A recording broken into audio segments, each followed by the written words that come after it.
I will introduce, explain quickly the rules, things. Oh, are we live? Oh, great. Okay. Good morning, everyone. Welcome to the 401 Games Original Trilogy X-Wing Tournament here at 401 Games in downtown Toronto. My name is Mike. I'm here with my co-host Steven. And we will be your guides to this exploration of Original Trilogy X-Wing. We've got... let's quickly just go over the rules here. So this is a special tournament wherein each player has to bring two lists, a Imperial list and a Rebel list.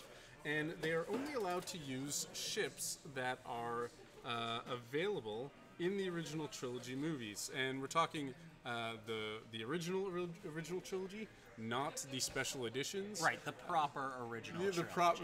I mean, I grew up with the special editions, kind of, so I've never had a real problem with it. But a lot of people sticklers for that original trilogy goodness. So that discounts us a few options like the YT-2400, which is in the special edition, but not in the original trilogy. So that's basically the only real limitation. You have to use original trilogy ships.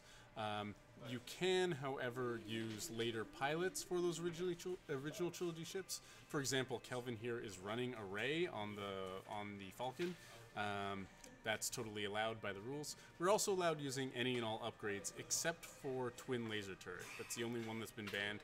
Correct. If only to prevent quad Y-wings from dominating the whole meta. That being said, though, this is different than, say, like a Wave 3 meta tournament because we're including the newer upgrades and some newer pilots and stuff. So it'll be interesting to see the combination of old ships with new upgrades and see how that plays out. So we've got here Kelvin Lau versus Josh Dirksen, and it looks like Kelvin is playing Rebels in this first round. And he also does have initiative. Oh, he does have initiative. Okay, good to know. So Kelvin here has got Jake Farrell, pretty standard Jake, PTL, veteran instincts, proton rockets, auto thrusters, A-wing test pilot, as well as Rey. So this is a combination you would not have seen way back in Wave 3. We've got Rey with expertise, Kanan, Finn, scavenger crane, smuggling compartment countermeasures. Lots of the new upgrades. Yeah. This is a great Rey build. Yeah, so I actually like that scavenger crane countermeasures combo. You don't see it too often. I like running that on my dash builds because just that extra die helps keeps the ship alive a bit longer, as well as the ability to chuck a target lock when you need it. And it looks like Josh has 4 Scimitar Squadron pilots, 3 running extra munitions, thread tracers, homings, seismics, chips, and then a shuttle with fleet officer, systems officer, twin ion, and the title. I always forget, what does fleet officer do? Fleet officer is... Let's take a quick little look at that. Yeah, you've got your whole pile of upgrade cards here. Systems officer is the one that allows him to hand out target locks, correct? Correct. So fleet officer is a 3-point crew. Mm-hmm. Imperial only is an action. Choose up to 2 friendly ships at range 1 to 2 and assign 1 focus token to each of those ships. Yep. Then take a stress. Right. Okay, so we've got one shuttle handing out focuses and target locks to the other shuttles, or other bombers, that is. And they're ready to just launch off all those homing missiles. Right. It's an interesting call. I mean, he threw that fleet officer on, and then with the Mark IIs to help bleed stress a little bit easier. Mm-hmm. And looks like we've got Rey just setting up more or less in a joust with Jake pulling in on the side. Mm-hmm. That's interesting because Rey flies so different than the old Fat Han, who had to basically run around the board, whereas Rey needs to joust. So that's something you don't see, or you didn't see way back when with the Falcon. I can kind of see why he's setting up for that joust, though, because he has countermeasures. Yeah. So when he gets to the point where he needs those target locks, when Josh needs those target locks to launch the missiles, he can just pop countermeasures. He can only chuck one though, right? And actually, Josh is pretty well well placed to actually countermeasures because he's got tracers, thread tracers, right? True. Yeah, So- that's a great point. So the idea, he doesn't even need to take the target locks to begin with. He launches thread tracers when combat starts, and then hands out target locks to all the other ships. Here was the beginning of our aggressive move up. Yep. So there's going to be probably a range 2 joust here. Yeah, unless Kelvin decides to just try to run it in and bump. Not necessarily a bad idea if you want to avoid all those homing missiles. Yep. Oh, looks like we have a little chat window here. Excellent. Good afternoon, folks.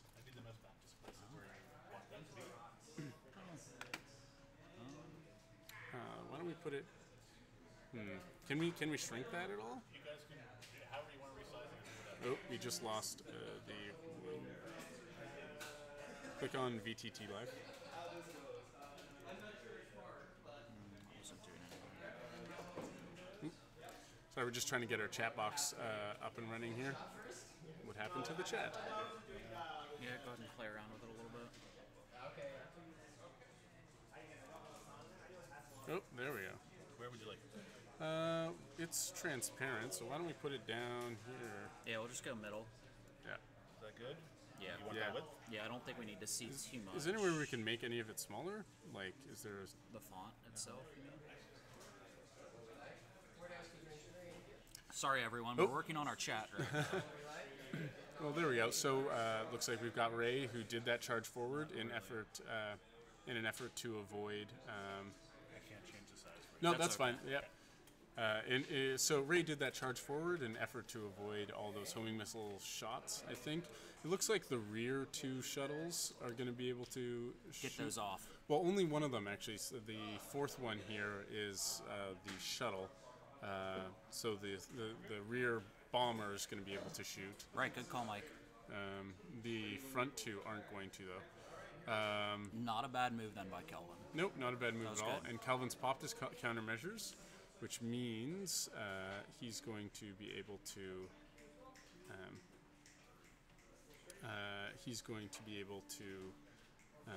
Have that extra die there. Looks like we've got one hit 2 evades. and evaded. So that was Jake trying to shoot a bomber. Now it's Ray, it looks like. 4 dice on. Gonna add the blank from Finn, re-roll the blank. Expertise Ouch. that for 5 hits, or 4 hits 4 and and a crit. That is some pain. Yeah, on one of the bombers, it looks like, who rolled not a, well, evade for 1. So bomber number 2 has taken 3 hits and a crit. And that's the beauty about Ray and jousting too. With Finn, you've got the extra die, and then you re-roll your blanks. Looks like we have a loose stabilizer. So I believe he's going to take a stress next time he moves. Or is that the white maneuver? Loose stabilizer is. Do I have my? Damage check. I think that's no straight maneuvers. I think. Or is that the red maneuvers when you do a white? I always forget. This is at 401 Games in Toronto.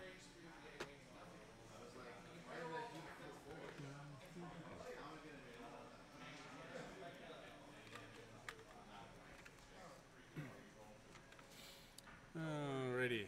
So we reroll those blanks.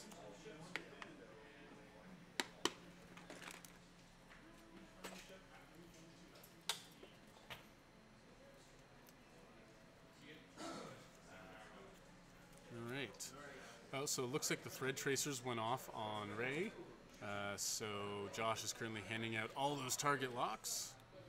All of the target locks. All the target locks.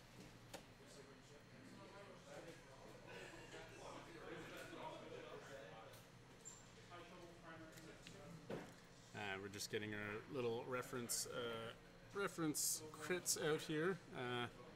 Right, so loose stabilizer. After you execute a maneuver, receive 1 stress token. So that number 2 there is going to be having trouble. Good question. How many players? Garrett, we've got Looks like around 25, 18. 18. It sounds like this weekend. So I believe what we'll be doing is 4 rounds and then cut to top 4. And then obviously we'll finish that out.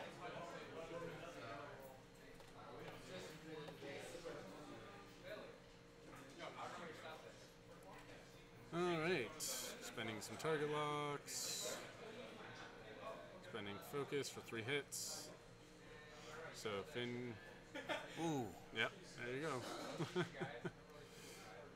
some very nice dice. Yeah, that's the thing about Ray, right? You get so many Ray plus Finn, and it just gives you so many dice. She really is such a different ship in a Falcon. Like you were saying earlier, Mike, she doesn't fly like any of the other Falcons. No, it turns the Falcon into a jouster, and a very potent one at that. Then we've got Kanan, and I believe it's the new Falcon title. Almost certainly it's the new Falcon title. I agree. Which means next round, I'm willing to bet We're going to see a sloop. we're going to see a sloop of some sort. Probably towards the bottom of the board here. Yep, agreed. Jake is in a good position to just, hard 2 towards where Ray is now, hoping to catch those bombers from behind. Yes, I think that'll be exactly what it is. Yeah, that's my bet. Now he is stressed, so he's stuck with doing a green. But I mean, that's what Jake Farrell does. Yep, we'll see some very long K turns probably by those bombers. They'll do that. They'll dial in their 5K. They've already got their target lock, so they have no reason not to. Right. The systems officer. Actually, I'm willing to bet. We're gonna see bombs. Yep. Because those are reveal bombs. Yeah, you're going to see a couple bombs. There are some fire sprays here today. I don't have the list with me, but I did see a couple fire sprays. We'll try and get some of those on stream for you, hopefully. It's always interesting to see a fire spray. I don't see Imperial fire sprays being played a lot. I like the Scum fire sprays. I've been toying around with Amon Azamine a lot lately. Super fun now. Yeah, lots of with bombs. Cad Bane. Yeah. I've got a list with that and the Skurd Nim going on. But no Scum at this tournament. This is an Imperial versus Rebel tournament only. So you're not going to see any Scum fire sprays. Yep, so throughout the day you will always see one person flying Imperials, the other person flying Rebels. The way that works is one of the players rolls a die, and on hits they have to fly Imperials, and on misses they have to fly Rebels. And then the opponent just takes the opposite of that. All right, so what are we doing? 3s. 3 forward. Well, okay, so here's the reason. I'm betting the other bombers are all doing K turns. This one is doing just a 3 forward, so it can clear its stress. Oh, and he's the fleet officer. And has the fleet officer, so after they've done their K turns, they've got their target locks, then he can use fleet officer to lay out focuses onto them as well, like he just did there. So he used fleet officer to give them focuses. Now they're going to K turn. That's my bet. Yeah, I agree. And to be honest, that ship's probably not going to be the priority for Kelvin right now. He's going to want to wipe out those munitions as fast as he possibly can. True. I'm wondering about that, though. Would you not want to kill... The mod? yeah, right? Because those munitions aren't nearly as deadly without the ability to hand out target locks so easily. Well, there's that K turn, so the first one bumps. Wow, okay. Okay, but that's not a huge issue. The other 2 and 1 will clear. 1 and 2 will clear just fine. Yep.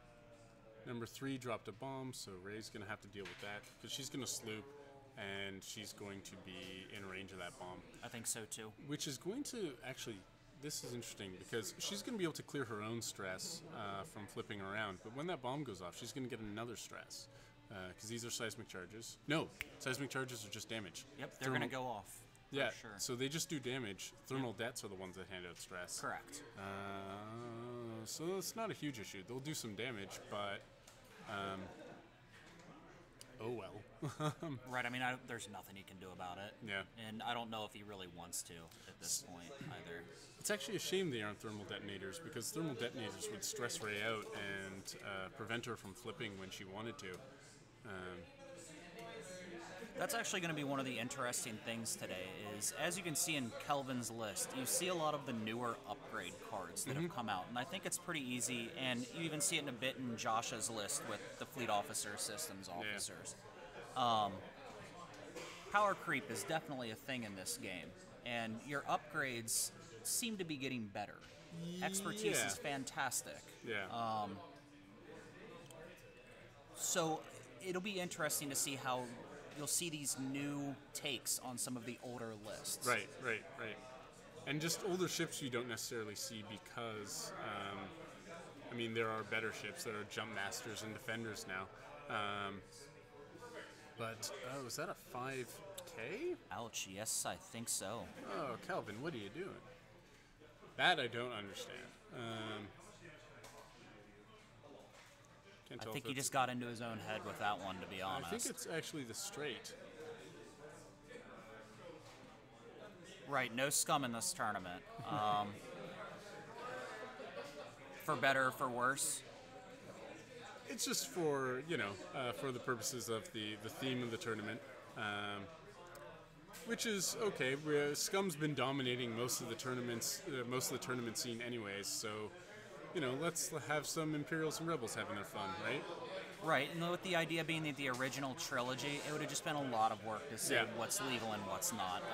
I mean, there's only the one ship, right? Fire spray. Yeah, the fire spray. You could say, I suppose, that Y-Wing, Scum Y-Wings Oh yeah, would and the still Scum be Y-Wing. legal. Yeah. Fire spray, Scum Y-Wing, but nothing else is from the original trilogy, as far as I know.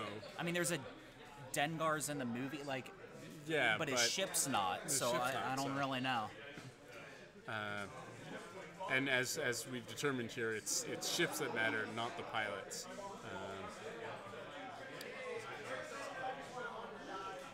So yeah, just to reiterate, everybody, the only card right now banned in this tournament is TLT. Yeah. And any ships that aren't in the original trilogy. All right, what's going on here? Ooh, can we get our dice box back up? Yep, thank you. Can't see what's being rolled. I assume Ray is blasting into somebody here. Another 4. Another 4 hits from Ray, because that's what Ray does. She hits like a tank. It's pretty gross. She really does. Pretty gross. And that is not going to be enough. 3 evades. Which one did he take out? 2. Shooting number 2 again? Oh no, he was flying 4 dice, so he shot into 3. Y-Wings are allowed. Oh yeah, of course Y-Wings are allowed. They're in the original trilogy.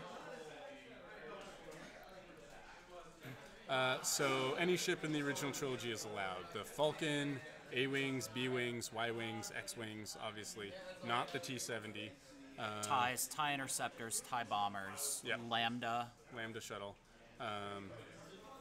Fire And the TIE Sprays, Advance. TIE Yeah, Advance. and the Fire Sprays. Anything we missed? I think that's about it.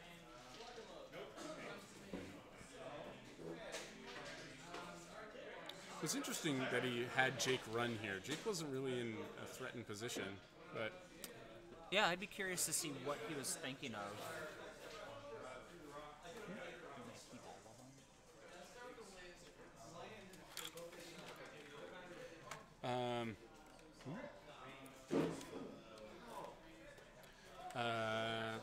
where are we here? Okay.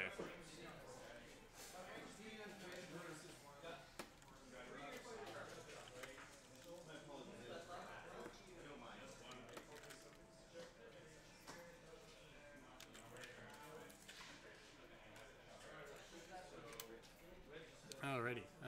So who's shooting who here? Let's see, it looks like Ray's shields are down. Oh, that was fast. Yep, but that's those homing missiles. Yep. He did manage to take out one of the bombers first, so that bomber didn't even get a homing missile off. Yeah. And that I think is smart. Yeah, taking out the mods is important, but if you can kill a bomber before it even shoots a missile, you're so much better off. Yeah, this list can just punch so hard Yeah, yeah. against a ship that, though it has a decent amount of hull, it eats the crits. Yeah. And it's really only getting 2 dice to mod unless you're range 3. Yes, A-Wing did run to avoid seismic charges. Oh, that's true. Yes, of course. We were a little perplexed on why he dialed in that 5 straight. Maybe expecting those bombs. But had he hard-2'd, he would have been in front of Rey. He could have barrel rolled away to been in a avoid really nice the. spot. Yeah, I don't understand. I was totally expecting the 5K or the K turns, that is. So I don't quite understand why not. Just turn. He would have had a perfect rocket shot at number 3 there. With that being said, though, Kelvin is a very good pilot. Oh, so don't I'm get me sure wrong. He So is had, Josh. He had something going on in his head. Yeah. Kelvin and Josh are some of the better players here in Toronto. Josh Dirksen is actually pretty famous in X-Wing communities as the creator of Heroes of the Artillery Cluster. So he's one of our local X-Wing celebrities. Kelvin himself has won a whole bunch of tournaments around here as well. I'm not entirely sure. As well as coming in second in our league. Our recent league, yes. Yeah. So we are, by the way, part of the Prototype Toronto League, which is a casual league here in Toronto. The basic premise of our league is that for every season, every 8 weeks or so, every player plays 7 games, up to 7 games with other players, and they have to use a different list each time. You're not allowed using the same named pilot in More than once a season. So the idea being that we can get players trying out different lists, trying out unique things. I mean, if you want, you could run 7 fairly meta-heavy lists with different unique pilots, but usually what you end up seeing is people experimenting with unique stuff. Either stuff they're trying out that might be good in a new tournament level, or stuff they just want to do for fun, like. It's odd because a lot of your meta-heavy lists, though they're great in a tournament scene, when you're flying them against just random stuff, yeah. nonsense that your opponent can put on, your very good list might turn into something very not good. Yeah. Right, so we've got some banks going on from these bombers. So it's the ship is the big thing in this tournament.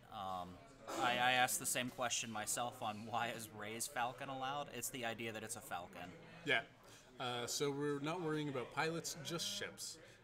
Especially because there's some pilots who weren't in the trilogies. The big thing. There's a lot of pilots, especially when it comes to Imperials. There's a lot of just made up pilots, right? Who is it? Just names like Hellrunner and Mauler Mythal and all this and stuff like that. There's just none of that's Youngster and that's whatever. Ever in the trilogies. Right, well, never mentioned specifically. No. Maybe some, EU canon somewhere that's like, oh, this guy, you have a book about the pilot who was in the trench run or whatever. Like, okay, whatever. Right, there's no... not necessarily any proof a lot of these pilots even existed, right, in the original trilogy. Or they were never named until well afterwards. So, point is, pilot doesn't matter, ship does. Fred, I don't disagree. We just don't care. It's the same Falcon. That is a good block on the Falcon there. Kelvin was not expecting the bomber to do that hard turn. But, I mean, and you're Falcon's right. still not getting shot. The model of the ship is the same. Is that the new model or the old model? I can't tell. I'm trying new model. It's got the square dish. Yeah, it does look like the square dish. But whatever. It's still, still a Falcon. It ends up being the same thing in the end. Actually, that's a perfectly fine bump for the Falcon. Sure. Range 1 in arc of. Yeah, and Rey's got expertise, so who cares, right? Imagine has his countermeasures back still again. He did pop that number 2 tie. Right. Yeah. So countermeasures comes back. I didn't see him do the roll for it, but we just may have missed it. Yeah. You definitely get the countermeasures back. The question is, you roll for the scavenger crane to see if it lives or not. And it only disappears on a miss, I think it is. So I think 75% of the time your scavenger crane sticks around. It's a really good upgrade. It's a fantastic upgrade. There we go. So, oh wow. Oh, geez. 4 hits and a crit, natural plus Into another one. expertise. So 5 hits and a crit against a bomber. 2 blanks. Which one is it? Number 4? Yep. Are we going to see a TIE bomber deleted in a single shot? And that's a. Oop, I missed that. That was quick. Loose stabilizer, maybe? Yeah, that might be loose stabilizer. Or thrust control fire. Nope, loose stabilizer. So after you execute a white maneuver, receive 1 stress token. Yeah, nothing fancy. Flip it down. And that is on our number 3, it looks like, under our other munitions dealer here. Well, like, the interesting thing about this turn is, I guess they're back to dials now, right? Ray had her shot. With expertise, the bump didn't matter. No shots she gets coming a in on reroll, so Kelvin. it doesn't matter. And no shots are coming in because they're all pointing in the wrong direction here. And then the other thing you have with Rey is, even if she's not an arc, she still acts as a primary weapon turret. Yeah, you can always shoot out that, and it's 3 dice. It's nothing to sneeze at.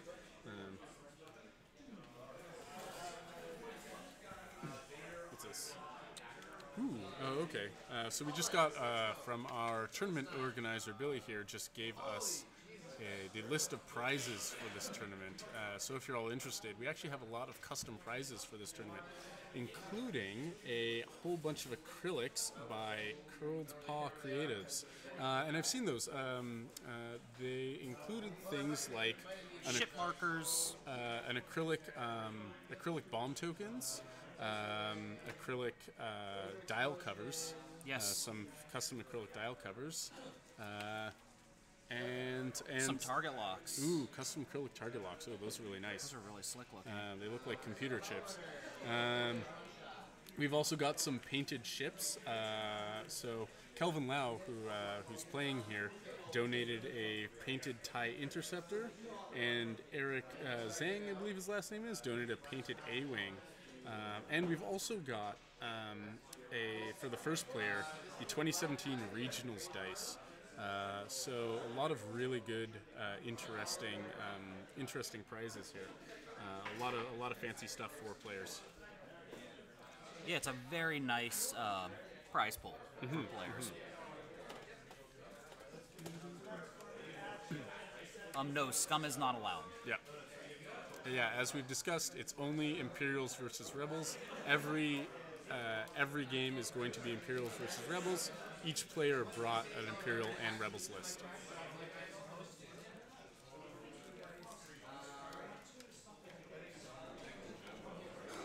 Alright, so systems, the shuttle is just going to hide behind that rock there. Not a terrible idea. Nope. Now, actually, I'm curious as to what Ray's going to do here, because I don't think a sloop will fit. It's pretty close to the edge. He could sloop towards the edge, but that's not necessarily the best idea. I think maybe just like a 1 forward, knowing that she'll be behind that shuttle. So I didn't check to see if that bottom right rock is 2 and 2. It kind of looks like The it. bottom right rock? Or top right rock, yeah. Is 2 and 2, because that would give me an idea of at least how much space that Falcon's got to move. Right. I assume it is. So another thermal det laid out. And focuses were handed out by systems officer, fleet officer, that is. More K-turns. So those bombers are just trying to catch Ray in a box. No, Jake actually managed to get out of the way of those seismics. Yeah. Oh, a hard one from Ray. Interesting. Yeah, so he avoided the sloop, I guess trying to avoid that bomb.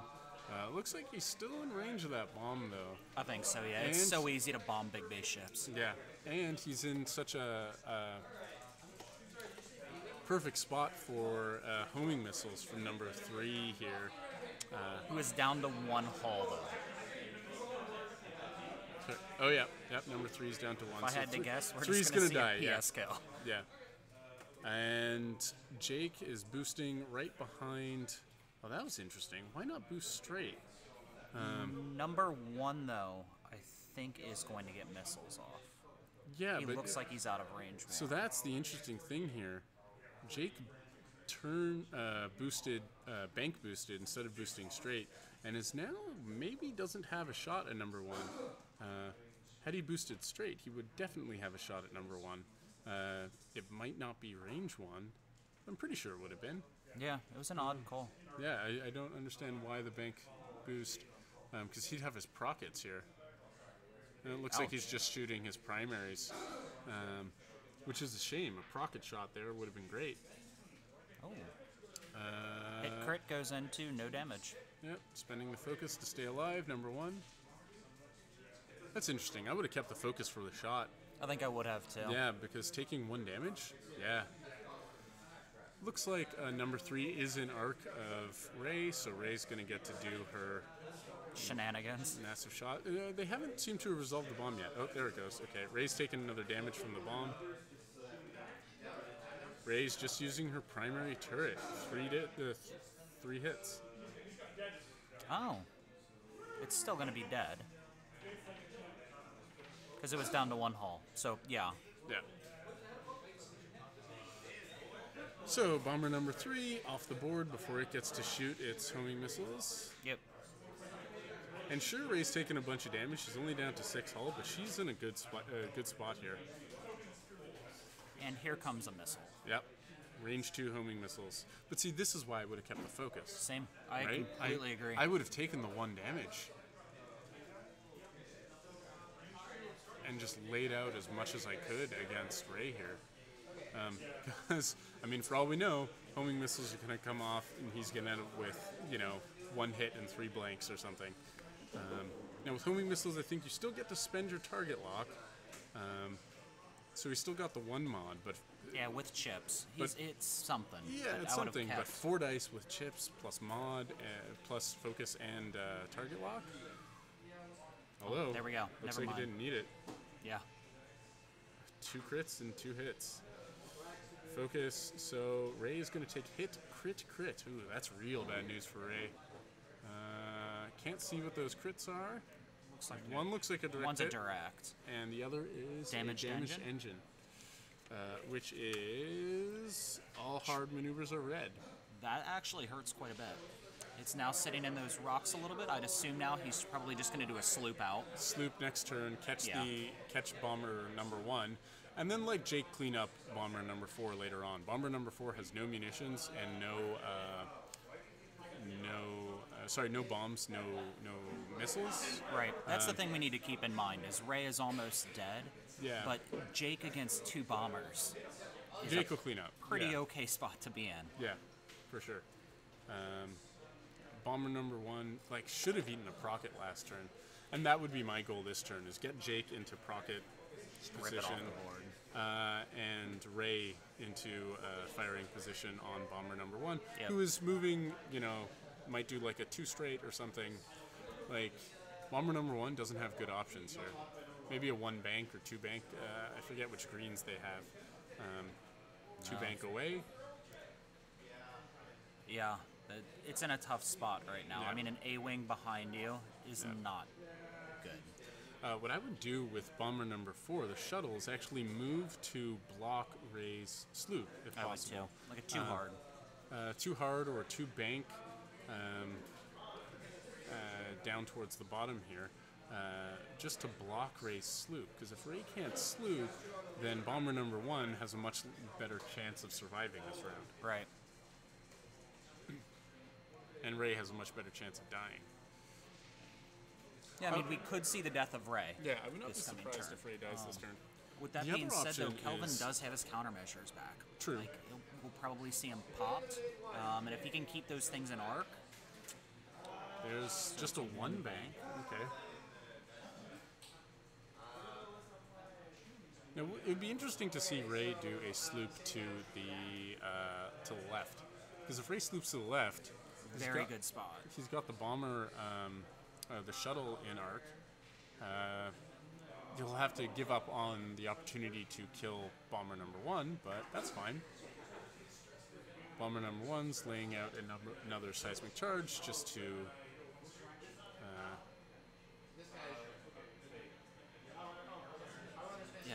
It's not going to be good. No.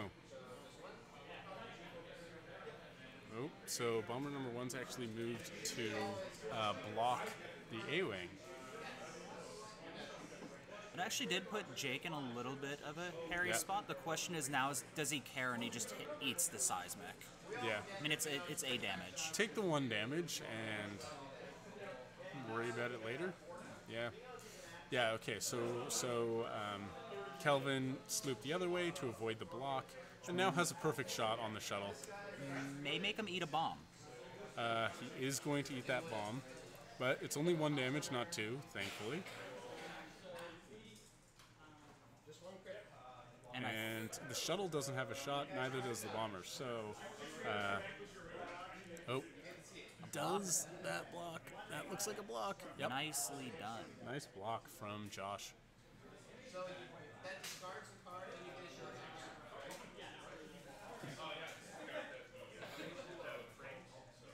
Oh, is that in range? Looks like. Or no? Yes, I think so. I thought so too. Yep. So Rey's down to 1 hull. But it's currently a position where she is not blocked. She can lay into that shuttle easily enough.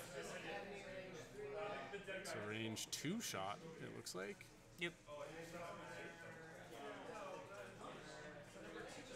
In arc too. In Raise arc, in so arc. Not. you get your 4 dice. Oof, Ugh. 4 hits. Just ugh. I mean, even with the rerolls and stuff, Kelvin has been having excellent rolls. So that's 3 damage on the shuttle. I mean, that's the thing though. With expertise, He didn't even need it there. But right? I mean, he's got the reroll. All focuses are automatically turned in. It's gonna do work. Yeah. Well, and that's why this game would, I feel like, be a lot different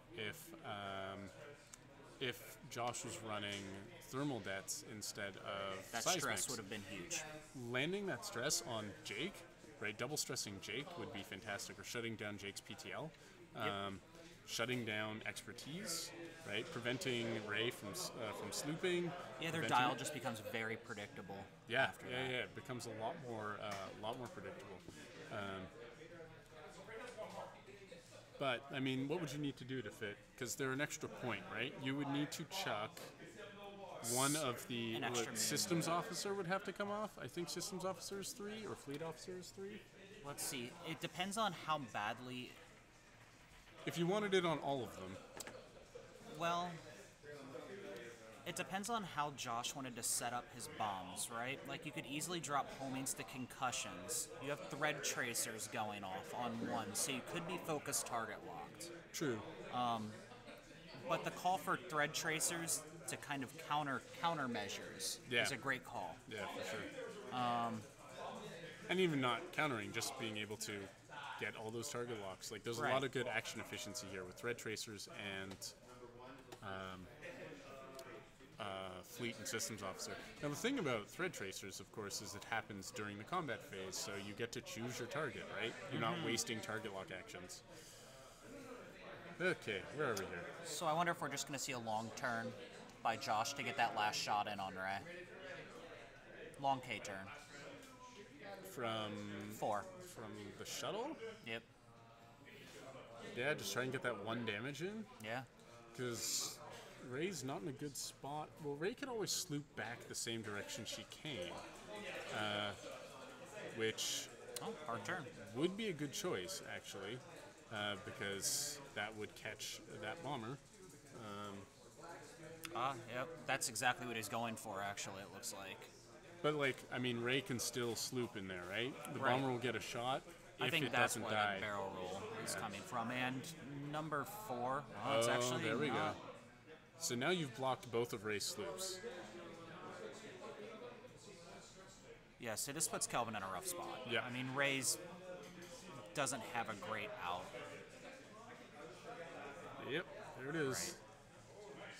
Actually, the best call by Josh, because now the injured bomber's not eating a shot. Yep.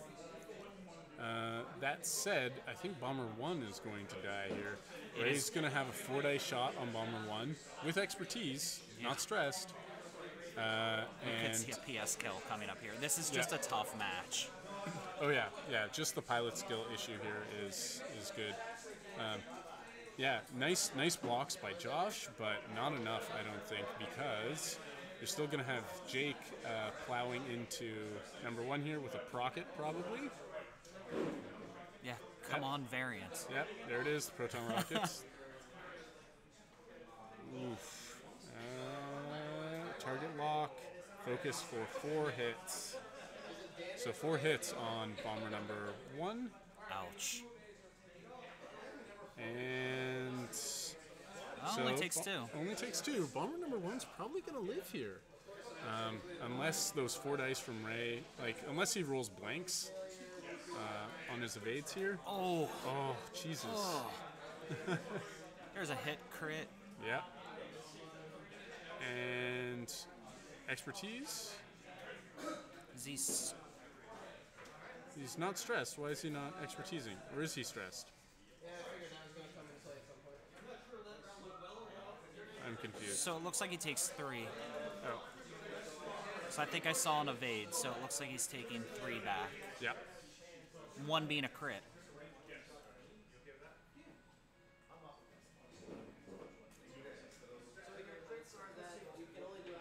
I didn't see Did you it. see that? Console fire? Yeah, so he's alive. No, not console fire. Which one's that? Oh, does that say direct hit? That Oh. said direct hit. Oh, it is direct hit. Oh, there we go. Yep. It can be hard to read these sometimes.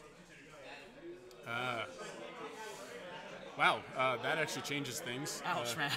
That was a a bit. nice setup by Josh that, But I mean, just the pilot skill kill, right? And Kelvin, I Right. guess, was waiting for it. It's just like, you know what? I will take this guy out when he had a chance. I mean, it was close. That guy almost survived. yeah. And had he survived, Ray would have eaten what? Well, it just would have been a 3 dice primary, which would have been enough to kill her.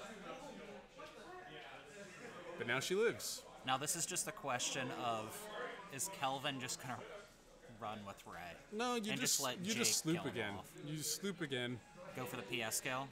I mean, no reason not to sloop, because that's your farthest move anyways, and you might as well Yeah. be pointing in the right direction, True, well, you get the defensive. right? And you get the defensive mods and the ability to shoot as Yep. well, right? Well, heavily. And then Jake's gonna just hard 2 down, I think. Yeah, I think so too. Yeah.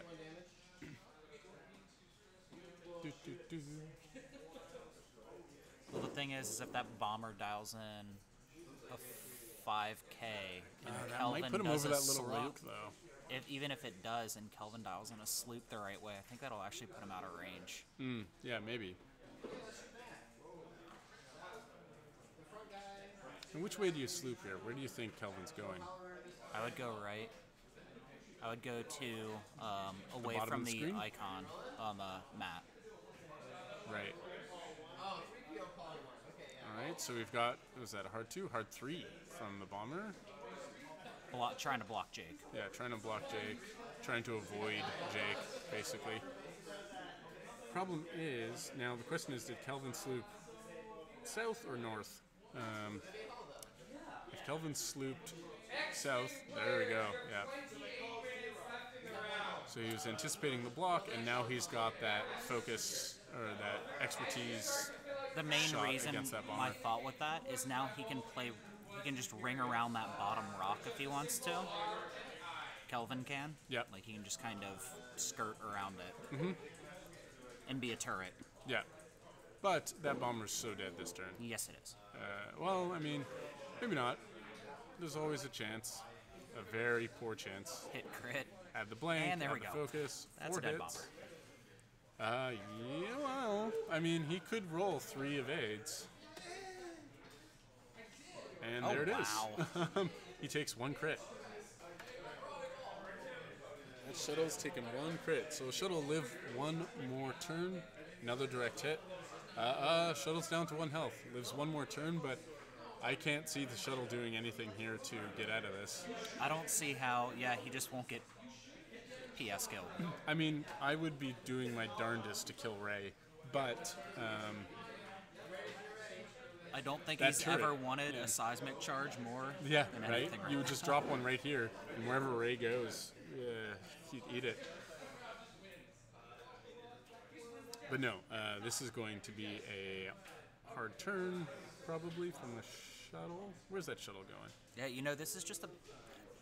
Kelvin flew this well. Yeah, This is a good matchup for him, too, because unless you can bring Ray down really quick, you need some munitions to be able to handle Jake with a bomber anyway. Oh, Or another- Jake can just clean up bombers. Yeah, that's the thing, right? Like, a well-flown Jake could potentially just avoid their arcs all day, right? Like, Right. Jake versus, like, 2 bombers, Jake could win that easily.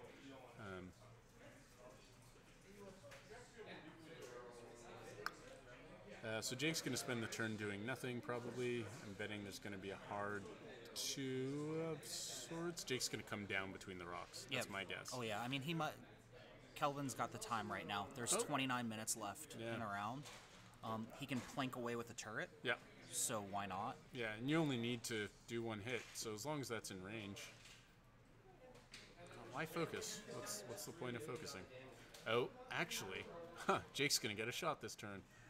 Hard 1, get the focus, take the barrel roll. I love Jake. I haven't flown Jake in a long time. I've actually never flown Jake before. Man, he can fly like crazy. It's actually really fun to partner him with Kyle or anyone else who can hand out a focus during the... Oh, Gross. There's that range 1 shot. did he have arc, though, is actually what I was wondering. It looks like it to me, and it looks like they've decided yes, he does. Target lock. Dead. Cool. That is a That's dead game. bomber.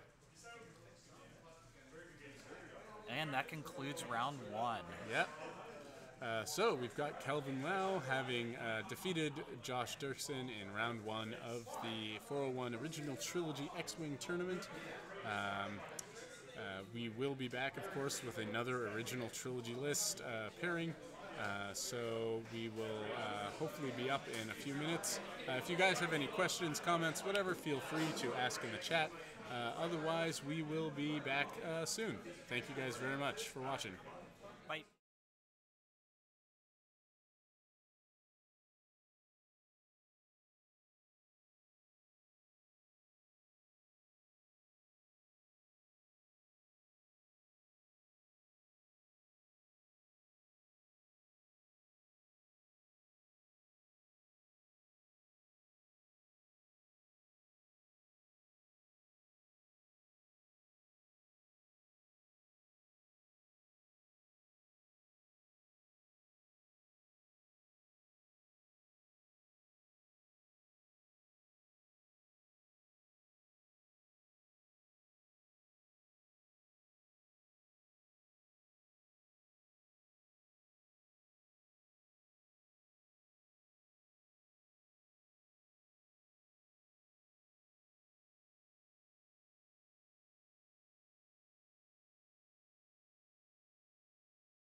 And welcome back, X-Wing fans. So we're heading into round 2 of the Original Trilogy tournament at 401 Games.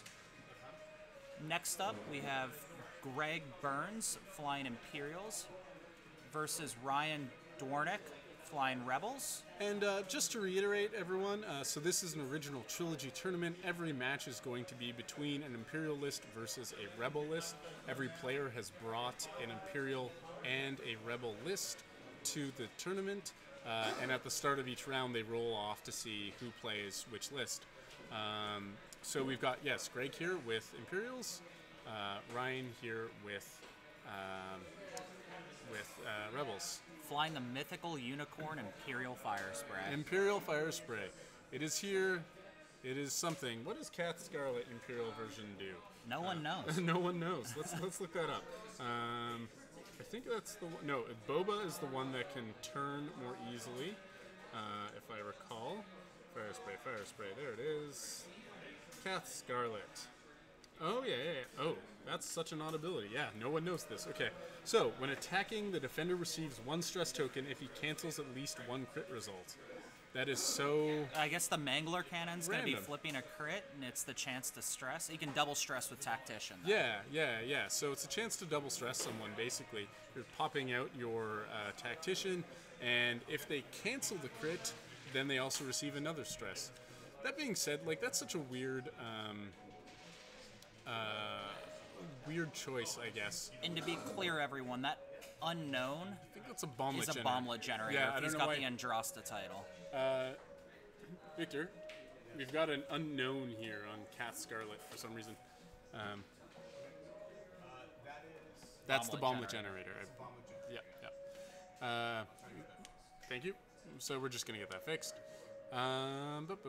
So he's going to be handing out a ton of bombs and a ton of stress, hopefully. And then we've got a classic Soontirfell. Yeah, very standard. Very standard, Stealth very hard to device, kill. PTL, just a point sink Yep. to rip down. Yep, he's going to be hard to kill. And Wampa, because why not? I guess just filling out that list. Versus Rebel Jank. Rebel Jank. Actually, Very okay, I really different. I enjoy like this it. list. This is the sort of fun, silly thing I would fly. We've got Hobby Clivian with targeting Astromech and integrated Astromech, and if I'm correct, Hobby is the one who, when he gets or spends a target lock, He clears stress. he clears stress, which means he can K-turn all day long because he has targeting Astromech. And next up we have Tarn, M9G8. So that's the reroll. Yep, reroll bot, M9G8, solid bot on any X-Wing. Anyone who can take it, really. And actually with Tarn, this is a great combo. So Tarn, whenever someone attacks Tarn, you get to grab a target lock on them. So when they declare your attack, fun. So you're getting rerolls. you can force them to have negative rerolls on you all the time. Neat. So they target you, you target lock them, they roll their dice, you force them to re-roll one with M9G8. So that Tarn is pretty tanky. Then we've got 2 Gold Squadron pilots, one with Ion Cannon Turret, R2 BTLA4. So just, an Ion, handing out Ions with a Y-Wing. And then a Gold Squadron pilot with Dorsal Turret, So R3A2, different. and BTLA4. We thought it was going to be synced, so it looks like this is a dorsal turret. Okay, that's still good. It's Yes. slightly cheaper, I guess. I guess Yep. that's what he could fit. Yeah, it looks like he's full up on points. And with Dorsal, you don't need to get the target lock, so that's probably better. Anyways, that's the trouble with Sync Turret. That Sync target lock is... You need to have the target lock to fire it, and which means it's not very good on low pilot skill ships. Right, one of the only things so far that I've seen Sync Turret be useful on, Aaron, one of our members in the Prototype Toronto League, was running a Sync Turret on his NIM with an FCS. Yep. Okay. So it just gave you that target lock right away, Yep. and then it would start kicking off. TLT is probably still better, and that was his general thought at the end of it, but it was a way to start getting that to work. Yeah, and it's a little cheaper. Although with NIM, I'd much rather advanced sensors and. Oh yeah, advanced sensor NIM is. Oh, it's so much fun. That's one way to put it. Yeah, yeah. All right, so Wampa's just buying time. So I have a feeling Sunterfell here is just going to swing around, Yep. come at the X-Wings from behind. Meanwhile, Kath probably just going to slowly move forward here and hope for the best. Yeah, this is kind of rough with the ion turret being against a big ship, because Kath's going to be definitely the one coming in. Yeah. And you're not going to be able to ion that ship right away. And even when you do, it's got a rear arc. Yeah, it's got a rear arc, and it's got that bomblet generator. But he has to make sure he keeps it away from the edge of the board.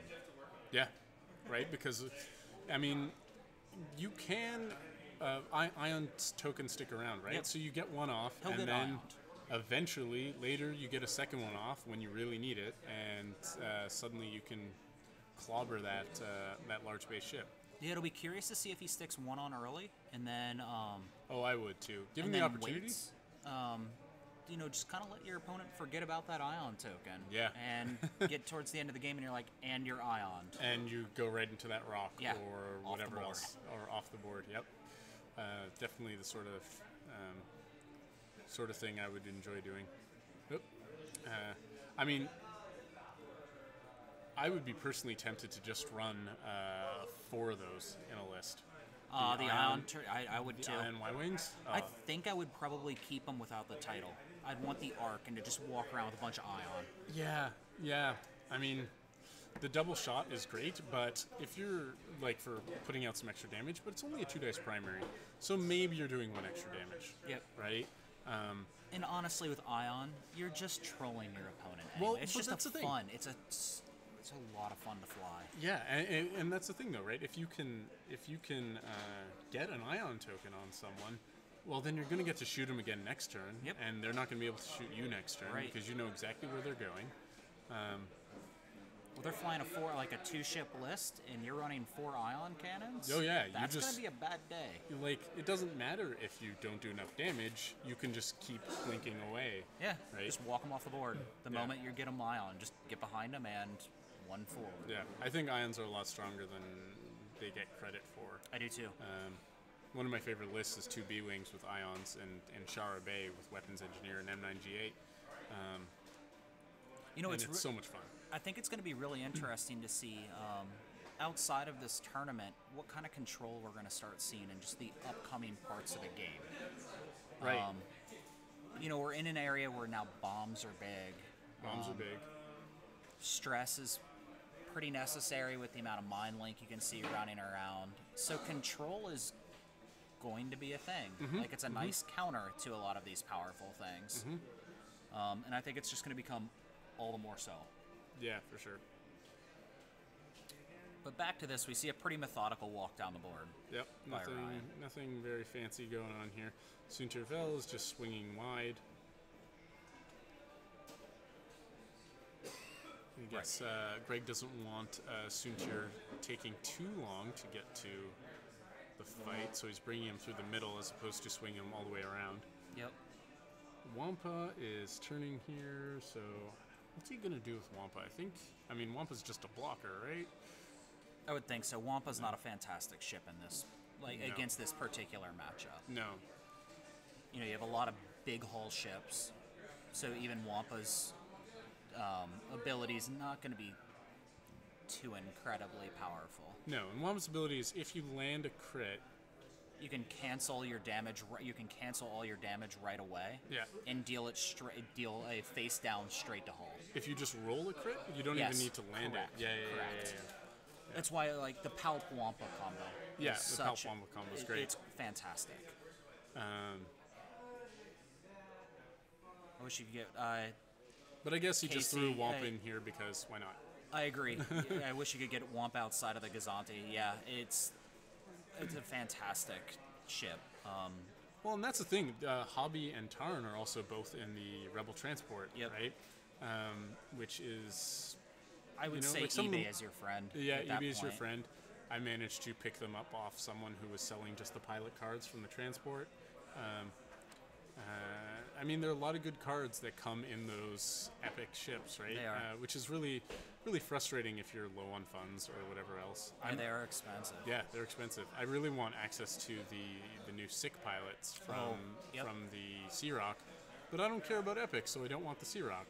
I have a Sea Rock sitting unopened in my office upstairs, and I just pulled the pilots out. The Sea Rock will never see the field of play. Same as the Xanti. Oh, maybe I can get some of the art casters from you. And I do have a ton of them. yeah, well, because it came with 5 and 5 Yeah. Of the light sick things. Yeah. Not to mention Sunny. Sunny's great. Is fantastically fun. Oh, okay. So we've got Soontir Fel in his position. Let's see. Starting it off doing Soontir Fel things. Looks like we've got hit, crit. So Imperial Cath, as we mentioned earlier, whenever Imperial Cath shoots you and you are forced to cancel and you use an evade or whatever to cancel a crit, you have to take a stress. It's not that great. It's kind of representative of some of the older design where a lot of the abilities only triggered every once in a while. So it's not something that you're going to hit with every turn, but I guess it punishes you for taking those crits. Which means Mangler Cannon's a great combo. Exactly. And if you either take a crit or you eat a stress, one or the other, right?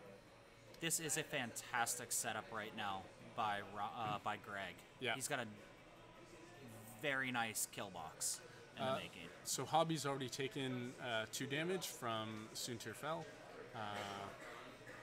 So Soontir doing Soontir things. I would, as Ryan, I would be terrified of Soontir Fel. This right? is not going to be good. No. I mean, Soontir with thrusters and a stealth device, if he can just keep him nice and just wish to... Yeah. Yeah, for sure. Yeah, Hobby is... It's a neat ship. T-65s in general don't obviously see a ton of play outside of the mustache superhero. Yeah. But they always are neat to see. Hobby being able to, flip around, get that astromech, and end up with no stress is so good. That being said, if you want a more updated version, there's something to be said for a stay on target Nien nub with targeting astromech. Everything's red, and you can, get those free target locks all the time.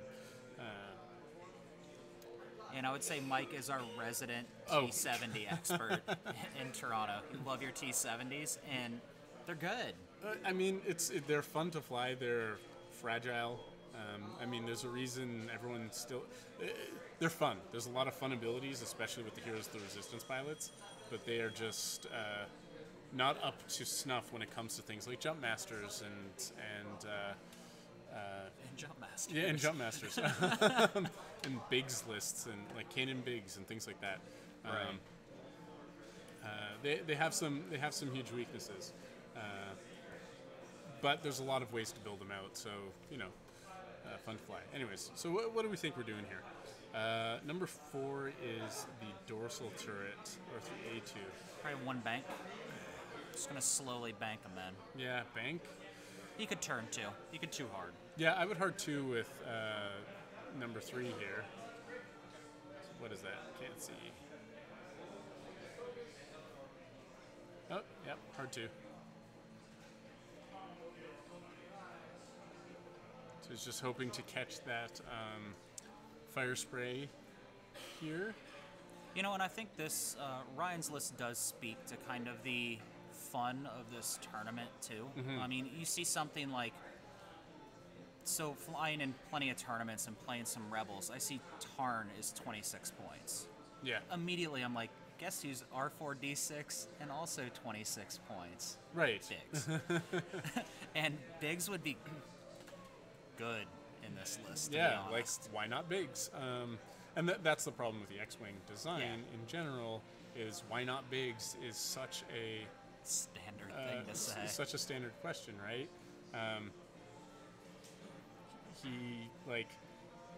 He's never a bad choice in a list, which I think is the real problem with that design. And why I'm still thinking there's going to be a nerf on him soon. I would not be surprised, especially with the release of the Azatuk and all its savior-friendly ship abilities. Because now you can make a list where Biggs does not die, right? Yeah. You have Draw Your Fire, Selflessness, Low Rec, Rex, right? Yep, all I've been of flying those it. can be in the same list, It's good. and all of those can keep Biggs alive, which in turn means the rest of your ship's list stays alive. Yeah, it's good. All right, so we've got a self bump for Hobby here. Oof. I don't know what he was thinking here, but that looks like bad news. For... Soontir is gonna. Unless Soontir did something not expecting that. Like, what if Soontir did a 5-4 or something? I mean, probably didn't. Well, Soontir, I'm actually wondering how he is gonna play Soontir on this. So he probably did what, a 2 bank? He may actually bump on that. 2 bank, or he just did a 2 forward and is planning on barrel rolling. Yeah. Okay, so Kath is there. Right in the thick. Right in the thick. He's going to get shot by both of those Y-Wings. Yep, range 1. He's going to eat it. Like, he's going to eat some damage. Yeah, for sure. well, and he's going to take that ion and that stress, Yep. it looks like. And the big thing is, though, is that obviously It looks like he just took an Soontir evade too here. hard. I hope that well- didn't hit that rock. He didn't hit the rock, and he's going to have a great shot on that dorsal turret Y-Wing. Yeah, focus, target lock, and that dorsal turret Y-Wing's going to eat a ton of damage. That might even be obstructed, though. That seems really close. Closest point to... yeah, I think so. Yeah, maybe. Maybe. That's That gonna little be... nub of that rock might obstruct that shot. All right, so why did Soontir evade here? Soontir's not getting... Oh, Soontir could get shot by... Who's number 2 here? Tarn, I guess. I think right now, if you're Ryan, you unload into Kath. Yeah. You've got a ton of shots. I also noticed that M9G8 has... Y-Wing number 3, the ion cannon, has the target lock from M9G8. Yep. So he gets that free reroll. So we've got 3 hits going on to... From Soontir Fell, I assume on Y-Wing number 4.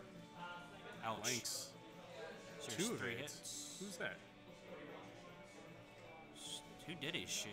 Yeah. No, that must have been obstructed. Oh, yep. On... It was obstructed. Which one did he shoot, though? I think 4. The stress bot? Yeah, there we go. Another 4 hits on that same Ooh. ship. That's one evade. Do you... Hold it.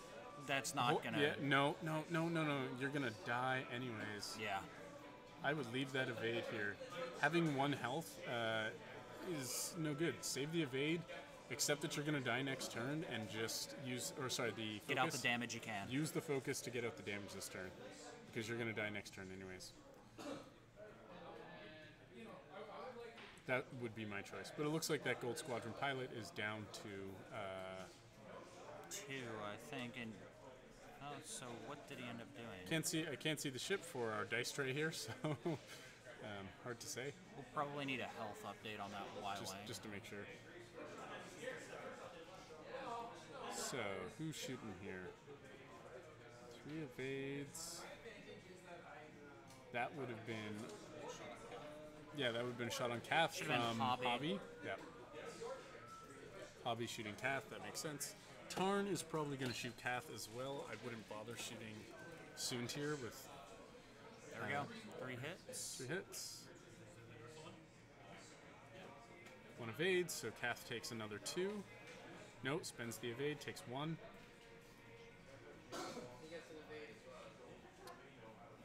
And now you just lay in with those Y-Wings. Yep. Yeah, exactly. But this is why that you should have kept that focus. Don't bother shooting. No, trap. Well, I mean, You could maybe double stress Soontir. I think double you need stressing to Soontir is fantastic. Only if you can follow it up with shots the next round, though. Yeah. Wow, some nice dice. So that was Kath, again, evading a whole bunch.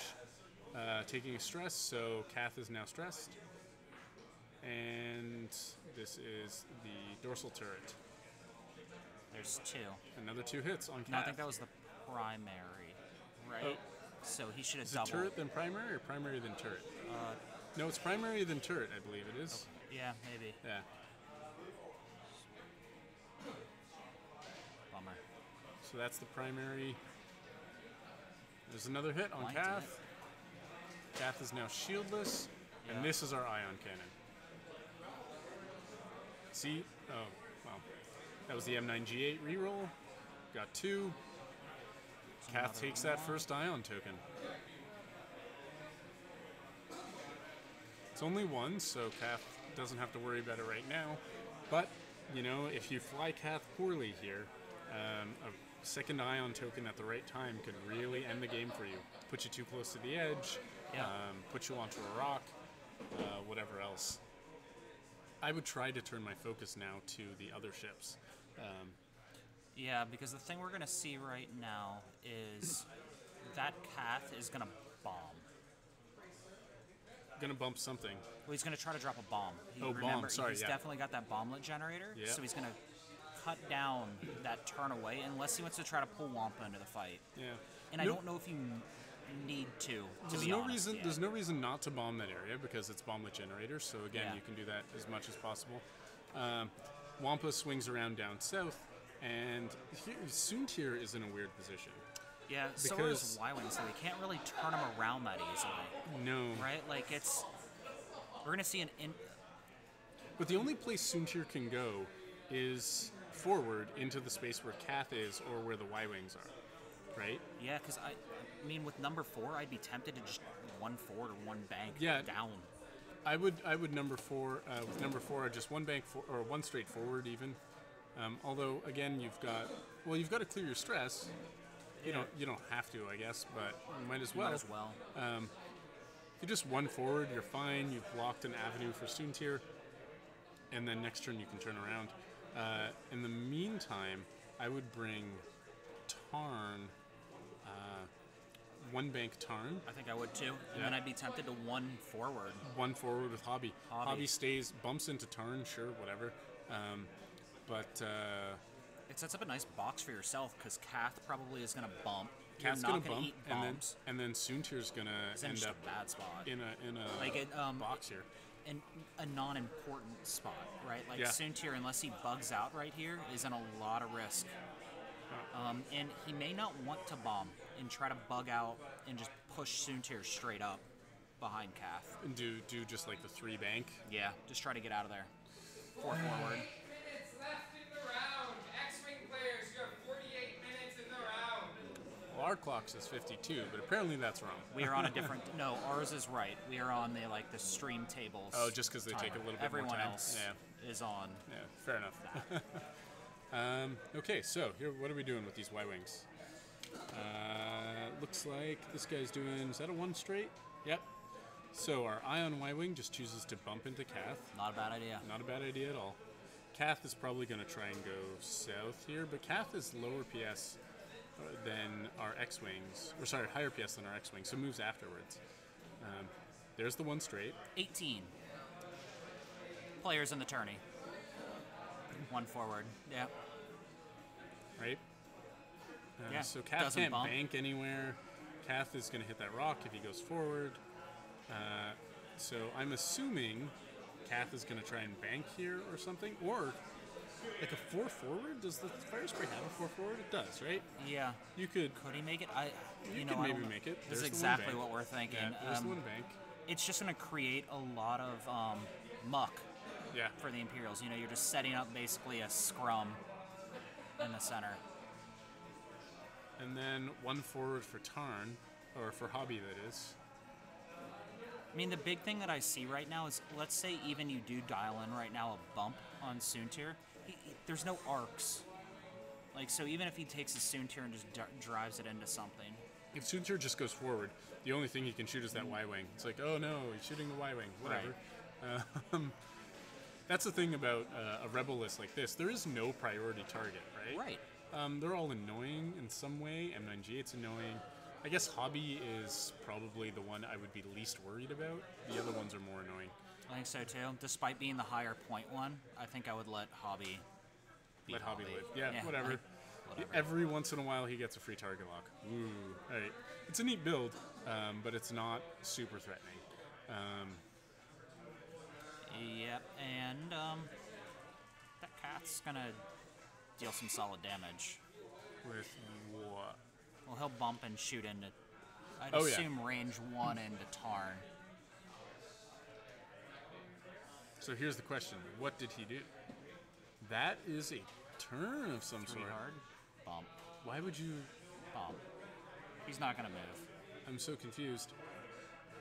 Was he expecting to bump? Actually, he might fit in there and land on the rock. I think. I'd ask him to pick it up and start Oh yeah, trying you it. definitely. For sure. He doesn't fit between those, but he might fit at an angle, bumping into Soontir. At this point, I would just grab an extra large base if I had one, and like. Same. Yeah, just pull a clear. Oh, There we go. That's Somebody's what they're doing. Yeah, that's what they're doing. Can he fit? No. No. He goes nowhere. No. So just he doesn't move. Yep. He stays bumped into the Y-wing he is bumped into, which is actually what you want here for Kath. This means Kath can shoot the X-wings as he pleases. Right. Now what's Soontir doing? Soontir's bugging out. It looks like, is that a hard 2? Oh boy. 2 bank. Well, That's an that odd suddenly choice. just made Hobby's target very clear on who he's shooting. Yeah. Oh wow. You get a bumped range 1 Soontir shot. Yeah. Soontir tokenless. Yeah. Now is the time. And is it whenever he gets a stress token, he automatically gets a focus? It's no, when you take an action, when you take an evade action, you get a free focus. Is that right? I always forget. It's been a while since I've seen Soontir played. Yeah, Soontir was sadly coming out of the meta as I was starting to play, so I didn't get the chance to fly a lot of Soontir. TIE Interceptor. Soontir fell. When you receive a stress token, you may assign a focus. Ah, yeah, there you go. So yeah, this is gonna be a rough time for Soontir.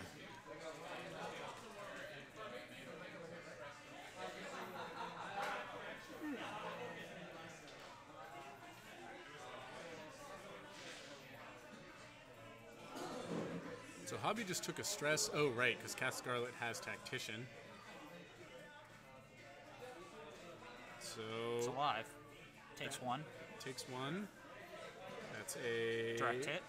Was that a direct hit? That was a direct hit. Yep. So he's down to 1, and is integrated. Or did he cancel it? I would cancel that.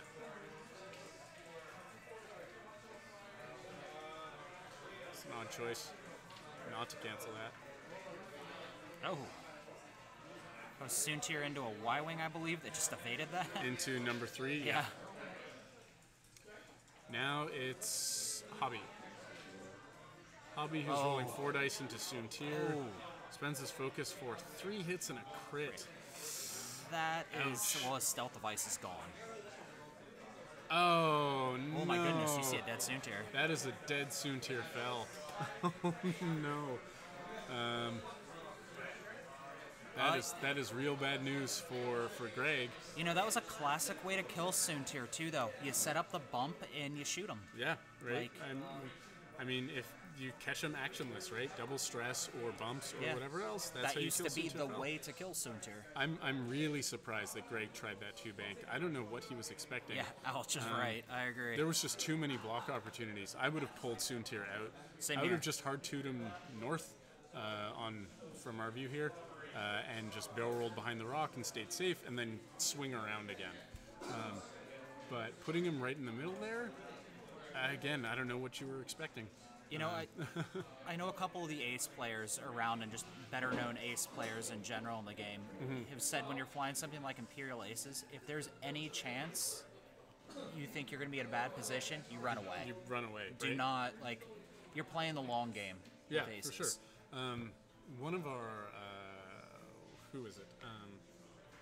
Alan Fung, So the Canadian national champ. Canadian national champion, who's a Toronto local, plays in the Prototype Toronto League with a whole bunch of us. He is one of the best ace players I've ever played against, I guess. And Hobby and, goes down. and he's incredibly good at, was that Wampa Shot? That was a Wampa shot. Yeah, there you go. So Alan Fung is incredibly good at, with his aces, swinging them in and out of the battle. Right, getting close, turning out when you expect them to go forward and dive in. Yeah, he's fantastic with the Inquisitor. Yeah, ships like the Inquisitor, Interceptors, Defenders, etc. He's really good at having them take one shot and then peel out and swing around while you're too busy focusing on someone else, and then getting them in and out of the battle. That's really how you have to handle aces like that. Yep. So diving Soontir in was a huge mistake. Yeah, he should have gone hard in a way. Yeah. Just left. Just left. Because you can boost barrel roll, get out of the way. Yeah, because you may have been able to get out of the arc of number 4, or you just token up. So who's this? This is Tarn shooting. Into Kath? Wampa. I think Wampa. No, it's a 4 dice, so it must have been Kath. Oh, wow. So he laid good damage into that, too. Yeah. Greg's dice have not been fantastic. Blinded Pilot. Oh, And- man. Blinded Pilot, and I didn't see the other one. Damaged engine? Damaged engine. Damaged cockpit. Damaged cockpit, so it's PS0. Oh, no. Uh-oh. Well, actually, you know what? Actually, if he goes hard right now, if he just does a fast, straight maneuver, that'll put him beyond, and he's got a rear arc. Yeah, you know what? PS0 is actually kind of good for Kath here. It means Kath can no longer be blocked. Right. Although he's at 1 health, and he's got a big rock in front of him, so all he can do is go forward here. What do you mean, Mike? Everything's fine. Everything's fine. Everything's fine. I don't think Greg is going to win this game. To be honest, losing Soontir like that was just a huge loss. Yeah. I mean, that's the thing about Fire Sprays. They're good. They take up they're not good. That is, they're okay. They take up a lot of points though, which means and they're very hard to maneuver. Yep. Which- A fire spray with no engine upgrade is I find even with engine upgrade, they're hard to do because you're tempted to boost to get that range 1 in arc, but then you're in like the wrong. I'm place. not sure. Yeah, it looks like echoes that they are. You can get these sleeves somewhere. I don't know exactly. Ultimate Guard? Apparently Ultimate Guard makes them. Those are slick though. I might yeah, have to they go are get slick. some.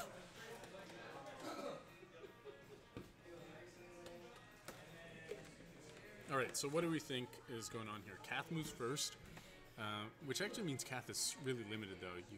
The rock's in the way. Wow, I think the only thing you can do is like maybe 3 bank towards the edge of the map. Yeah, that might put you off because let's see. I don't think they can No, one hard, they so wouldn't that'll put you take them off. to here-ish, right? Yeah, A 2 hard. It depends on with our. I think you layup, would have how room. I think you close. would have room for the 2 hard afterwards. Yep. Risky, But- but I think at this but- point you have to. I mean, Kath goes first. They almost You forgot. could maybe 3 hard into there since you're moving first. He just decides to go straight. Doesn't hit the rock. No, does not hit the rock. Actually, that's a pretty good position for him. Yeah, good on him. Dropping That's the nice. bomb. Now, what I would do with the Y-wing is This is the thing about Y-wings is they're so hard to maneuver as well. It's probably going to be a hard 2 from that Y-wing, the Ion Y-wing. Mm-hmm. So he ends up where the 4 is now. Yeah. Which is not a great spot to be. Although it means you can 1 bank the next turn and be ready to Ion Kath again.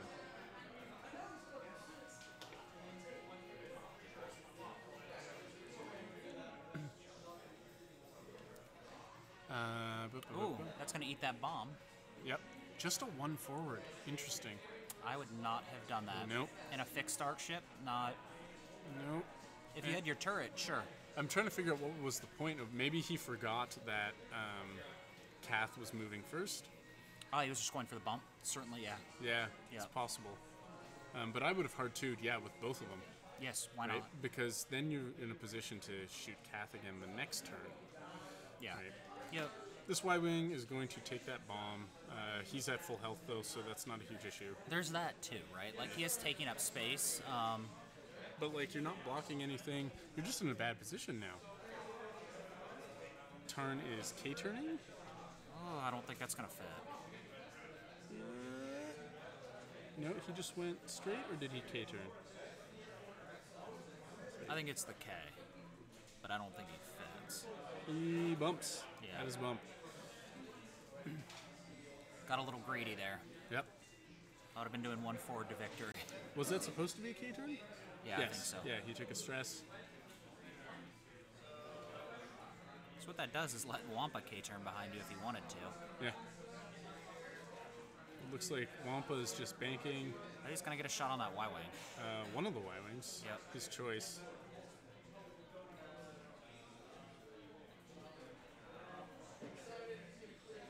I would consider trying to finish off. It's one face down if he gets that crit, right? Yes. I would just would lay do into the the Y-wing. lay into the nearby Y-wing. Although I'm worried about Wampa taking a. It's from that bomb. I think he might. Oh, did they accidentally move Tarn? Yeah, I think they're good. he definitely did. Yeah, so you barrel roll, but now you don't have a shot at. You know what? I would take the 1 damage from. Oh wait, no, it's a Maybe bomb 2. light. It could be 2, and it could be a crit even because it's Honestly, bomb I generator. think I still would have risked it to just try to get back up on your ships being a little closer. Yeah, You're at a point right now where you're going to have to bomb try light to catch generator up. goes off. That's 1 crit on our Y-wing. He loses his shield. Sure.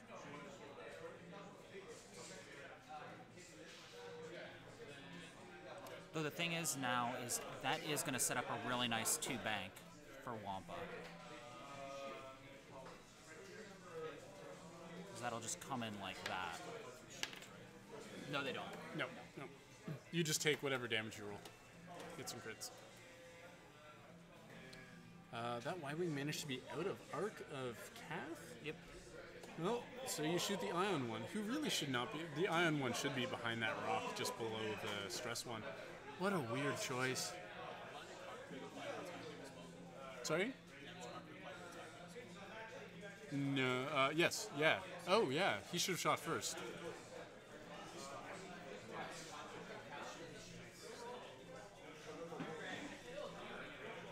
Or Cass should be shooting last. Kath can't. Well, the only one that's going to be shot, Wampa will shoot first.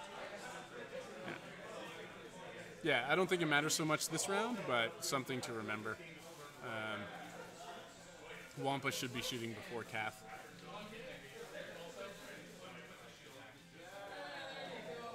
Oh, he's blinded anyway. Oh, Kath's yeah, not yeah. shooting.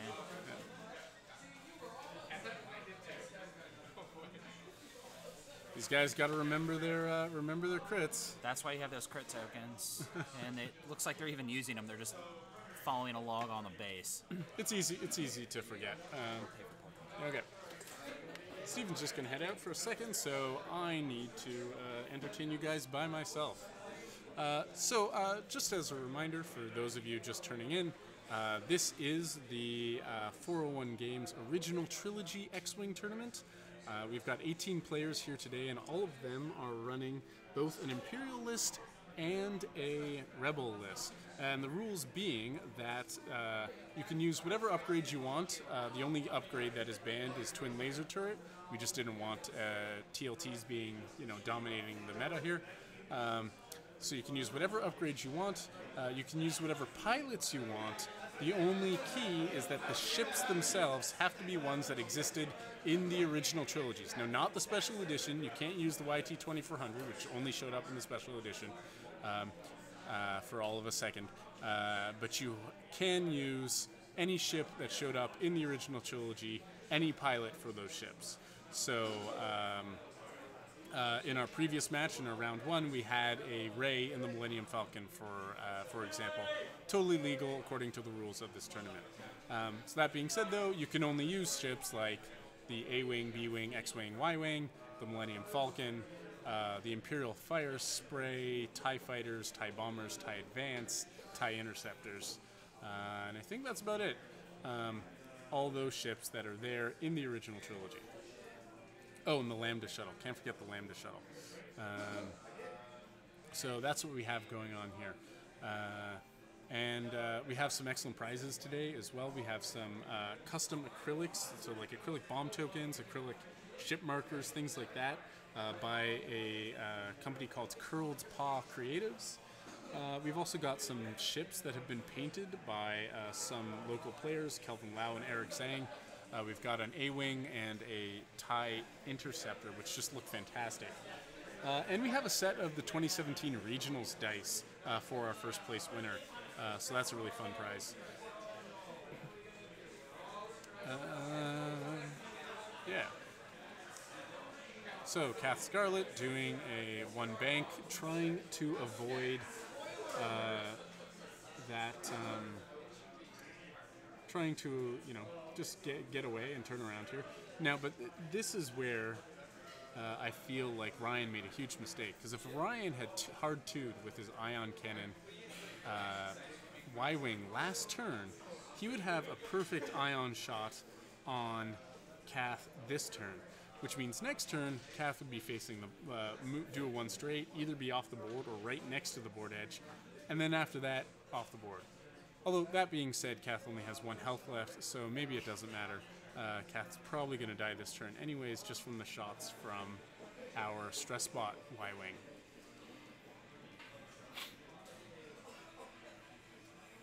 So Tarn and the Ion Y-Wing are just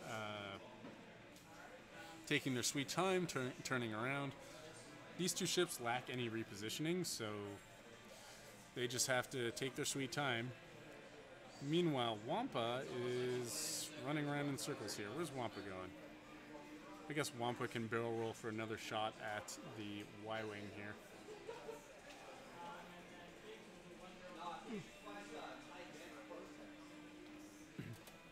So Steven's back. Hello. See, I was just saying that... 29 minutes left in the round. X-Wing players, there's 29 minutes in the round. Nice barrel roll by Wampa. Yeah. So Wampa's got our Y-Wing in his sights. It's a real shame the Y-Wing isn't facing the other way, but that being said, the Y-Wing only has 1 more health, so Ion or not, he would die here if he got hit. So it looks like he's going to die. Wampa's going to be hard to track down for these two, I feel like. He's PS4. He actually moves later than both that X-Wing and that Y-Wing. Y-Wings don't have their turrets available because they're using BTL, so... The question is just, will Wampa ever be able to put through enough damage? Yeah, right? But Kath is going to die here. If Soontir were still alive, this would be a very different game. And, yeah, oh man. Oh yeah, Soontir, honestly, against this list, if you were really good with Soontir and played him really conservatively, yeah, you keep him at Soontir could range potentially solo the getting damage in on Soontir would be very difficult. Very difficult. So that's... Oh, Kath survives the primary shot from our Y-Wing, but now here comes the dorsal turret shot, which itself is still only 2 dice. Right? Because it's only 3 at range 1. Oh no, just 1 hit. Hoping for blanks on Kath's defense roll. There it is. And Kath's dead. Kath is dead. Really lucky shot by our dorsal turret Y-Wing, who, did his job. Yeah. And now it's 3 ships against a TIE fighter who out-PS's the whole list. That's great at PS4. PS4, you've got a barrel roll. You could I don't think you're going to win. No. I don't think it's impossible to win. I don't think it's likely. But it's not impossible to really cause some damage with this. Although, I just remembered, M9G8.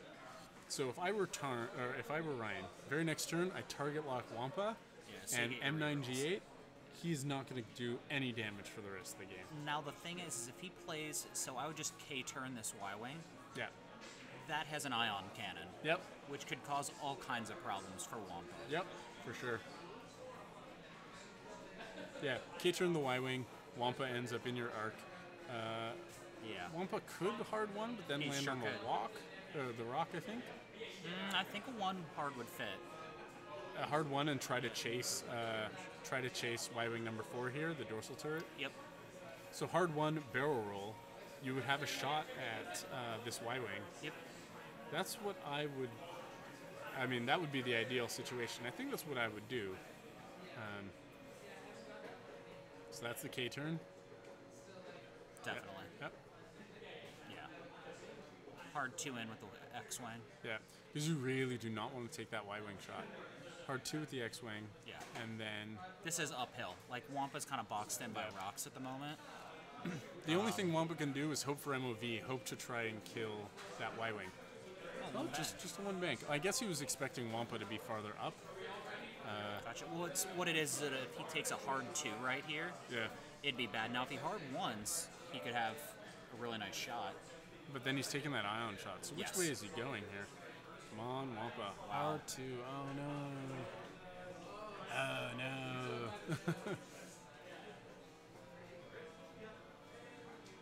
Oh, jeez. Tarn's full health, too. Tarn's full health is going to have a 4 dice focus target lock. Nope, just a focus shot. Target lock is still on the Y-wing. He took an evade. I think I would have taken a focus and just What do you hope for? Right? push damage. Like, yeah, it's Well, not. hit crit. There's that crit, but do you decide now to push 1 damage through? No. You let Tarn roll for it. Oh no. Yes and no. He just evades.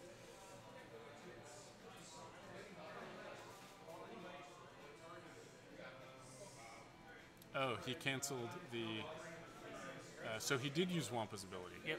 Do you do that before or after you roll? Should have done it before he rolled. Sorry? Let's double check that. It's not. TIE Fighter. Wampa. When attacking, you may cancel all dice. Oh, it's during your mod, right? So you roll, they roll, then you decide. Oh, yeah, okay. Loose stabilizer on somebody. Who's that on? Wampa? Ooh, Wampa takes a loose stabilizer. Just 1 crit. Okay. But now Wampa's gonna die to 2 shots from. Yeah, it's also not great that the X-Wing or the TIE Fighter dial has a lot of white. Mm-hmm. Like, that's... So that's 2 hits. That's 1 damage on Wampa. That was just the primaries. And now it's the Ion, which is 3 dice and does 1 damage. So this could be the end of Wampa. 2 hits, we get our M9G8 Nice reroll. rolls. Oh, The modifier, that's great. yeah. He needs 3 natural evades here. There it is, game over. And that's game. Yeah, that is game. Wampa goes down to an Ion Cannon Y-Wing. Now, yeah, I definitely thought that Greg lost the game when he lost Soontir. Yeah, he just played a little too aggressively. Way too aggressively. If he had just peeled out Soontir, come back around, because he could have turned Soontir north and behind the rock, kept him safe, and then brought him around again. Yeah, because there's the other thing. You kind of want Soontir to also be your bait to an extent. Like, Yeah. you don't mind them shooting Soontir. Their chances of hitting are very small. Yeah, you just want him you want them shooting at him when he's got full health. And auto thrusters and Yeah, device. if it's at range 3, all the better, right? And you want that threat to be there, but it's really all range control with him, right? You really want to make sure that you are at range 3, or out of arc or whatever else. Diving into a scrum like that is the surest way to get Soontir killed. Right. Unfortunately. Great. Well, that's it for round 2 of the 401 Games X-Wing Original Trilogy Tournament. We will be back in about half an hour, probably. That will be when this round is over. So please keep tuning in. And if you guys do have any questions for us or anything like that, feel free to let us know in the chat, and we will be happy to answer them. We're just going to go off now. This has been Mike. This is Steven. And we will see you guys soon. Thanks, everyone.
And we're back, X-Wing fans, for round 3 of the original trilogy. We have 2 very interesting lists. We have Cam Murray flying as Rebels with Rey and Kian, and Aaron, who is a longtime PTL member, flying a very unique Imperial list with Karner Jax, Deathfire, Scimitar Squadron, 2 Scimitar Squadron pilots. So just to hop into the lists a little bit, Cam is flying Rey with VI, Kanan, Finn, Crane, smuggling compartment, countermeasures, and I would imagine the new title. And Kian Farlander, who's B-Wing, with Stay on Target, Advanced Sensors, Navigator, and title. Ooh, I like that. And then Aaron is flying Karnar Jax with PTL, Thrusters, Twin Ion Mark II, title, Deathfighter with extra munitions, unguided rockets, prox mines, lightweight frame, Scimitar Pilot with unguided rockets, seismic charge, lightweight frame, and then another Scimitar Pilot flying Flechette torpedoes, an unguided rocket, and long-range scanners. So a very unique smattering of upgrades that I can see they do a little bit of everything. So rocks look like they're the big rocks, generally kind of setting up in your classic pinwheel formation in the middle of the board. And I've got my co-announcer back, Mike. Hello. Yeah, this is really interesting. So, standard Rey, we saw this earlier today. Very similar. Actually, it's exactly the same as the one we saw in round 1. Yep. This Kian Farlander. Kian's one of my favorite ships. I haven't played around with the B-Wings in a long time. But Stay on Target Kian is so much fun to fly. Especially with advanced sensors. You get to go wherever the hell you want to go. And he's even thrown Navigator on there, which means he can definitely go wherever the heck he wants to go. That is a fantastic upgrade. Right. Because Navigator lets you change the speed, It and then does. Stay on Target lets you change the thing. So, You're familiar in that one of your X-Wing builds, if I'm not mistaken. yeah. Well, Stay on Target's one of, I think,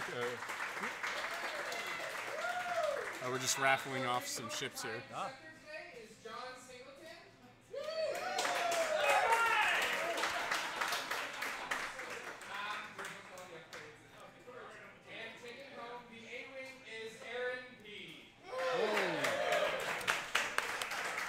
Nice. So where was I? Right. Stay on Target, I think, is a really underappreciated upgrade. It gives you so much flexibility in where you want to move, where you're going to move. I love it on Kian. I love it on Nien Nub. Nien Nub with BB-8 and Stay on Target just goes wherever the heck you want. Which is so much fun. I calculated it out. It's something like 250 possible final positions. Wonderful. Right? Because you with BB you on Nien Nub you dial in the 3 straight. You probably have vector thrusters so you can barrel roll. Well, BB-8. Oh yeah, right? BB-8. Yeah, there we So go. you dial in the 3 straight. You can then choose to BB-8 or not, right? Barrel roll or not, which is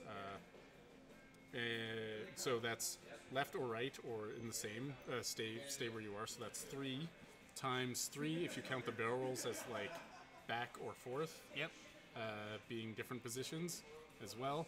And then times 7 because there's 7 different 3-speed maneuvers, right? That's then crazy. times another 3 because you can choose to barrel boost or not. Actually, Right. 4, right? Because you can stay where you are or boost with pattern analyzer, right? So basically, Nien Nub with Stay on Target and BB-8 can go anywhere, Which is fun. Which is so much fun. But you're only doing it at PS7, right? So, I mean, you can tear apart low PS ships, but high PS ships you have to be more careful with. Anywho, same thing with Kian Farlander, PS7. So which is why I would normally run him with Intel Agent, not Navigator, and just dial in the 2K all the time. Yep. Right? Those 2 speeds give you more than enough options, I think, to get your Yeah, I red agree. maneuver, get the stress, and then as long as you have your shot. But the reason for having Intel Agent is if you come across ships that are higher PS than you, you want to know where they're going. AKA Karnar. Sorry? AKA Karnor. Karnor. So this Kian's going to have trouble getting Karnor locked down.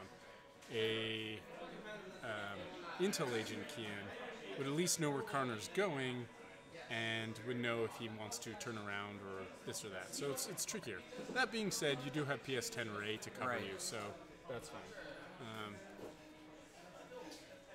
Now, Which is a bit of a tough thing because Karnar, as you know, freezes those tokens. But in something like Ray, it's not expertise Ray though. It's veteran so it is a instinct. little different. It is a little different. The one we had before was expertise. This one's veteran instincts, which means He does need the token a little more than you typically would with an expertise. I mean, he'll still get the rerolls, which is nice.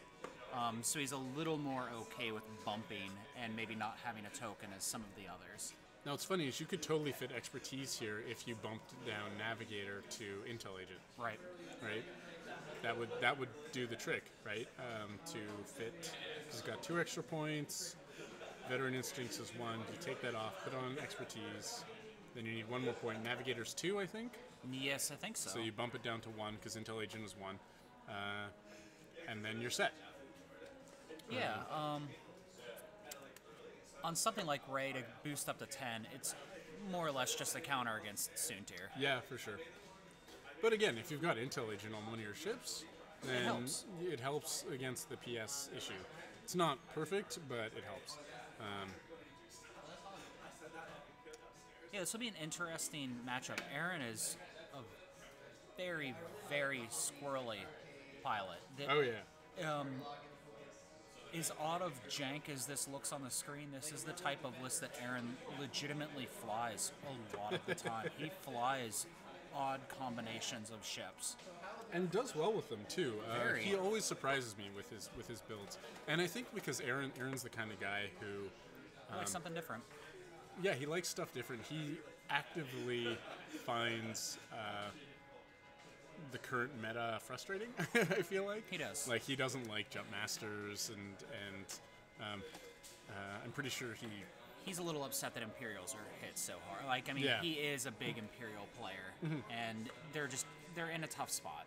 I think I really think if they ever nerf the jump master, Imperials might see a bit of a resurgence, but that's a ways out. We'll see. Who knows? That said, he actively tries to make new lists that challenge the meta Yep. specifically. And he's the type of person that will build a hard counter list. Yeah, hard You'll counter go list, in and you'll just be like, oh, my list is not going to beat that. or even like a hard counter list, or lists that are specifically just like, I'm going to do something that is just not meta. Right. Because he likes surprising people, And that is a very that's where he'll prototype end up. Toronto League Oh yeah, for type sure. mentality. But you're right. I mean, you can fly some really great tier 1 lists, and every once in a while you can just come up against people that fly such an odd list that you just can't ever plan Yep. against it. Yep. You'll have no reps against it, and you kind of have to either figure out how to beat it on the fly, or you're going to have a rough time. Yep. And it's funny that you say that that's a prototype Toronto attitude. Aaron was actually the originator of the prototype Toronto League. And so for those of you just tuning in, Stephen and I and a bunch of the local players here all participate in the prototype Toronto League, which is a league that runs here at various gaming stores in Toronto. And the way it works is you fly 7 matches against different opponents over the course of each season, Yep. which will be about 2 months long.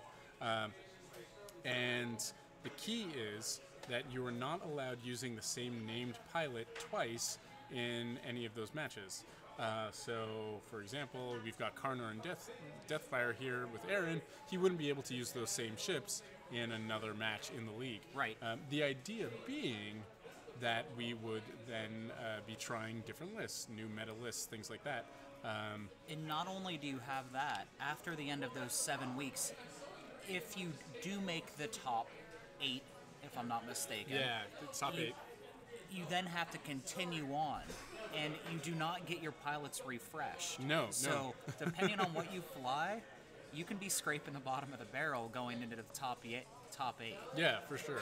And I mean, there are enough good pilots out there that we just rolled 5 dice. Oh, that was Wow. Karnar. Yeah. I think that was Ray shooting Karnar. Obstructed. Obstructed range 3. That was. Karnar is shooting Kian at obstructed range 2. It's 2 hits. Oh, that was Ray shooting first. That was Yeah, Ray that- shooting into Karnar. Yeah. And There's damage. 1 of 8.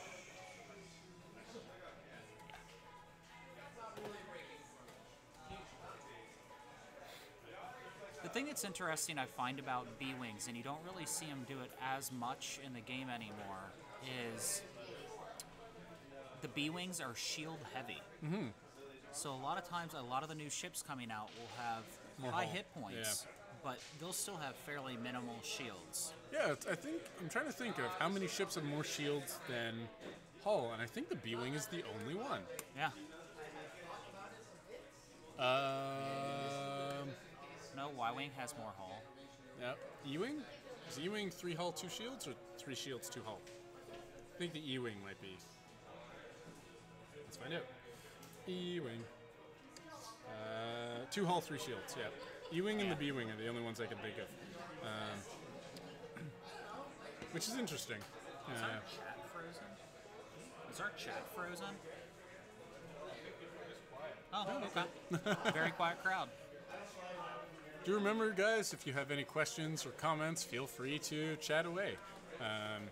Just reloaded my screen too, so there's Oh, okay. That's fine then. I'm like, wow, the last one was at 105. We do like your comments. They give us things to talk about because, you know, there's only so much whiffing we can do on. Hello.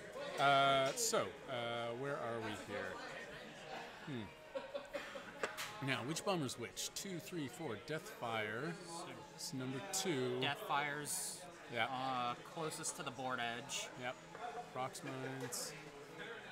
We will not do more jump masters. We need no more jump No more masters. jump masters. And in fact, there are no scum in this tournament at all. Which is the proper way to run a tournament. I mean, I only fly Rebels and Scum, and I enjoy flying Scum, some of my Scum stuff, but I actually don't own a Jump Master yet. For shame. For shame, For apparently. shame. And I'm kind of okay with that. I'm kind of an Aaron type, Yes, you are. in that I like flying random things that are new and different and not necessarily meta heavy. Yeah, you know, Scum is getting a lot of love lately. I can certainly see why people fly them. I mean, they've got a lot of really interesting ships, and Really a lot neat of them abilities. have been neat. The abilities are neat. The ship's abilities are good. The ships themselves are good. I mean, the problem is just the Jump Master, right? That's it. Yeah. That is the thing that really kind of throws the whole meta off. So I was saying this earlier off mic, but I would not be surprised if the Jump Master got a nerf soon. Scum crew is very good. Yeah, It a lot is. of the Scum Just crew. Scum in general, they've gotten a lot of expansions recently that seem to put them ahead on the power curve. I don't necessarily know if the crew is unbalancing, but there are a lot of good crew options for Scum, that's for sure. Right, like if you have 1 to 2 points with Scum and you have crew slot open, You you feel can it. do a lot of different You things. feel it. All right, what are we waiting for here? Looks like we're still waiting for a dial for number 2, Deathfire. What's Deathfire's ability? I always forget that. Let's look that up. I was looking that up. And I He can forgot. go out the front, right? Is he the up the front guy? Bomber. TIE bomber. When you reveal your maneuver dial or after you perform an action, you may perform a bomb upgrade okay. card action as a free action. So he turns.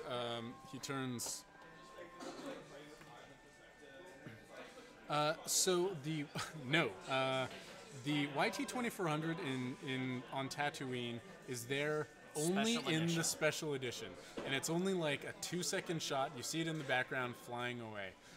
So we have decided for the rules for this tournament, special edition does not count for this tournament.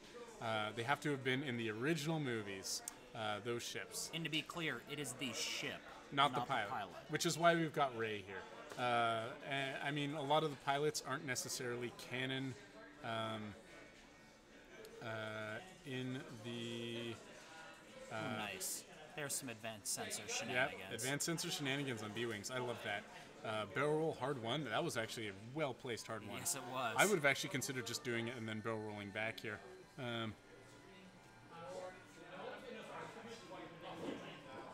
Yep, so, Rob, we decided that the ship had to be in the movie, not the pilot.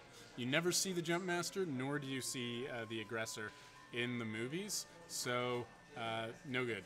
And that would really just leave only those two ships available to Scum if we did that anyways.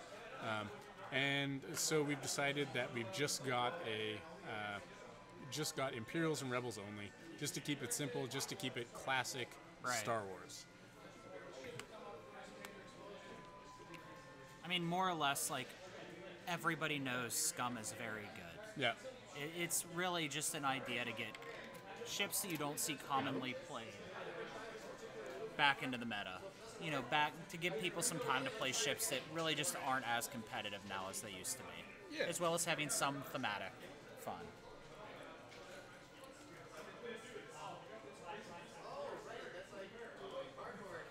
All right. What is that? Is that a hard 2 from Rey? That's gonna... Oh, wow. No, Cam's... Excellent So, move by Cam. Cam Murray is a very, very experienced Chewie Miranda player. Oh, okay. So he is so familiar with flying the Falcon. Right, right. So it does not surprise me that he can maneuver that in and out of the rocks. No problem. Well placed. The amount of reps he has is insane. Thing is, he's in this kill box here for... Aaron's put him in a nice spot. yeah, and he's got all those rockets who are just going to come flying. And he can chase him too. Like he's in a... Rey, yep, I agree. Rey does see a lot of play. I haven't seen her too much lately, but... rules for what exactly, David? The tournament in general. The tournament or the game?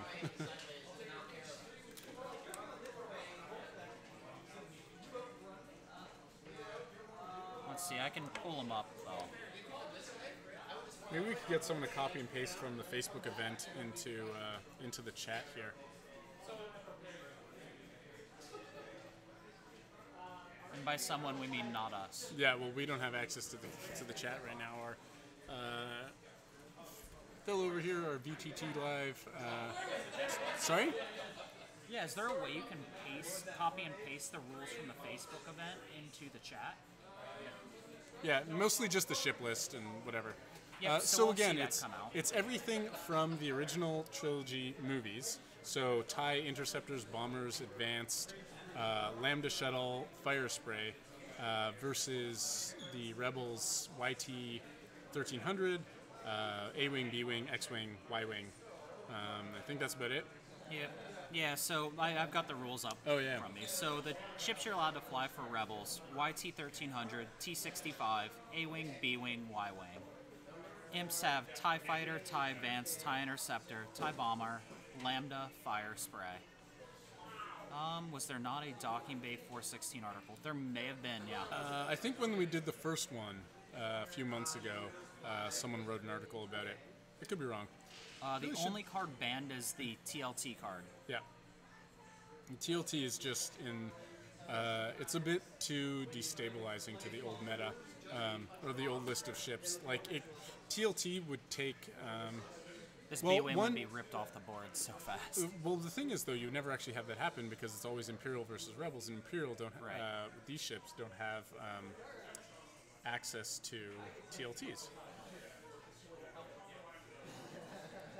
We are getting someone to copy and paste the list into the chat. Oh, we saw flechette torpedoes go off, I think. is what just happened. Kian took some flechettes. Yep. Interesting. Although, yeah, pre-stressing Kian is no good. Yeah, it's an interesting move.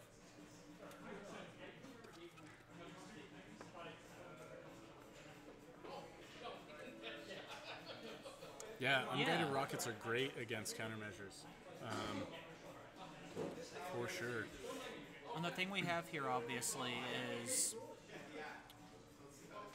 right now Cam is more or less in a spot where he's kind of chasing Karnar, which is a little rough. Now, given that the Falcon can turn around right away, and we might see a bank, like a sloop coming up.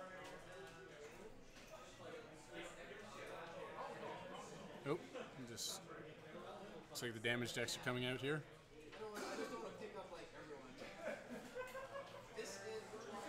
I love how no scum was in caps.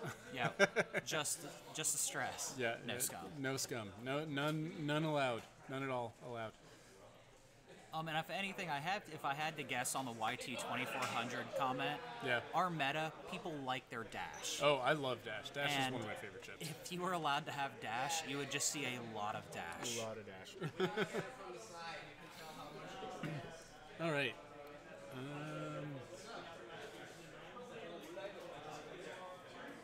We've got dials down. Yep. Oh no, Karnar is going to set his. No, yeah. His isn't down yet. They've been taking their time setting their dials. Not necessarily a bad thing. All right. No, if I had to guess, I think Aaron's probably just going to 2-hard around this rock and keep on going. Are any Imperials? Yes, the Lambda has Lambda a is cannon. Yeah. Yep. Other than that, the Defender, but the Defender is not allowed in this particular tournament. I Right. think those are the only two cannons Right. Yeah, Yeah. Defenders aren't valid. for this tournament. Just in general, those are the only two. Actually, no, the Fire Spray has a cannon slot as well. Oh yeah, there we go. Yeah. Fire Spray and the Lambda both have cannon slots.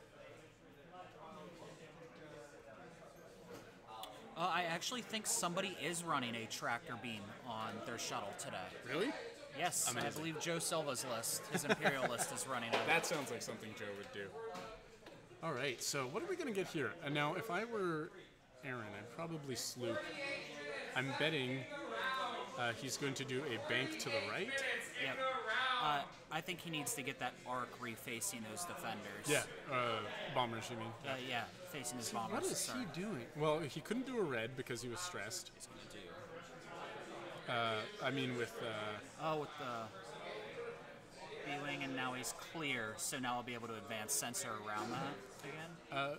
Nick, we did just have an Imperial Fire Spray in the previous round. Yeah, we and saw you might Cat actually Scarlet. see. I think we actually have a few going on today, just because of the nature of the tournament. Yes, there are Imperial fire sprays, though. A few people. Lockjaw, no. You cannot in tournaments use use epic-based ships as obstacles. Now, would somebody have allowed it in this tournament? I actually don't know. If somebody asked the question. No, So oh yeah, sure. Just for what we have on YouTube later. Oh yeah, Sure. fair enough. People on Twitch and YouTube and they don't see each other's chat. Oh, Fair, makes right? sense. Yes. Okay. So the So which question. chat do we have here? Both? Oh, perfect. That's nice. You can see which one it's coming from. We can? Wow. There'll be a little Twitch symbol beside some, and there'll be that's the YouTube symbol. Oh, There'll be a little purple Twitch symbol. Oh. good to know.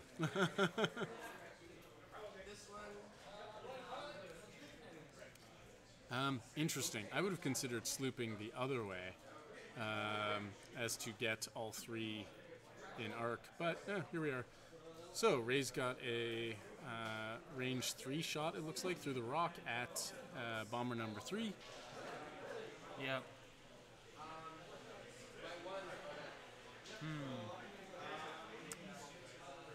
I'd fire on number 2 if he's got him in range. The one way out. And hope you can potentially just block number 3 the next round. Deathfire? I would, you know what? I would just go after number 3.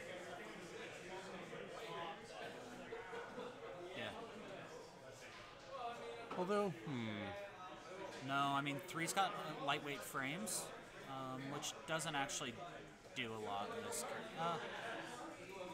I don't know. sorry? I'd pick one and just shoot at this point. I don't know if there's a They great. both got lightweight frames. I'm wondering if is that prox mine going to be a problem? Two crits. It's a nice thing to see. Oh wow, 3 crits and a hit. Ouch. Oh wow. So did he have a focus? So he took a 1. Looks like he took a crit. That looks like I can't read it. I can't see it either. Yeah, they need to put it in the tray. What is that? Is that a direct hit? Thrust control fire. Thrust control fire. Yep. Yeah, thrust control fire. So receive 1 stress token, flip the card down. And you can see, took the stress token, flip the card down. What's going on here? Why are they... Oh, just to measure Measuring range. range. He's in. Range 3 obstructed, though. You've got to go closest point. Yes. Although they were checking actually in arc. Yeah. Yep, they were So checking out. I still think it's obstructed. Hit As good as it gets for a bomber. Why not? Yeah. But, I mean, you're going up against Ray, who's got 3 dice and 2 free rerolls. Oh. And actually adding, could actually have up to 4 dice in that Yeah. situation because of Finn. He really just has not done anything worthwhile with Kian, though, which is really unfortunate. No. Scavenger crane? No, I think they were talking about tournament levels. Oh, for SC and above, only the 12. Oh, store champ. Store champs, yeah. Store champs and above, yeah. Yeah, and I honestly don't... I can't imagine any smaller tournament actually allowing a Sea Rock or anything, or a Rebel transport to be used as debris or If an somebody obstacle. let me do that, I would take a seismic torp just to rip that thing off the table. Yeah, and just blow it off the table. It would be worth it every single Because time. would it count as an obstacle in It's that? it counts as an asteroid. Yeah, right? So I guess I would totally just... Yeah, you put it right in the middle, it takes up so much space, and then you seismic torp it, and something's going to be near it. Oh, right? even if you use your own, you can Yeah, just yeah. set it up in front and then walk straight down the board, pop it when you need to. Yep. Be like, middle of the board's open. Yep. Oh, that would be so much fun. Ooh, so Kian is in such bad shape. He's And got this an is... advanced sensor. Yeah, but I mean, this is the thing, though. This Kian should be behind those bombers, just tearing them apart. You're not allowed to for an actual legal tournament. You can use them in a casual game. Legal tournaments, you're not allowed to. Yeah, I've never seen it allowed in a large tournament. I don't know if it's even allowed at like a game night kit tournament. That might be TO choice. Oh, it can't be destroyed with. Oh, that's Oh. a shame. That's sad. You're still not allowed to take them at a store champ or above. Yeah, I would you nev- might be able to on a game kit, but it'd be up to the store. Yeah, that'd be kind of fun. I don't know. I've never actually flown with one of those as an obstacle. Now, see, yeah, Kian here is in the wrong place, in my opinion. Kian should be. I don't know. Well, the one thing I Kian should be endeavoring to get behind these bombers, right? Is that- Because once he's behind them, he can just do whatever the heck he wants to them, right? You've also got the problem now that Kian, sooner or later, unless he keeps trying to run after Karnor and only in a 2-ship list, this is going to probably be a mistake. Karnor is going to start coming back around. Yeah, he shouldn't be running after Karnor here. He should be tearing apart the bombers with Kian because that's what Kian's good at, arc dodging lower PS ships, right? Right.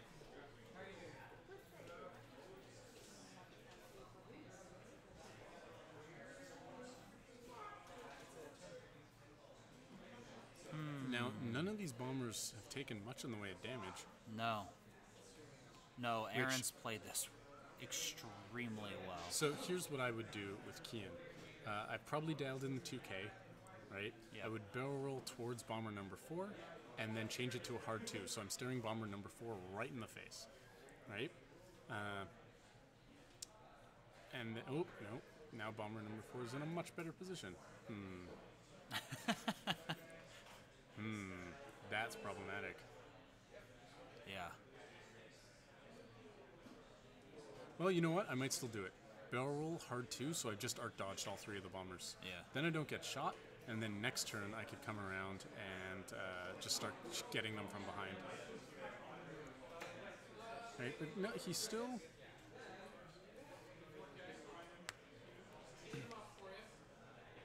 Right, yeah, I mean, that's, Nick, that's pretty much the comment. I like the sort of turning, not a list of ships the TO hates, but the thematic restrictions. That's really what this is all about. Yeah. It's honestly just a tournament for a lot of people to bring back stuff that they don't get to fly anymore. Yeah. And to flex, like, their creativity. Yeah. Try something new. See, and this is where I think he's making a mistake with Kian. He's chasing Karnor with him. I would just let Karnor. I would just let Ray take care of Karnor with the turret, right? And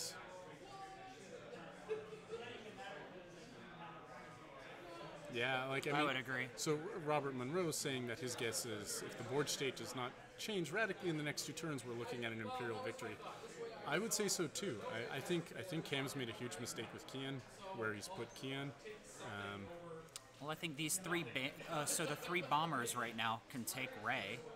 Well, Ray hasn't moved yet. I know. Well, but Ray's going gonna to go forward somewhere and sloop, or just try to bug out and sloop down and try to go back around. No, that's probably going to be a sloop, so he's got a shot at bomber number 4, maybe number 3. But Kian should really be over past these bombers so that he can just start harassing them from behind.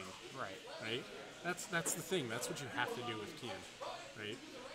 It's odd to think of a B-Wing like this, but Kian Farlander with Stay on Target is an arc dodger. Right? Like, that's what he's got to be. And he's actually surprisingly good at it with advanced sensors and the 2K. He can really get in there, dodge arcs, and have range 1 shots. Right? Leaving him out like this is... Jousting with him is just the wrong choice. I don't think he's actually used Stay on Target once. No. Which is, I mean, you're really just not playing to Kian's strengths here. Yeah, it's range 1. So that's going to be a range 1 shot from Ray on to... Scimitar Squadron pilot. No, shoot the one you've already shot, right? Why not shoot number 4, who's range 2? I think I would take range 2 and try to... I would take range 2 and just try to push out that extra damage. He's hoping Deathfire's in range.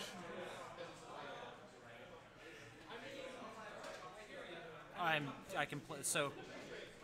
I prefer a looser version of this. Okay, so Kirk here has said he prefers a looser version that includes ships shown in any movies, including Force Awakens and Rogue One. So that is the T-70s and Strikers, TIE FOs, I guess, and that's about it. You could bring the arc back in. Oh, the arcs. Well, he said Rogue One and Force Awakens, okay. not the prequels. The arc's only in the prequels. Ray just landed a whole bunch of damage into, so that's 5 hits, or so 3 hits, 2 crits into, Ouch. which one here? Number 3, bomber number 3, who taking 2 hits and 2 crits. That is, can't see that there. Nope, no idea what that is. Okay. Direct hit. And something else. What's So that that one? thing should be on 1 hull then, That's I think. probably a major hull breach.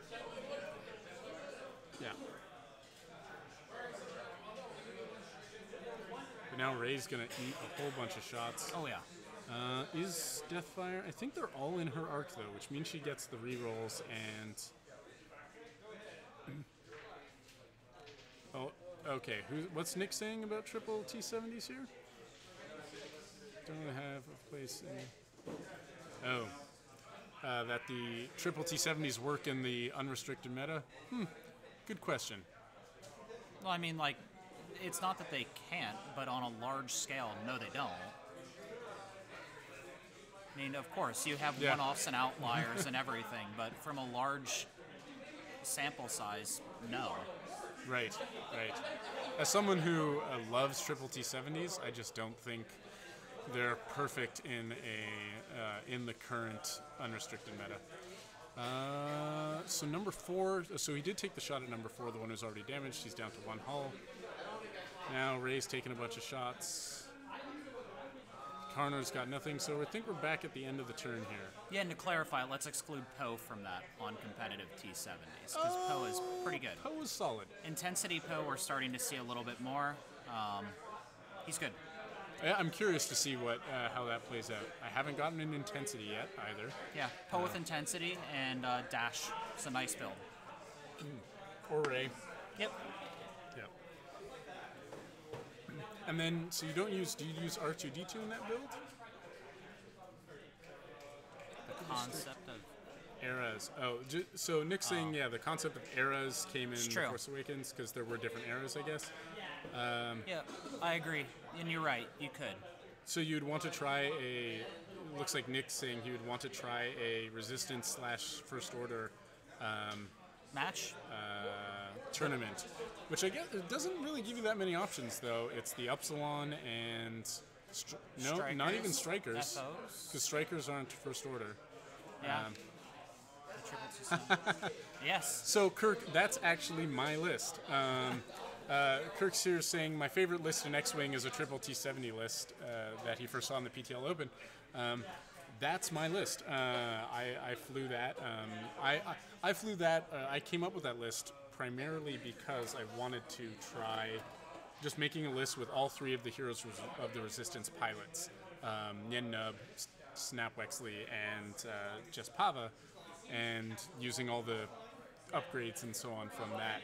It's a great list. I've tweaked it a bunch. Eventually, I think actually someone suggested Stay on Target and BB-8 on Reddit somewhere. And I was just like, you know what? Perfect. Stay on Target and BB-8 on Nien Nunb is fantastic. I was just saying how I enjoy Kian as an arc dodger, right? Like a surprising arc dodger. Nien Nunb is definitely that PS7 arc dodger. Yeah, it's also just a fun list. Oh to yeah. Fly Oh too. yeah, so much fun. I mean, it's competitive and it's just a blast. Yeah, it's fun to fly because you actually have to think about flying it. It's not just like move and shoot someone with a turret. You have to like dodge arcs. You have to really be careful, but you can get some really powerful shots out of these guys. Yep. So it's the key to that list though. I think is pattern analyzer. That's what really makes T70s worth flying. Without that, they just don't have the action economy. And you're spending all your time trying to ignore or trying to avoid shots or whatever, and you're not getting the shots off as well as you can. But with Pattern Analyzer on Snap, he can, and PTL, he can get 3 actions a turn with no stress. Nien Nunb can change his position and get either range 1 or a focus every turn. Yeah, just a blast. Sorry? No. Yeah, and that's really the fun. So Kirk, the comment, I've had more fun flying the list than almost anything else I've tried in the last several months. I certainly found a point as I was playing X-Wing where you actually have to enjoy the lists you're flying. Mm-hmm. Right? Like, I mean, right now a very meta-heavy list is Fen, Anuldra, and Dengar. Right. The list is boring as sin to fly. See, he's not using Stay on Target at all. Where do you get that stress from? I'm so confused. Oh, maybe he did change it. Prequel trilogy. Arc Falcon? Is the Falcon in the prequel trilogy? TIE Fighters aren't in the prequel trilogy. The only ship in the prequel trilogy is the Arc. Are we saying that So TIE Fighters... they don't show up. Are we including Rogue One, I guess, in the prequels? Because it's 'Cause more it's before New Hope? It's Rebellion era though. Yeah. Okay, so does Oh boy. Rey hit that Prox Mine? So Deathfire here dropped a Prox Mine. Oh no! Well, she doesn't hit it this round. She's going to hit it next round. Wow. No, not necessarily, because she could bank out and not go over it. Oh, the Falcon has a cameo in Episode 3. Yeah, it's there in one shot in the background, same as the YT-2400 in the special editions. Right. I don't think it really counts. It's not the focus of Right. the shit. No, it's not. Of the movie. You don't actually like Range see one? it used. So Rey's taking range 1 shot. Yeah, it's true. It would make the chassis fit. Yeah.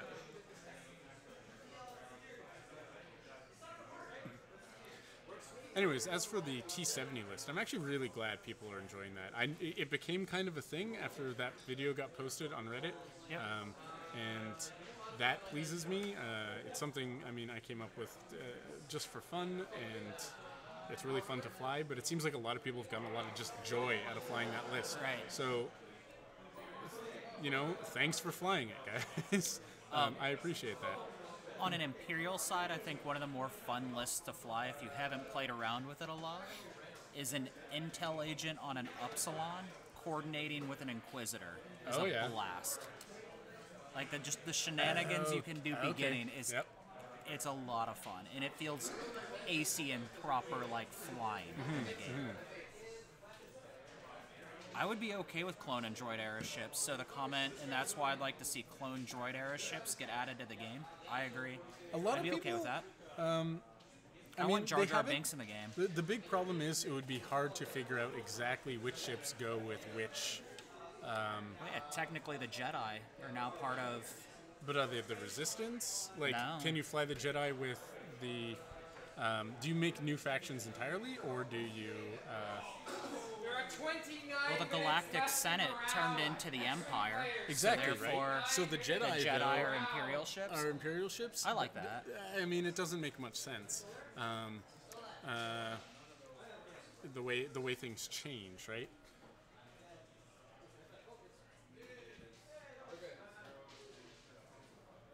Yeah, which would be typically, at least in this type of tournament, so the comment that the fire spray's in there.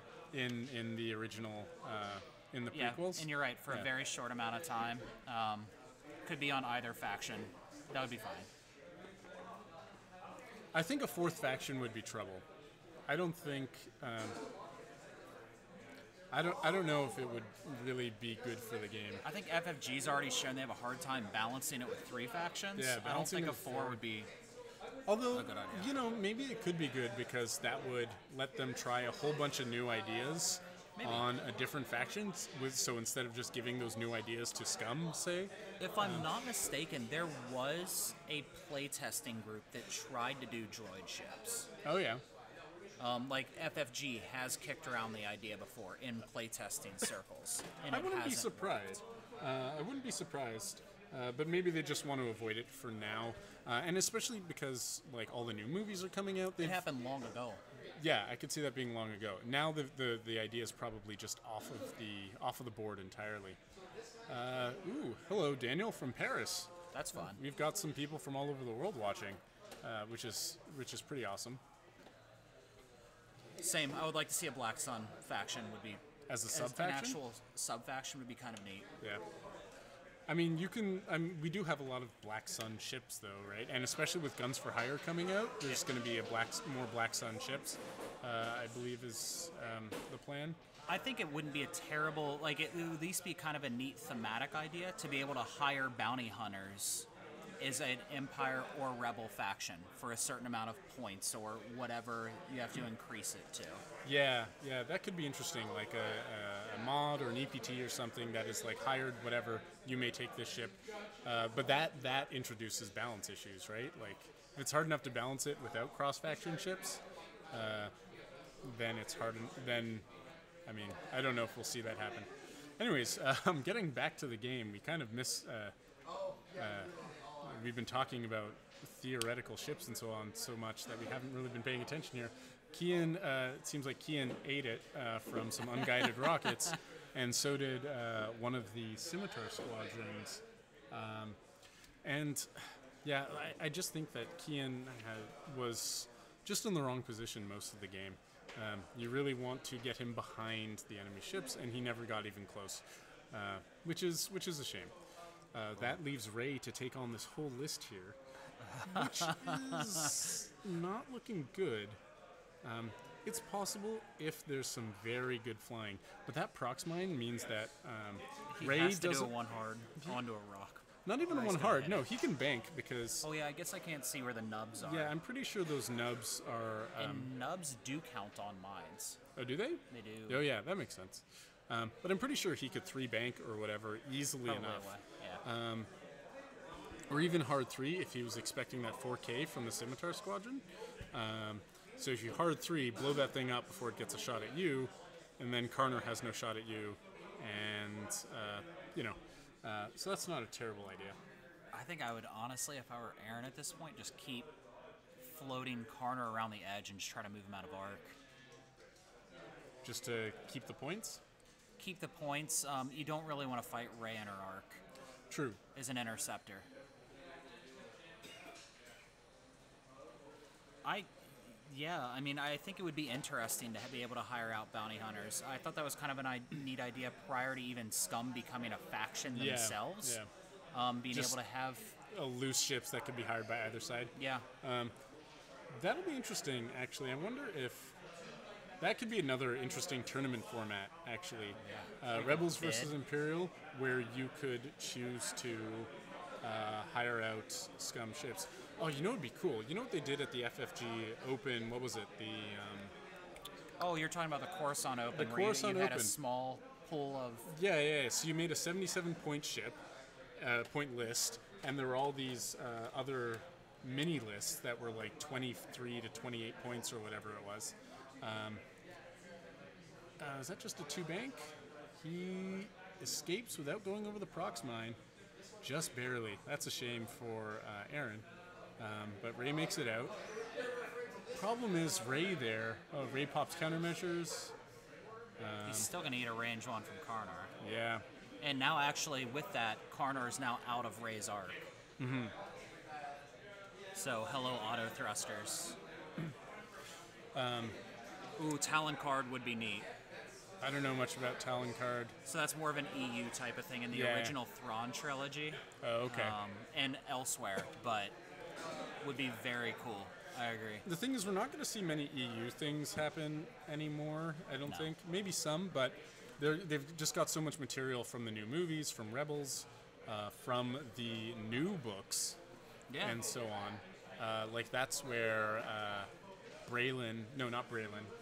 Thane came from. Yeah, it's where they also really built out the backstory behind, like, Snap Wexley and Nora. I just finished that book last night, actually. pretty good. The third one. Yeah, it's pretty good. Yeah, it's fun. So as I was saying, what would be an interesting... Thrusters, and then a focus. Who's this? Who's shooting who here? That's Ray shooting Karnar? Oh no, that was Rey shooting into number 4. Oh, Yes, so he yeah, didn't, that's definitely the choice. You kill yeah, number he didn't 4. eat that bait.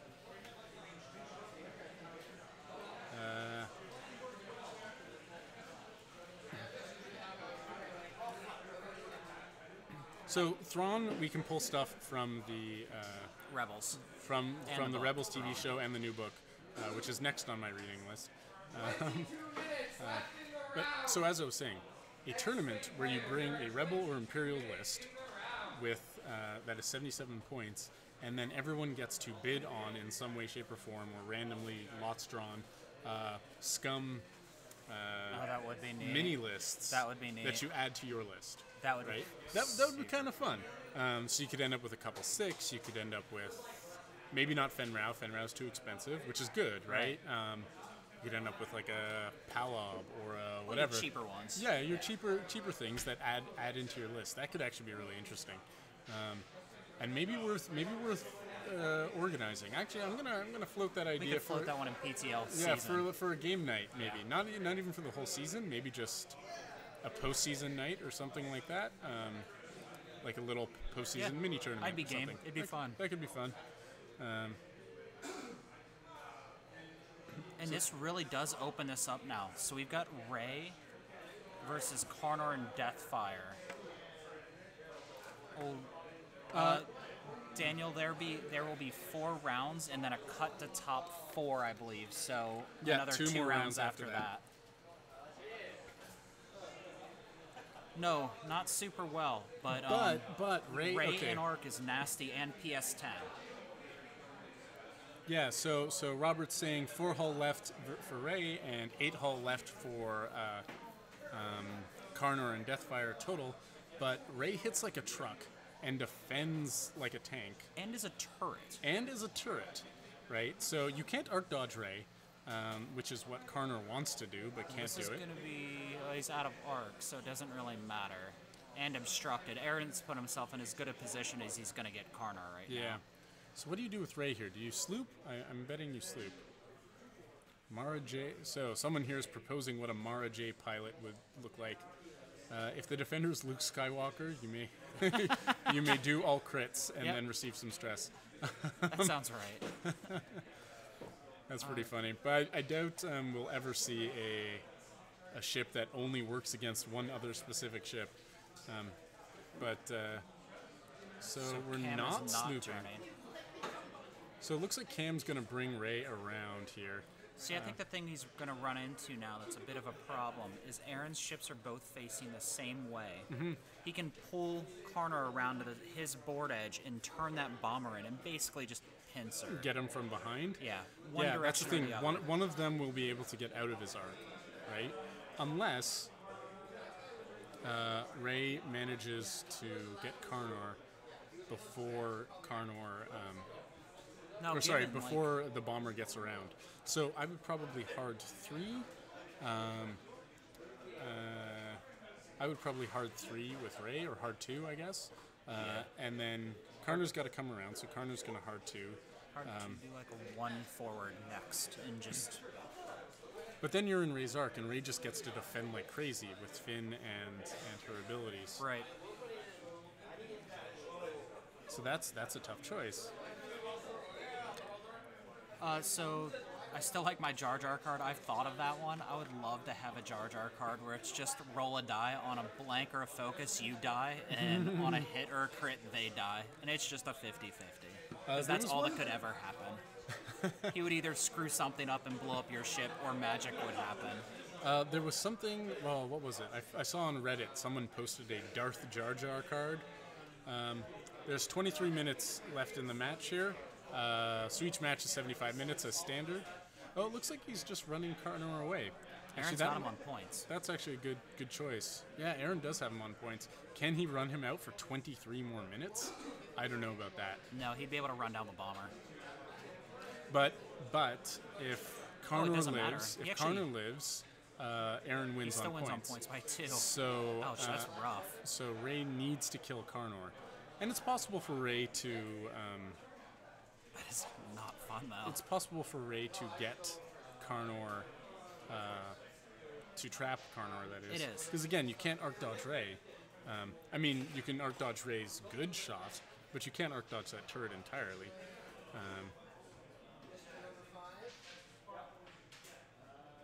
Yes, it is. Yep, time is in the top right corner. Okay, so what do we do here? Another hard... Ray will have to come in hard. Hard 3 for Ray. Hard 2? Hard 2. Yeah, hard 3 2. Doesn't matter. Hard 2 gives you more options for getting through the rocks on the next turn, I think.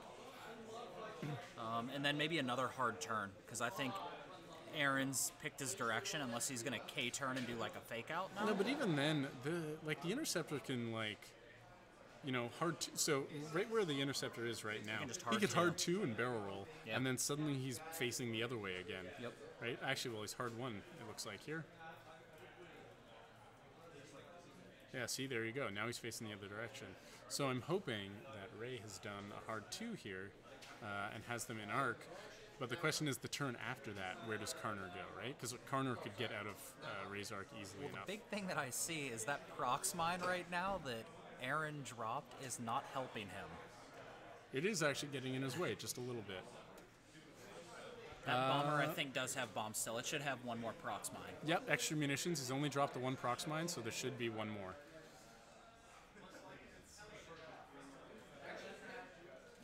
So it's not terrible, right? I mean, that bomber could drop. I mean, it is an uphill battle right now for Cam.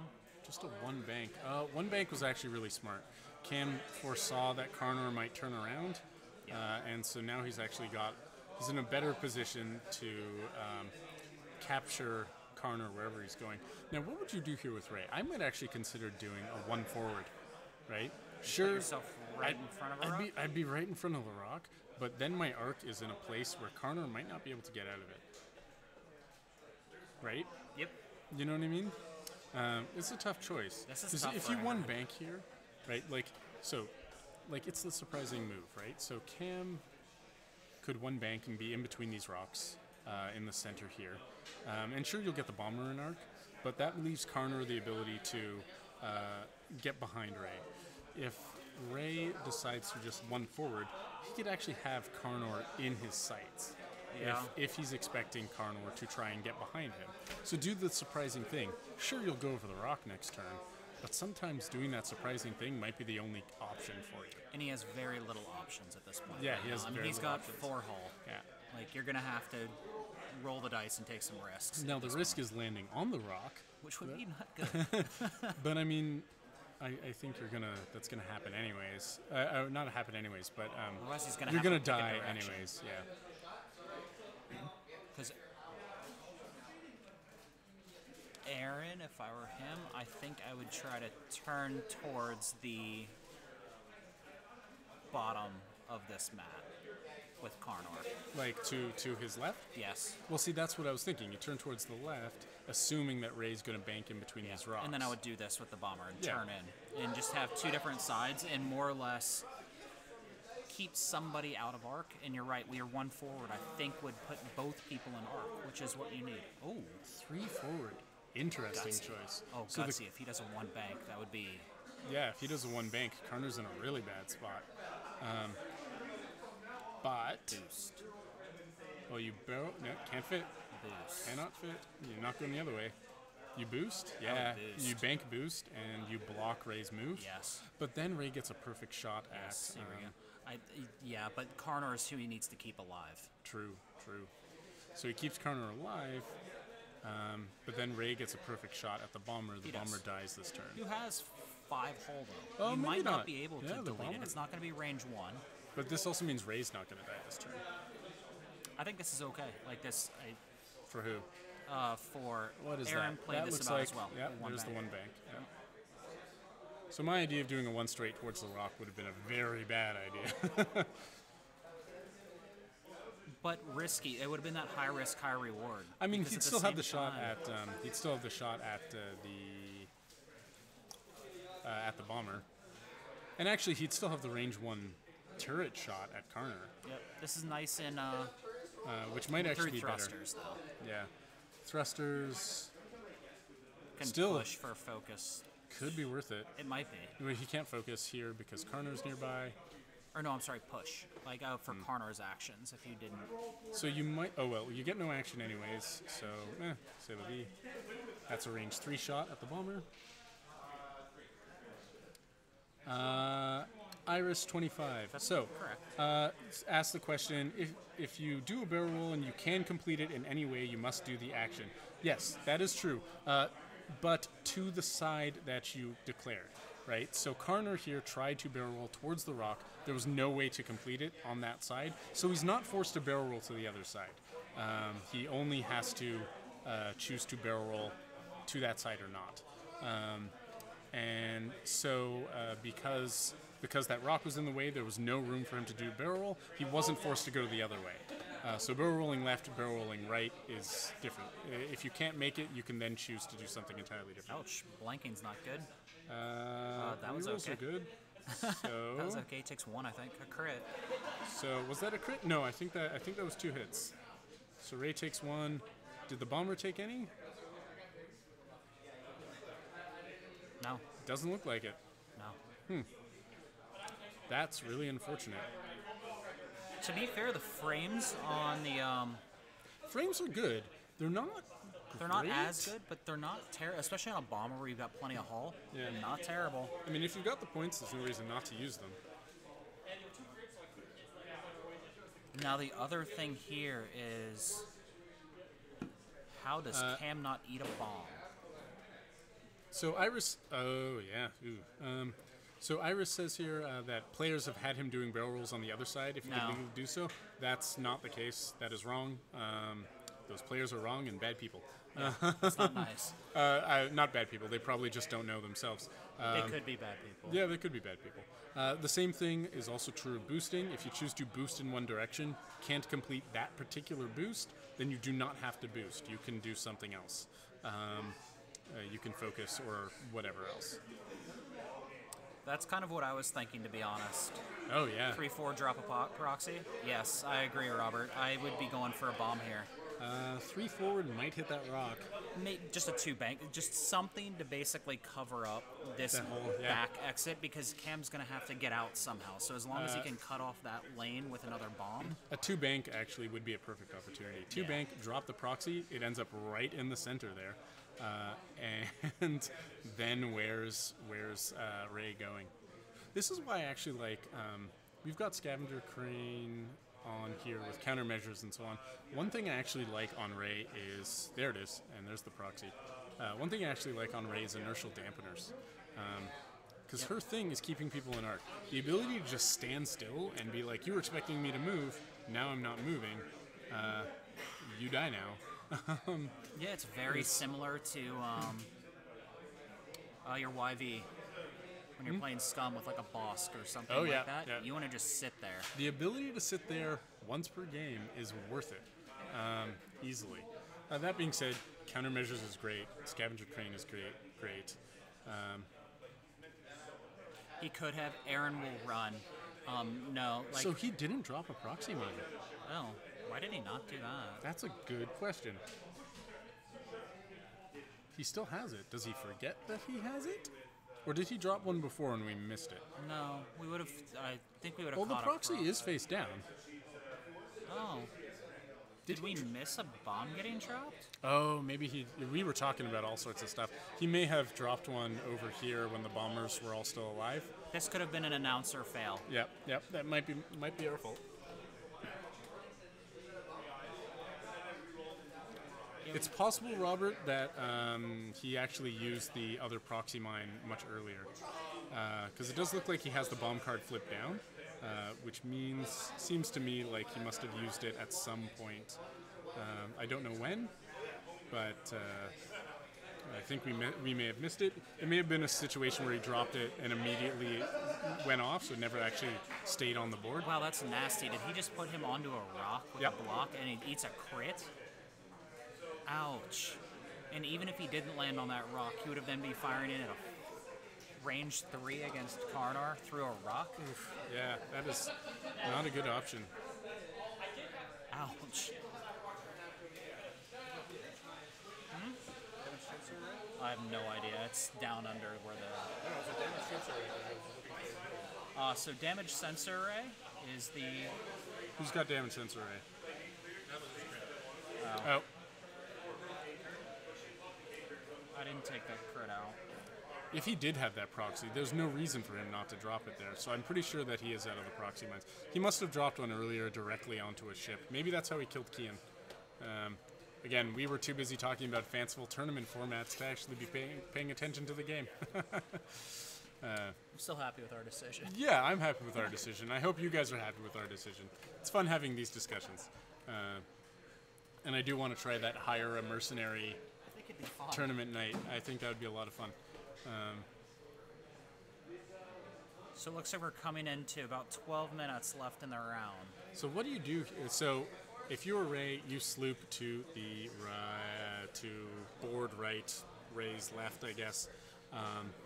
So that way you have Karnar in arc. You've got the bomber in arc as well, and you could take one of them hopefully off the board. Yep. That's a hard one. What is he? He's going for a block on Karnar so then he can shoot So he's gonna bump into the the bomber again. bomber. That's an interesting choice. So rather than take the range 3, so this is an interesting choice. Rather than take the range 3, it looks like he actually has Karnar in arc at range 2, which is where you want Karnar Jax to be. You're not going to get a focus because Karnar's Karnar. around anyways. But now you can lay in 4 dice at Karnar Jax with Ray's rerolls. Ray and Finn So 3 dice plus Finn's blank plus all the rerolls. That's not 2 what you're blanks, going no, for. that's no good. That is okay. Hit and 2 crits against Carnor Jax, who rolls. Oh, and Aaron's good. Yep, he had an evade, he had a focus. I mean, that's the best shot you're going to get at Carnor all game.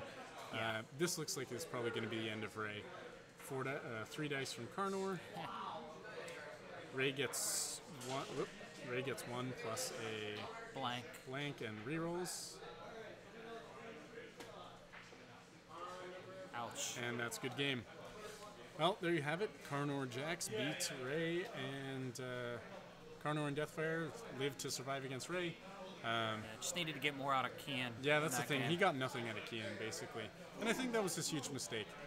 If you really want to do well with Kian Firelander, you have to get him close in. He's a knife fighter, not a range 3 fighter. Right. You want him close up. You want him getting range 1 shots. Lots if of you can. shields. Lots of to make shields. them shoot through. Yep. I mean, the other option, I have run that same sort of build with an HLC on him, Sure. which is fun. You can keep him far away. Throw 4 dice every time. Throwing 4 dice every time, and they're not getting range bonuses, which is great on the initial joust, and then when you get close, you can start using primaries. But, I mean, lessons learned, right? You got to be careful with Kian and really getting him in the right spot. Don't let him get trapped like that. So that concludes round 3. I think we'll be back in about 10-15 minutes? 15 minutes. Yep. So thank you, everybody. Yep, And we'll and talk to you shortly. again, if you guys have any questions or whatever, feel free to enter them in the chat. We will be back.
And we're back for round 4 of the original trilogy open at 401 Games. We have Rick Weaver playing Rebels in this match versus Devin Monkhouse playing as Imperials. Now this should be an interesting match. I'm Mike, by the way. This is my co-host Steven. Hello. Just gotta remember to introduce ourselves. This should be actually a really interesting match between Rick and Devin. Devin is actually really known for running his TIE swarms around here. He sure is. And so having Darth Vader with a mini swarm is a fun, good combo versus Rick's Han Solo / Luke list, which is another fun thematic combo. So actually, this is a really thematic This sure is. list. We were saying just before we got on stream here that if Darth was running with Mauler Mythil and Backstabber, this would be more like a trench run list reenactment. But it's pretty darn close, actually. Now it looks like we've got one unknown upgrade here on Darth Vader. Intensity. Which one is that? Is That's that gonna Intensity? Be Intensity. Okay. Yeah. It looks like apparently the software we're using just doesn't have the new upgrades listed in it yet. So Darth Vader here is running Intensity along with Advanced Targeting Computer, Engine Upgrade, TIE X1. So that actually gives him like 3 actions a turn, I think. Yeah, Because so as long Intensity as is he whenever you barrel roll or boost, you get a focus or evade, right? Yes. Yeah. And then you can spend that focus or evade to get the Intensity back. Right. Right. So that gives him basically 3 actions a turn. And sorry, you were saying? I'm not certain anymore. Okay. And then we've got Han over here with VI, homing missiles, Chewbacca, C-3PO, engine upgrade, Falcon. I don't know if that's the old or new Falcon list. I'm betting This is it's old. This is old Han. yeah, an old Falcon. I Like assume. the original core Yep, set yep. Falcon. I assume it's the old Falcon title as well. So this is Fat Han. Yep, standard Fat Han, and then a Luke Skywalker with VI, seismic torpedo, and R2D2. So different. Like the seismic torpedo is so out there. Yeah, I mean, it's not a bad idea. I find a lot of people kind of underestimate it or forget that it exists. And the good thing about it is it can actually just clear a hole open in the board, which can make room for Han Solo to maneuver or whatever else. Yeah. Now, given you probably don't want to give Devin any more space to fly his swarm than you want to, but if he is close to an asteroid, you can try to pop it for some damage on the TIE fighters. Yeah, you get, even if you hit 2 out of 4 of them. I've definitely With that being used said, it to decent effect in certain lists. Devin's not going to be flying. Devin doesn't make mistakes with TIE fighters. Yeah. He's going to be flying. He has a ton of reps with TIE fighters. So it looks like he's setting up in a pinwheel. Yep. And so just as a reminder for those of you just joining us, so this is an original trilogy tournament. That's why you're seeing these like old school lists here. The basic rules are all the ships have to be ships that appeared in the original trilogy movies, not including the special editions, so no YT-2400 for anybody. So you've got your T-65s, your Y-Wings, A-Wings, B-Wings. Y-Wings, A-Wings, B-Wings, the Millennium Falcon, your TIE Fighters, TIE Advanced, TIE Bombers, TIE Interceptors, Lambda Shuttles, Imperial Fire Sprays. Yep. That's it. No scum allowed. Every player brings an Imperial and a Rebel list, and when they play against each other, when 2 people sit down to play, they roll off to see which side they're playing. As Now- you can see, Devin has used his dials before. Yeah, I was going to say, A couple games. you can see how much Devin plays his TIE Fighters with how worn down those dials are. It's impressive. I mean, even this T-65 here is looking pretty worn. Yeah. But nothing compared to... I don't know if I've Devin's seen dials. a dial that worn out before. It's- I mean, look it's- at these things. It's only... I think he needs to get some covers. I don't know. Maybe he likes it that way. It's very intimidating to see dials worn out that much. Oh yeah, this is his little mind game smack talk. Yeah, for sure. Yeah, here are my... I have played terrible TIE dials. fighters before. I find my personal weakness is swarms. I have a really hard time flying against them. And I don't know what it is, or I don't know. It's just, I find them so tricky to fly against. Well, that's one of the interesting things is in the newer meta, you don't see a lot of crack swarms. You might No. see some bomber-esque swarms. We have a very, very popular list in Toronto right now called Rush Hour that is 5 TIE bombers, 5 bombers with the shuttle the Doom upgrade. like a baby Doom shuttle. thing, One might be a Doom canoe. shuttle, but you might have a Doom shuttle. There's a few versions of it. The key, though, is 5 bombers with tactician. And some have op spec, some have fleet officer, some have systems officer, whatever it is. Just ways to hand out all sorts of mods. It is a maddening list It's to fly. it's so maddening. This, though, should be interesting. Like, we're seeing some cards that weren't really around during a Fat Han meta. So, things like crack shots. Yeah. Those TIE fighters that suddenly would never be able to kill Fat Han Yep. can now push some damage into Han. It looks like Han started with a K turn, Yep. and Which I believe just- will put Devin into firing. he's in firing range. Don't know if he is for everybody, though. Looks like range 3 for the front 3, maybe Vader as well. Yeah, Vader's in. So Vader's in, 4, 5 are in. Now, it reminds me that I don't actually remember Luke's exact ability. It is something like Yeah, If he you have a- automatically Oh. changes focus results, defensive focus results into evades. 1 to an evade. Each, Yeah, I think so. it's 1. You don't see Luke often. I'll look No. it up here. X-Wing. That's his spawn roll. Yep. Who was he shooting at? One of the TIE fighters, I imagine. Luke Skywalker, when defending, you may change 1 focus to an evade. That's a solid ability, It's true. Yeah, but it's a T-65, so it is. And then Han, of course, is you can take any of your dice and just re-roll them once. yep. No, isn't it? You can re-roll. You have to re-roll the whole thing. Yes, Yeah, yeah. yes. It's not like a target lock, or it's not like It's not target lock. and it's not like a Predator where you Yeah. pick up 1. Yeah. It's everything. 2 hits. Oh, jeez. Ouch. Ouch. Now, hitting Han from range 3 is actually the worst place for Han because he gets that extra die, which means C-3PO is completely ineffective. Well, not completely, it's just harder to be effective with C-3PO. There are those evades. You know, if Han's not doing any damage back, already plinking a couple shields off of him, not bad. Not a bad start at all. And that's the thing about these TIE fighters, right? Like, 3 agility, you got to get close to them to really Push that up. Yeah. push that up. Yeah. I assume he's going to be saving the. Did his Vader get? No, he's focused target. Did he get his target lock off with Darth Vader? Doesn't look like it. He didn't have a target lock. Bummer. I feel like I'm going to need to get a copy of Intensity. Find someone who's bought a lot of aggressors. Dawn. Don bought a lot of aggressors? 4. Don K? Yeah. Oh, okay. I'll ask him if he's got an extra one around.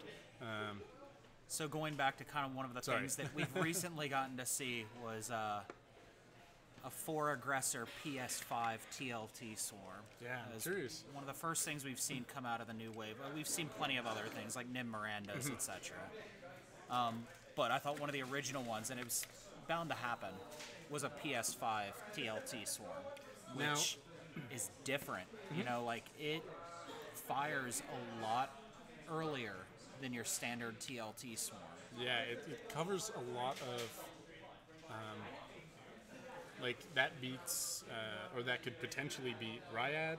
Beats your Skirgs, It fires at the beats- same time as Biggs. It beats a lot of the low-level Skirgs, although 4 of them cannot kill a Skirg. That is true. The Skirgs have 10. But you're not likely to pull one off the board either. They have 5 hit points. True. Well, 1 shield and 4 hull. Is that right? Yeah. So I don't know. It's a neat and with all that extra agility, they could hang out a lot longer. It was different. Like I'm he curious. did well with it. But it's better than I think people will probably think it is because it was naked besides those TLTs. Right, right. So no frames. Oh, no frames. You're literally just Yeah, going for because your you could do frames on the cheaper ones, Right. along TLT, but not on the PS5s. Interesting. Now, what do we do here? So you're Han's gonna turn, obviously. Yep. He's gonna hold on to that stress for a while, unfortunately. I wonder if you're going to see Devin just turn that swarm. Like, I wonder if he's hoping Rick overplays Luke. Because if he hard turns those ships right now. Hard and 1s and 2s from Yep. all the things, and hard 3 from Vader, and just have them all facing down. And just with the idea being that you really shouldn't be chasing Han, right? Like, I mean, it has an engine upgrade. Like, it's going to run. Yeah, that's true. Yeah, that's actually not a bad idea. You just hard turn with the whole list, and what is that? Now Hard to Devin's see. Can't banking. see. Oh boy! Oh, he's chasing Han. Interesting. Or is he K-turning? Now, with that being said, Devin he's been playing the game for quite a while. He's Yeah. actually had to play against this type of fat Han thing, so I'm sure he knows what it can and can't do. Yeah, it's true. He's also got the crack shots on his side, Right. Which is useful. I might save those for Luke, though. You could rip Luke off the board so fast. Yeah. I mean, Fat Han is annoying, but C-3PO only works once per round. Yep. And I'd imagine he probably just did a 2 hard, 3 hard maybe. He's actually in a pretty rough spot. Although there's that Chewbacca crew too. Man, that Han's going to last a while. So the whole list is going after Han. But is Han doing a hard 3? But if Han does... Actually, this is actually really good. Because no matter what Han does, he's not getting away here. Right. Because he's stressed. Because he did a K-turn last turn. Oh, yeah. He's trying to boost. Doesn't look like it's going to happen with Vader. So he's just focusing and evading. So not even using intensity, I guess. Right, because you only get that when you boost. Is he not taking the target lock again? Yeah, he just focused evade. I'd admit I don't know why Devin's not taking that target lock. Right, because of advanced targeting computer. Yeah, why wouldn't you just add a crit? I think maybe he just wants it. Maybe he just wants to make sure Vader stays alive. I think I would take the hit, like at I the don't know, risk of that's a even tough taking choice. a shield, because you never have to spend it. Once it's on, you're gonna have. Well, it that's has true. a lot of haul. You usually don't spend it. It just adds that crit result. That's true. Yeah, you don't spend it; it just adds the crit. So why not hold on to a target lock? And Han has a lot of haul, so you want crits. Yeah, for sure. Maybe he'll do it next turn, but actually, I don't see why not. Well, this is the thing. Like, Vader's shot isn't going to cause crits this turn because Han still has 2 shields.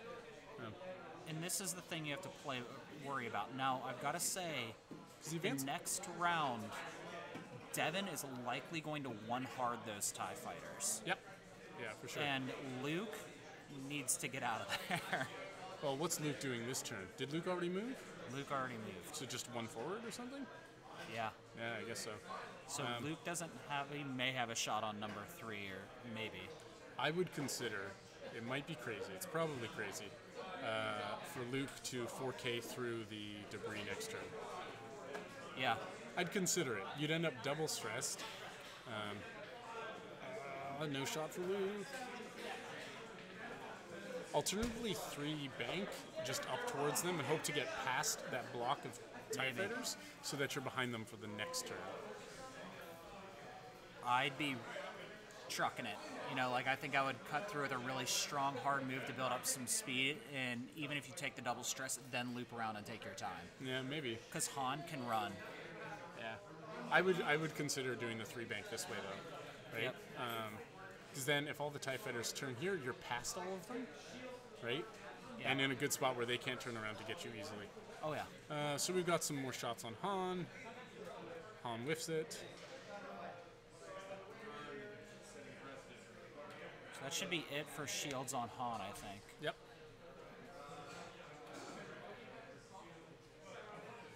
Looks like another range 3 shot. Yep.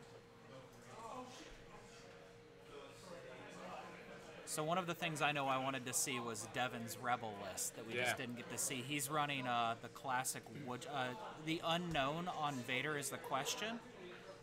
It is intensity. Intensity, yeah. The EPT from the new TIE Aggressor pack, which lets you, whenever you do a boost or barrel roll, get a free focus or evade. Then you flip it over, and then to flip it back, you need to spend a focus or evade at the end of the combat, Right. I believe. Which is a really neat card. The reason it says unknown is just our software doesn't have the new, the Wave 11 upgrades programmed into it yet. Wow, so here comes, it's just a lot of fire going into Han.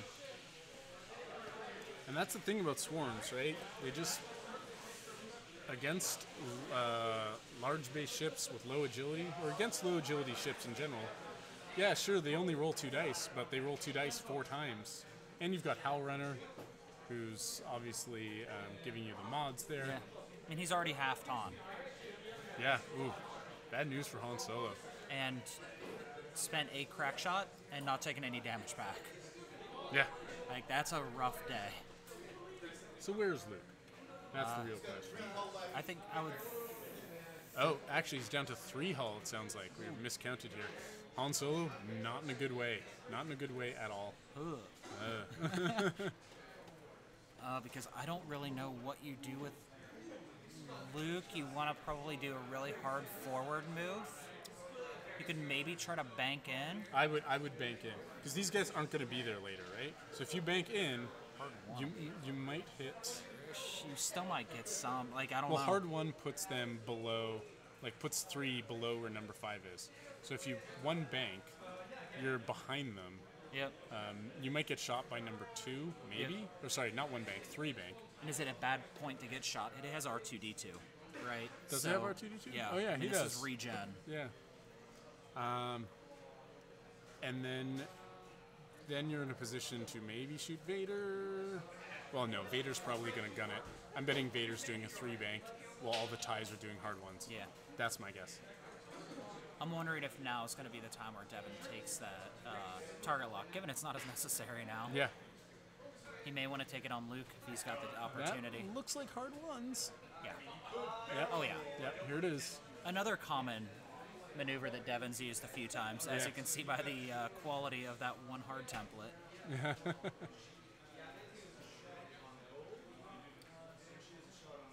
That is hilarious. Yeah, I don't how actually own cool that acrylic is. templates. I still have my cardboard ones. I do have acrylics. And my 1 straight is worn out like those. Yeah. Everything else is almost in pristine condition. I think the 1 banks are a little worn too. So you play some Rebels, is what you're saying. But I do a lot of barrel rolling, and I play Rebels, yeah. But I'm all about barrel rolling ships all the time. So Yeah. now, see what I mean? Where the 3 bank would put him like beside Yeah, good call. 3 here. Yep. He'll eat some fire, depending on how he moves Vader. I think a 3 bank would make him eat only a shot from number 2, depending on what he does with Vader. But I wouldn't be surprised if Vader's doing a 3 bank here. And I think that's actually pretty good because Hell Runners too. So you're not even getting the reroll. Oh, Vader's doing a 1 bank. Actually, yeah. If he got that, if he did a 3 bank here, he would have. Yeah, here's this. He's lining up a shot on Luke, is what he's hoping for, I think. Yeah. I'm really hoping for a 3 bank so Luke gets a range 1 shot at Vader. Intensity Yep, he's Yes. using, yeah. So he pulled off intensity to get a free focus. and a target lock. He got the target lock. Is On- what he yep. went for. Makes sense. So barrel roll focus. Oh, sorry, barrel roll plus target lock, free focus from intensity, and that is hard Oh too. boy. Weird choice. Oh man, he's gonna eat. Yeah, I totally would have 3 banked. Yeah. Because see where he'd be with the 3 bank? Oh, He yeah. might get shot from number 2. Maybe not even. Like, you might just get a free shot in on Vader. You may hit. I think Vader would have had a shot. Actually, Vader might not have even I had a know. shot. He might have been It would have been a outside. good move. It would have been the right move. For sure. And Hindsight, we're not playing. Like, then no, of Yeah. course. I mean, obviously things look different when you're on at the table. yeah, But- Luke is not gonna do well this round. I wouldn't be surprised if both ships die this turn. Like if Devin manages to just kill everything. Right? Luke gets a shot, sure. He's not going to kill any of these guys. Vader kills Vader, and one of the TIE fighters could potentially kill Luke. That's a good call by Rick, not boosting. I'd be baiting Han right now, hoping people shoot him, because Luke can get deleted. Yeah. But No I would problem. I would totally take the opportunity to kill Luke here. Yes. Let Oh yeah, me kill too. Han later. You've already got half points on Han. Yeah, No, I would no. not be doing this. I would be baiting more shots into Han. At the very least, you want to be able to shoot with Han. You can't Right. just run forever. Because I think That's the thing that people, when you run turrets. or bait with Fen Rao. A lot Yeah. of people do that with Fen Rao, where they run the entire time. That's an expensive piece of bait. Yeah. I mean, the thing is, if you want to shoot, you have to be in range to be shot at. Spend the focus. Does it take one? Actually, did. Yeah, he's just gonna take the damage to shoot back. Yep, that makes sense. Yeah. So number 5's taken 1 damage, but he's still got crack. Like, oof, he's in a bad way. I also think Luke. This isn't how the movie goes. Yeah, I don't think the terrorists are gonna eke this one out. This Yeah, time. no. So Echoes here, for those of you on the Twitch chat, don't see this. It says, "This isn't how the movie goes," with a very concerned-looking emoji. No, this is not how the movie goes. And Luke deletes one. Oh, Luke deletes a TIE fighter. Very nice. That's good news. But imagine that was up at Vader instead, right? Yep, and Like- it's still not Howl Runner. Yeah. Why didn't he shoot Howl Runner? I don't know. Because that was range 1 to all of them. Yeah. That doesn't make sense. I would have shot Howl Runner. Oh, Vader's range too. That's Although good. Howl Runner's ability... Does Howl Runner's ability include Howl Runner? No. Is it only friendly? It's friendlies. Well, then maybe not shooting Howl Runner's not a terrible idea. 2 hits, ATC, so 3 hits on Luke, who blanks out. Ouch. Oh, Yep. no. Not even a focus. So that brings Luke down to... Luke takes Oh, a direct direct hit. hit. Ouch. So Luke there has goes 1 his- health left. Oh, God. Oh man, he doesn't have. And I'd assume he has integrated. No. Wait, what? Why? Yes, he does. He's There's gotta no have way he doesn't integrated. have integrated. He has integrated. It's got to have integrated. He doesn't have auto thrusters on Luke, does he? Oh, but Crackshot pumps that one through. Well, we'll see. No, he did not have integrated. How do you not have integrated? So Rick must be running auto thrusters. No, but he's got nothing on him other than VI, Seismic, and R2-D2. Hold on, I'm going to double check that. He does have it. Oh, okay. So I did.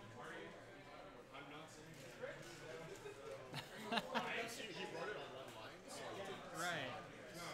That's different. Like he took a direct hit. I thought he was gonna. Mike just went to check on it. He does indeed have integrated.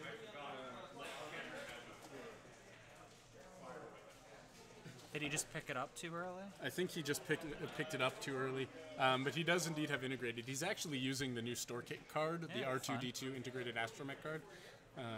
It's really kind of neat. Yeah, playing against Devin. I really wonder if they can hear. They should not be able to hear us over here. Hopefully not. There's a lot of background noise. I'm sure it's Yeah. okay. And there's another crack shot. So I'd assume he's down to maybe a hull or two. Oh, that went to get in a crit too. Major hull breach. Yeah, I mean, Han Solo doesn't survive this, right? Maybe if they didn't have crack shots, Yeah, Chewbacca. he's going to use Chewbacca, so he gets a health and a crit and a shield back. Yeah. No, sorry, he cancels the damage and gets a shield Yeah, back. he cancels the damage and gets his shield. Yeah, that's how that works. Chewbacca, great card. 4 points for 2 effective hull, or 2 effective health. Better than shield upgrade or hull upgrade, that's for sure. I love the comment by Erase. Remember in the first movie when Luke Skywalker dies? What a plot twist that was. Yeah, this isn't great. Turns out the Force, it does not protect you from parking yourself range 1 in front of a crack swarm.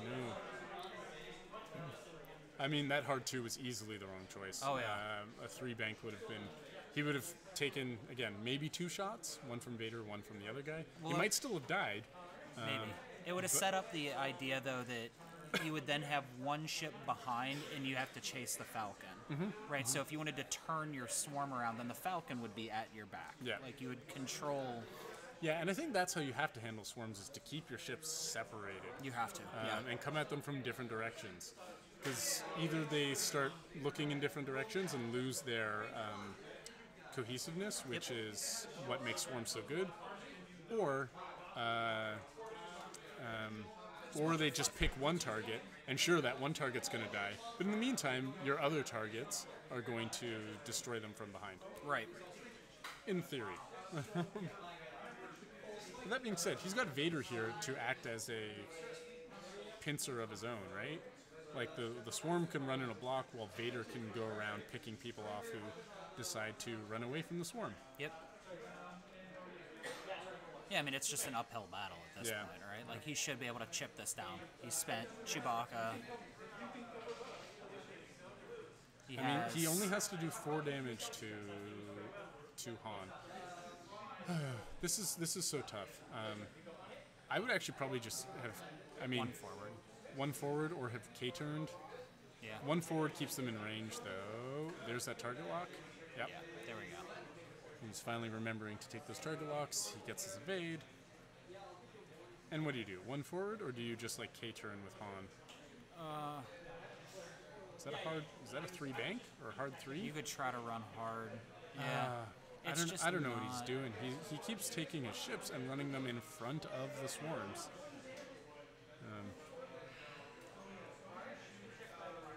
A 1 forward would have been pretty sweet, at least for that one turn. Yeah. And then if you decide to turn back, you could then go out. And this is bad, but not terrible. He's not eating that many shots back. I think now he might be out of range from Vader. I think Vader barely ticked him in range. I don't know about 2 might not have arc. 5 and 4 it's not that bad. do. Which one's Howlrunner? 2? That's 2? 2. Yeah, that's Howlrunner. Are we sure? Yep. Yeah, I see an 8. Yeah. Yeah. Oh, he took an evade or focus? That's what the old title does. I keep forgetting that. Gives you the evade action. Evade action, yeah. That looks like range 3. No, you nudged him. It's range 3.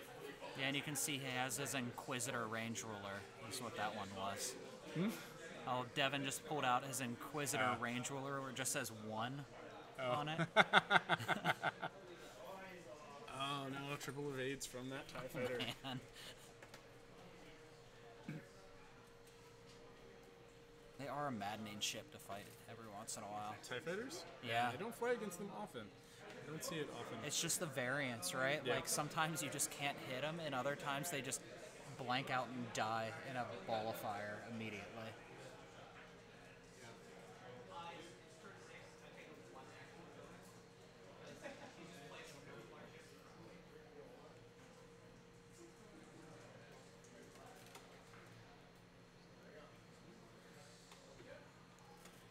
So it looks like that did nothing at the moment, which is exactly what Rick wants.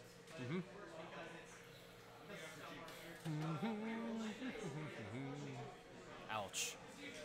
That's 2 more hits on Han Solo.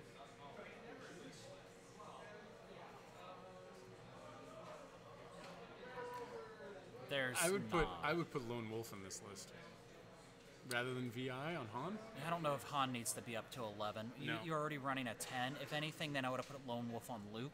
You don't need an 11 and a 10 No, in a list. Lone Wolf on Han would be pretty sweet. Reroll those dice. Actually, it's great when you call 0 with C-3PO. You get the 1, free evade. When you roll a 0, then you re-roll it and get another 1, potentially. Lone Wolf on Luke is excellent. Because it lets you re-roll the blank as long as you roll a focus. You get that focus into an evade. Yep. With their people are going to tend to target Han. I mean, unless you. Well, that's lay the thing. Luke out there. If you do put Lone Wolf on Han, suddenly he's that much tankier, right? Yeah. Actually, I might play around with that sometime soon. And then Lone Wolf acts kind of like Predator does with people, because some people like using Predator on Han. It's not a bad call right now, even in the newer meta. I've been trying Lots to of think hit points. I've been trying to think of how to run a good old Han list. That's the type of ship that does really well against things that have TLTs. That'll do nice against Nim. Yep. I never actually owned the original I don't have Falcon, but I was able to get from someone who did own the original Falcon all the tiles and cards. Nice. So, I mean, I'll never run 2 Falcons, but I've got the Heroes of the Resistance one, so it's fine. So, an old Han, though, with Lone Wolf, C-3PO. Oh yeah, I mean I would run it Like this, but with close Lone Wolf. to this. Maybe I without don't know if homing you missiles. need homing Yeah. missiles either. Actually, that would maybe take a look at an intensity Poe. You might have enough points for that to throw a fat Han Poe. Let's see, so old Han. And your play, nope, this one here. The YT, to answer their question on what shot does the YT have at this point, none. Well, although, oh no, see, here's the thing. He's going to do a 1 forward, or whatever he does, he's trapped now, right? Like, he's going to end up in that kill box again. Yeah. Go this is- fast and boost This to is try to where, get as much range as you can. This is where inertial dampeners would be fantastic, right? Ouch. What are you That is not doing? what I would do either. No, you go the other way. Straight would have been the right thing. Straight leads you into the rock, but even just the other way and then a boost. I would have done 4 forward. Oh, maybe he's going to try and... Because now if you boost bank towards... No, you still end up in arc. No, I played a fair amount of rack. No, it's not good.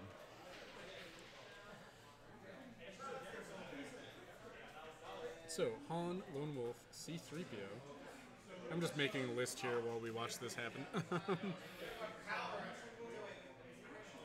Gunner. Oh, boy. Not Chewbacca, but Gunner. No, not Tail Gunner. The range ones too. Just adds that extra little bit. I mean, there's no way he's going to survive this, right? Delete Hellrunner maybe. It's the only option. I mean, it's not going to save him, but he No, can delete because Hellrunner. Vader's right there. Yeah, Vader's going to munch him up. It's a hit and 2 crits. It's good.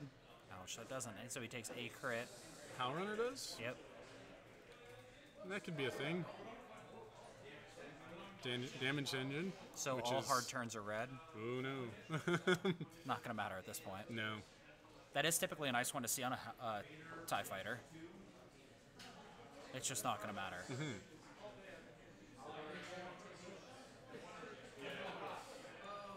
So this is Vader's shot, Yes. Yeah. and that is game, right? That is classic what Vader pumps in. I think the only thing he can do here is call 1 on C-3PO and hope he rolls the evade. But then he only blocks 2. He got it. So he takes 1 crit and watch it be a direct hit. Direct hit. Direct hit. Is it And a direct that's hit? game. That's good Yep, game. that is game. Well, there we go, ladies and gentlemen. Devin Monkhouse's TIE Swarm just destroyed Han and Luke. It was a good game, but I think Rick made a few big mistakes turning Luke into that swarm there rather than trying to get past him. Just was not the right choice. Right. And there you go. Swarms can be great. Yeah, swarms can be great, and especially in the hands of someone like Devin who really knows how to fly them.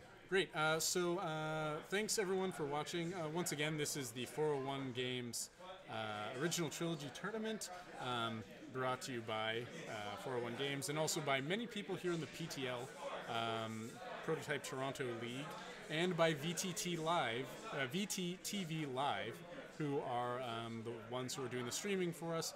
If you guys want to see more local Toronto games, you can check out the VTTV Live YouTube channel, where we posted some of our previous streams, previous games, including our recent finals for our recent PTL season. So feel free to go check out those videos while you wait. We'll be back in about 40-45 minutes. Yep. Thanks, everybody.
All right, everyone, welcome back. This is actually, we've got a bit of a surprise here for you. Devin and Rick, who you just saw playing on the stream, have decided they want to switch it up and try their opposite list. So Devin's going to play his Rebel list, Rick's going to play his Imperial list, just as a bit of a friendly exhibition game. Since we do have 40 minutes to kill, and they wanted to try out their other lists, they figure why not. So we're just going to put this up here for you guys to watch while we wait for the next round to start. So right now, Devin is loading up his quintuple Y-Wing list. That's 5 Y-Wings, all with Auto Blaster turrets. And I think that's it. Yep, 5 Y-Wings with Auto Blaster turrets. So that's not something you'll see very often. And Rick's got a interceptor list, I believe it is. Let's see what we got. We've got Howl Runner with Swarm Tactics, and 2 Saber Squadrons with Trick Shot, and 2, what is this, Alpha Squadron? What am I looking at here?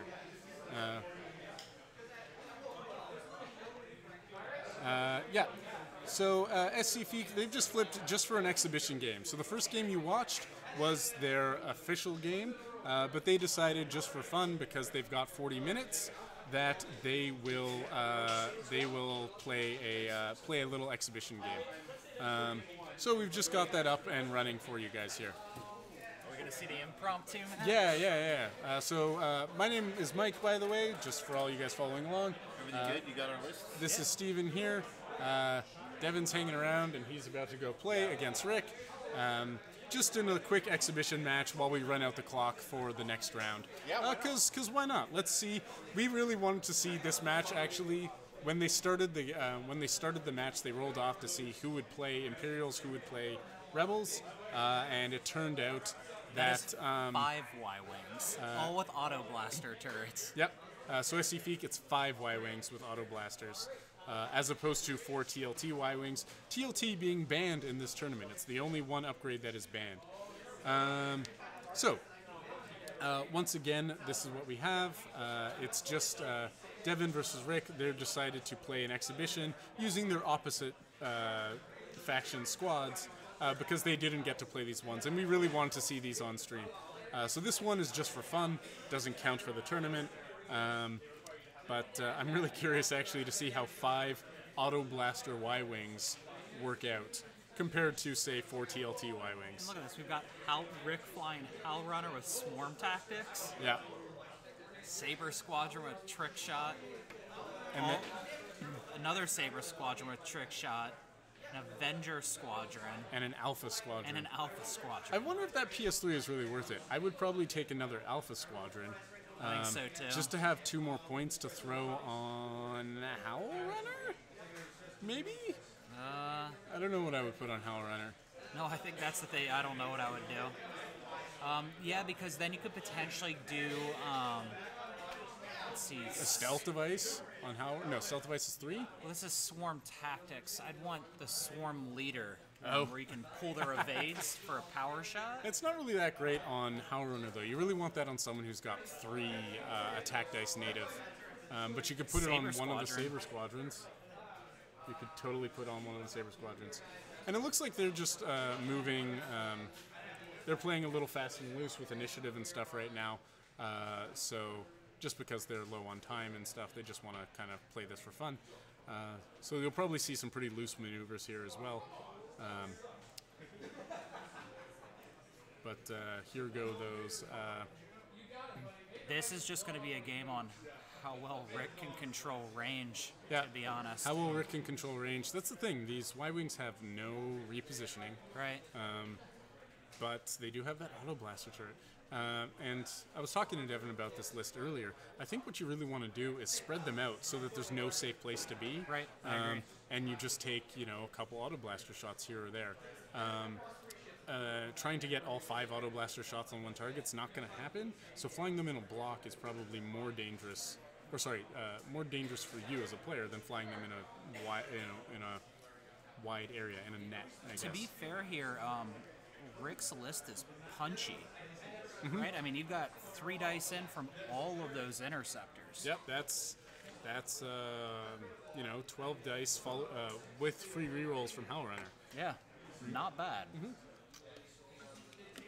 So it's one of those things where those Y-Wings can certainly rip an interceptor off the board without too much problem, but unless he gets in the right range, those interceptors are going to lay damage into those Y-Wings very, very quickly.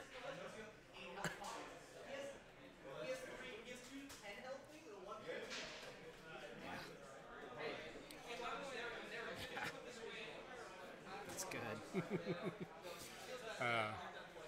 We were just thinking about lists after seeing that Han I was thinking about in the previous game, thinking about some lists. I'm thinking I might try old Han with Nim, Rebel Nim, see how that goes. It's a chunky list. Yeah, I haven't actually flown old Han much, so we'll see how that goes. Maybe I'll make that one of my first PTL match in the new season. Yeah, which I think comes up in August for us. This is just an exhibition match, yes. Yep, just an exhibition while we wait for the round to end, guys. Yeah, it'll be fun. Yep, this is going to be interesting.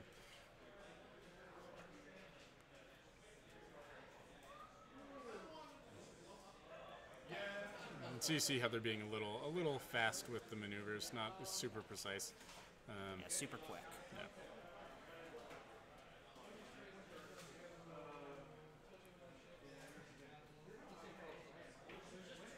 Now, Rick was telling us just while we were offline for a few minutes there that he's actually more comfortable with Imperials in general than he is with Rebels. So that's why he felt he was making some of those mistakes in the previous match. But it'll be interesting to see him flying his Imperials now. And an Interceptor Swarm is something you just never see. I like it. It's pretty interesting. It is. I think it's... Like, that's a lot of guns coming in. Yep. I'm all about, like, lots of 3 dice attacks.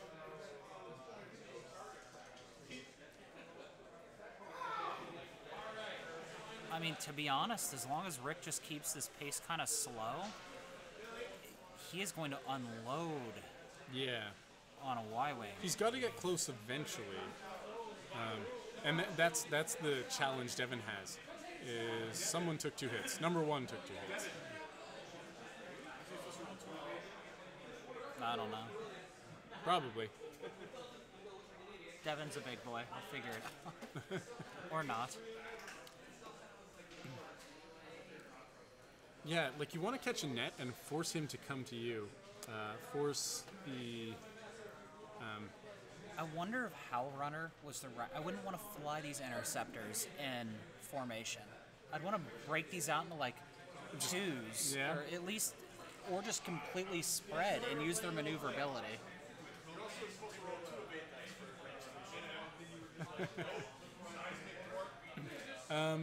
Yeah, would you split them up? Would you... I think so. I mean, I think I would probably save the points from Hellrunner and turn it into 4. You can run the 8s list with interceptors. Oh, were they all 8s? Yes. Who's you do that? Adaptability. You do the top Royal Guard pilot. You do the all generics. There's a PS7? I think What? so. A generic? You Really? VI them. Or is it PS6? So it's PS6 and you throw the title and you just take VI on all of them to bring them to 8. There's a PS... Oh, wow. That could be fun. Yeah, there is a PS6 generic. Huh. He is the How many points? Royal Guard pilot at 22. That still gives you... So 4 of them. You can... 4 of them with Predator. I mean, you go... Leave what? him a PS6 and just give him Predator. That way you can focus or barrel roll as you need to, and bad. you just get your rerolls. 1 point. You could take a 1 point in thrusters on every single one of them. Auto thrusters? Yeah, run crack shots and auto thrusters. Oh, yeah. That could be pretty good. Or bump them to 8. Yep. Also not a bad idea. Although I think... At adaptability, you can run 2 EPTs on... No, that's 2 mods is what it gives you, right? What is Yeah, the 2 total? mods. Okay. That's less good. I want the A-Wing ability.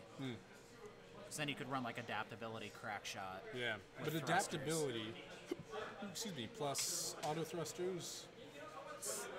Are there any other good mods? Like cheap mods? Not really. No. Guidance chips. Yeah, none. Your disrespect mods. You can just throw guidance Yeah, chips on stuff for fun.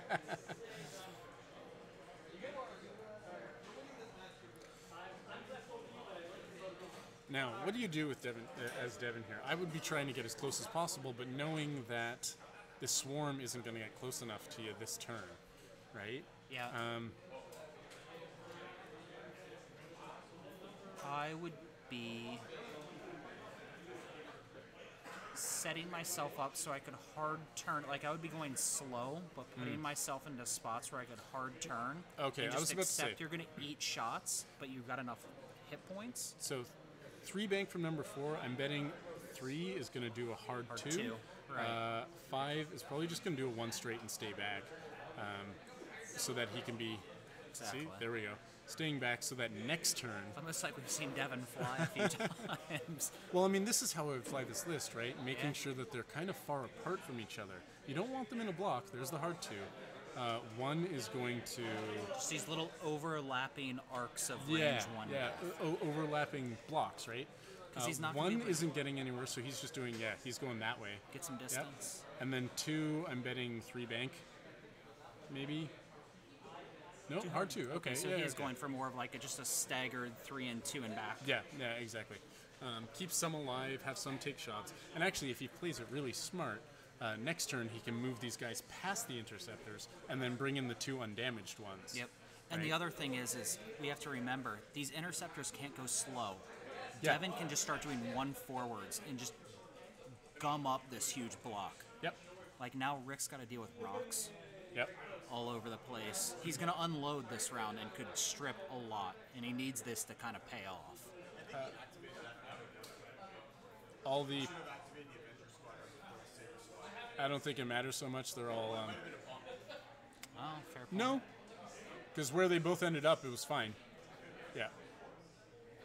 Sometimes you just do it in the other order because they both did the same maneuver. So You're right, though. If this were closer, like, and this was an actual tournament game, Yeah. how he activates is a big thing. See, this is the thing, though. He doesn't care about debris. Like, he just Yeah. parked that one right on it. so one of these 3 dice attacks with rerolls and focuses on some of them. It's going to be dirty. Number 3 is going to get... I don't think Devin's going to lose one this turn. Well, He might lose number 3. yeah. Maybe. He obviously has to focus fire. And Rick needs his unmodified interceptor to pull some work. Yeah. Like that's going to have to be a little out of variance. You're hoping for a good roll. I mean, 3 might die, but he needs solid rolls every roll to really make that work. Who was this? This was an interceptor, not Hellrunner? Not off to a good start. It's just 1. Number 3's taken 1. That's Hellrunner. Did they forget Hellrunner the first time? Yeah, Hellrunner should have shot first. Yeah.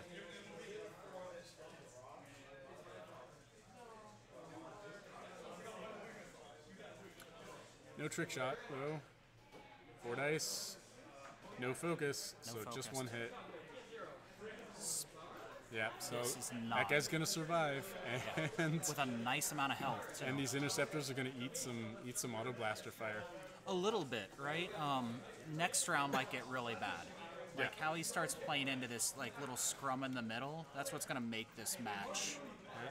Oh, there's another fairly poor roll. 3, 1 evades, so number 3 takes 2 hits.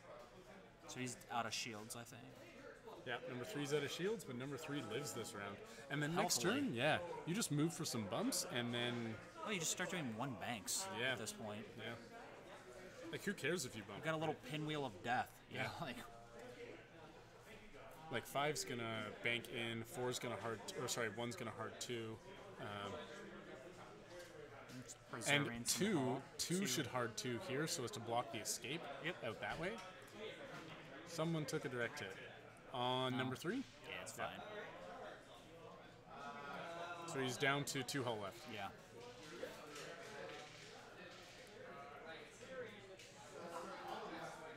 This is a gross list. Auto blaster. Yeah, here comes that. Oh, Ooh, just that's one not crit. what you wanted. Nope, You can that's- defend against the crit. You can actually roll against the crit. Yeah.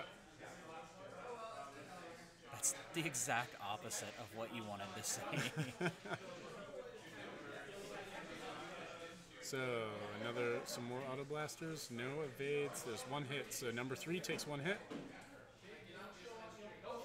That's the thing. I don't know. With range 1, he has no tokens. You may have wanted to just pump your primary into him. True. Because you're going 3 into 3. But he also on had no auto. tokens, so I think the auto blaster is actually the better Yeah. choice there. I think you shoot. Who's he shooting? Number 2, he's on a piece of debris. Somebody with no action. X-Wing players, you have 20 minutes left in the round. 20 minutes left in the round.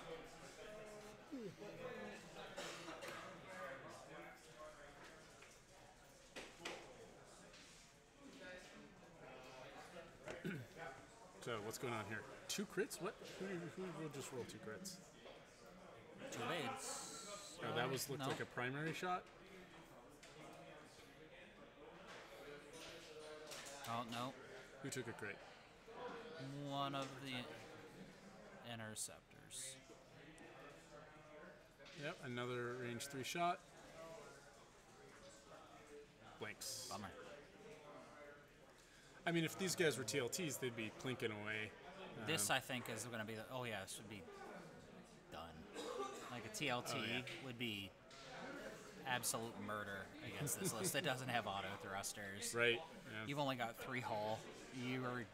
That's going to be terrible. When in a meta where you know TLT is going to be a thing, though, you get auto thrusters, right? Yes. Like, Yeah, I mean, and that's the thing. Like, some of these lists couldn't exist yeah, without these restrictions. yeah.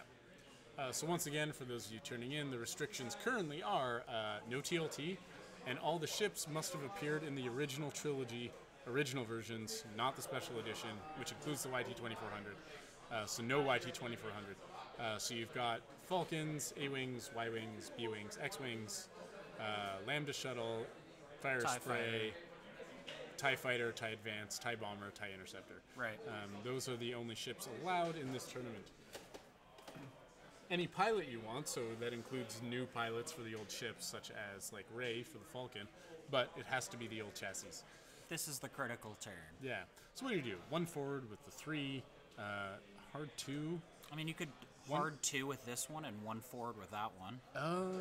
Yeah, you could actually hard 2 with the 3, 1 forward with the 2. Yep.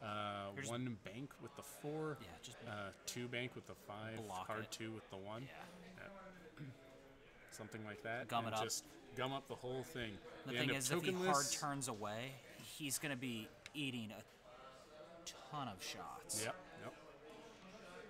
It's a scary list. It is. It is. It's a And very scary list. I feel like in this one, he's now kind of at the point where he wanted to delete ships in the last round and did not. And is He now got in a, that gold squadron down to 2 health, but that is not enough. No. If he had gotten down to 0, he'd be in a much better spot. That being said, he can still take one out this turn. Or he can still take out number 3 this turn, but that means he's not taking out another one this turn. Right? This is still super winnable. This is just one of these matches that if you're Rick, you've got to play it super careful. Yeah. Okay, right, because that one moves first, which means doing the 3 is not necessarily a good I'll idea. put it on a rock and Looks like took you a hit the crit. rock. Ouch. And the Ouch, thing ouch, is ouch, ouch, with ouch. the auto blaster turret, Devin doesn't care as much about actions. No. You know, like he's just rolling the 2 dice. If it hits, you take damage. Yep. That is a direct Direct hit. hit. Ouch. on our Alpha Squadron pilot. So he's down to 1.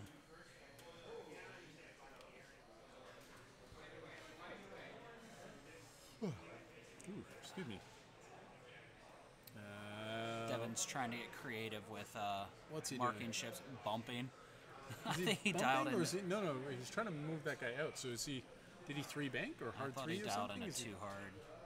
trying to get past that guy? Oh, hard 3. Oh, jeez. Wow. Does he? Oh yeah, he totally makes that. He bumps into the Alpha, but the Saber, I think that is, just Yeah. fine. People underestimate that, the hard 3 with the Y-Wing. Now I think this number 2 might just want to 1 bank in this case. And just come in and just be a pain. No, just one the 1 forward's straight. fine. Yep. Just come up the works. The only thing I see that's a problem with that, and a reason why I may not have done a 1 bank, is he can 2 hard now with some of this and get out of there. Yeah. But if he 2 hards, but then he has to boost to avoid the shots. Oh, right? yeah. So this guy goes there. So 5's definitely doing a hard 2, or no. 2 bank, 1 bank. Just, One? it depends on how. Actually, like, I would do 1 bank. I don't think I would be playing, like, he's playing this really aggressively. I Yeah. think I would have played it more of like a slow pinwheel kind of thing, Yeah. where you just... Actually, that's really good. 3 bank, because if number 2 here is hard 2ing can't away, get he might be able to boost at a range 1, maybe. But maybe not. I think he's in a lot of trouble. I love this. Number 1 here is just for backup.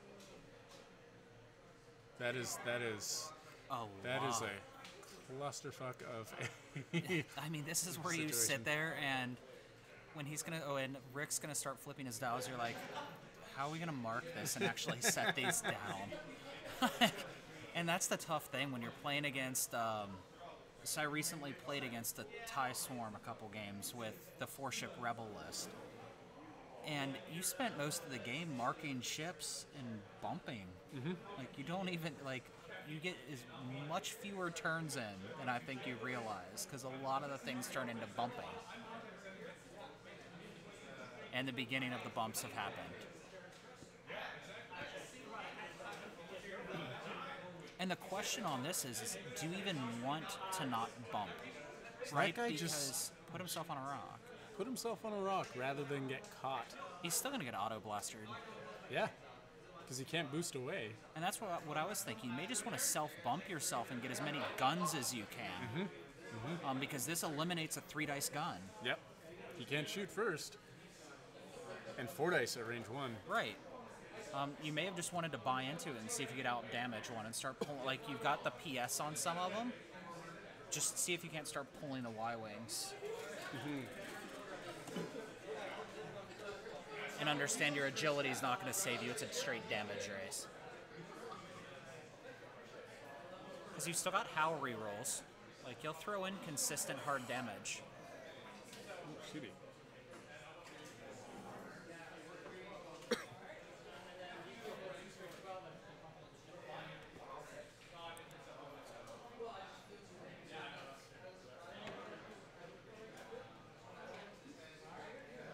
Well, there's that self bump. That's the thing. He's not getting many shots this turn. No. Number 5's going to take some. Yeah. Oof. Well, number 5 doesn't get to shoot. He's on a rock. No. Number 3 is on a rock. Sorry. Rebel 5 Oh, yeah. is going to take. Rebel 5's at high, like Gold 5's at full health. Like, damage up. Number 3 is the one that's hurt. He might die. HAL Runner might get him. Maybe. You hope. Oh, 'Cause he's bumped 3 too. dice unmodified versus 1 die unmodified. There's a good chance of doing 2 hits. Yeah. Yeah, I mean, you'll There's a good average chance it out of not to- doing 2 hits. Though. Exactly. You're averaging to 1.5. Is that right? Let's see. I've actually got a probability calculator on my phone. 3 dice, no modified, versus 1 dice, no modified. Expected number of hits, 1.17. So it's Still actually alive, but maybe a dead. much better chance of getting 1 than 2. Right. Yeah. Who's shooting here? Again, what did they not do Hell Runner shot?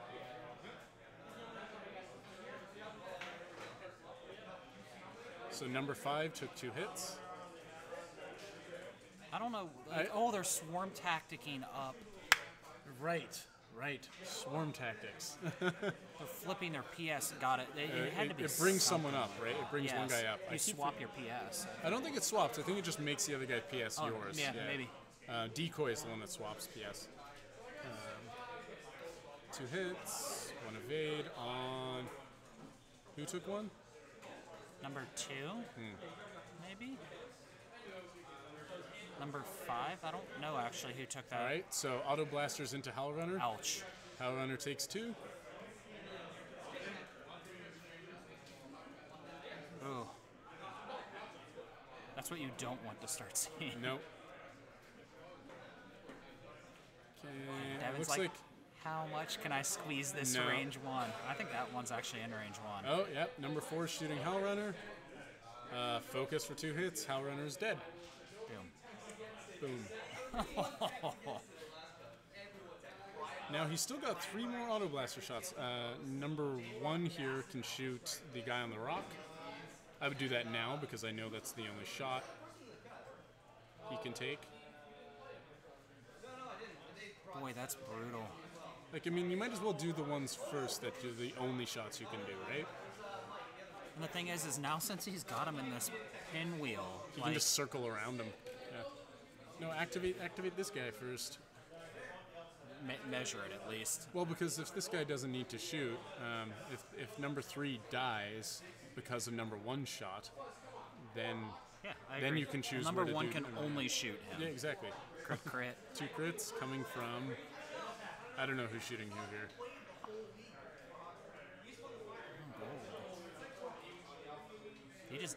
Somebody took a crit, I think. Yeah. Shaken Pilot, I thought that was. It was pretty quick. I didn't catch it. Oh, whoever it was, he died. Well, How Runner's dead. And Alpha's Oh, that was the one on the rock. dead. Yep, that's what it was. It was the one on the rock. Oh, now everyone else is going to shoot. No, but again, start with number 1, because if one Yes, kills you could him, potentially shoot 2. yeah, exactly. Right. I don't know what he's doing. He Anyways. just caught it. I think he's out. No, he is now. Actually, no, that's No, that was range 1. That's range 1 for sure. 2 hits on number 3. He's dead. I thought he took a damage on that rock. He must not have. No, but he's down to 2 health or whatever. But yeah, that's how you do that. You should have done that first, so as to make number 5 now could could shoot into 2. have choices, right? Yeah. Right, he did. You always do the ones that don't have choices first, because otherwise you might just end up wasting a shot. This is just a murder, though. like I wonder how a list like this would fare in a much larger. It's what 8 times 5. Wait, is that 40 hit hull? Yeah. 40 hull, and 40 hit points, massive damage. As Maybe. long as you fly it right. You know, it's kind of a similar idea to what Rush Hour's doing. Yeah. Where it's just a lot of fairly chunky ships that you're not going to be prepared to fly against. Nobody's going to get reps against 5 gold squadrons with auto blasters. Yeah, yeah. So you're going to go in and go, you'll do "What the fantastic hell?" against some stuff. But the stuff that you wouldn't do fantastic about, you hope they just panic and don't fly it right. Yeah, exactly. And Rush Hour, by the way, is a list that's been popularized here, which is 5 bombers, 5 TIE bombers, all with the shuttle upgrade, all running tactician, and then a few other random crew like OpSpec or Yep. fleet officer or an intel agent or whatever else. A Doom Canoe. Or Vader. Yeah. Yeah. But the key is 5 bombers with tactician. And it is dirty. It is dirty. Yeah, it's not a nice list. No, not nicest. I've flown it once and actually beat it, but it was very, very, very, very frustrating. It was actually Devin flying it. I didn't play Christian. I Yeah, think Christian, who who's came the up with it. one that came up with it.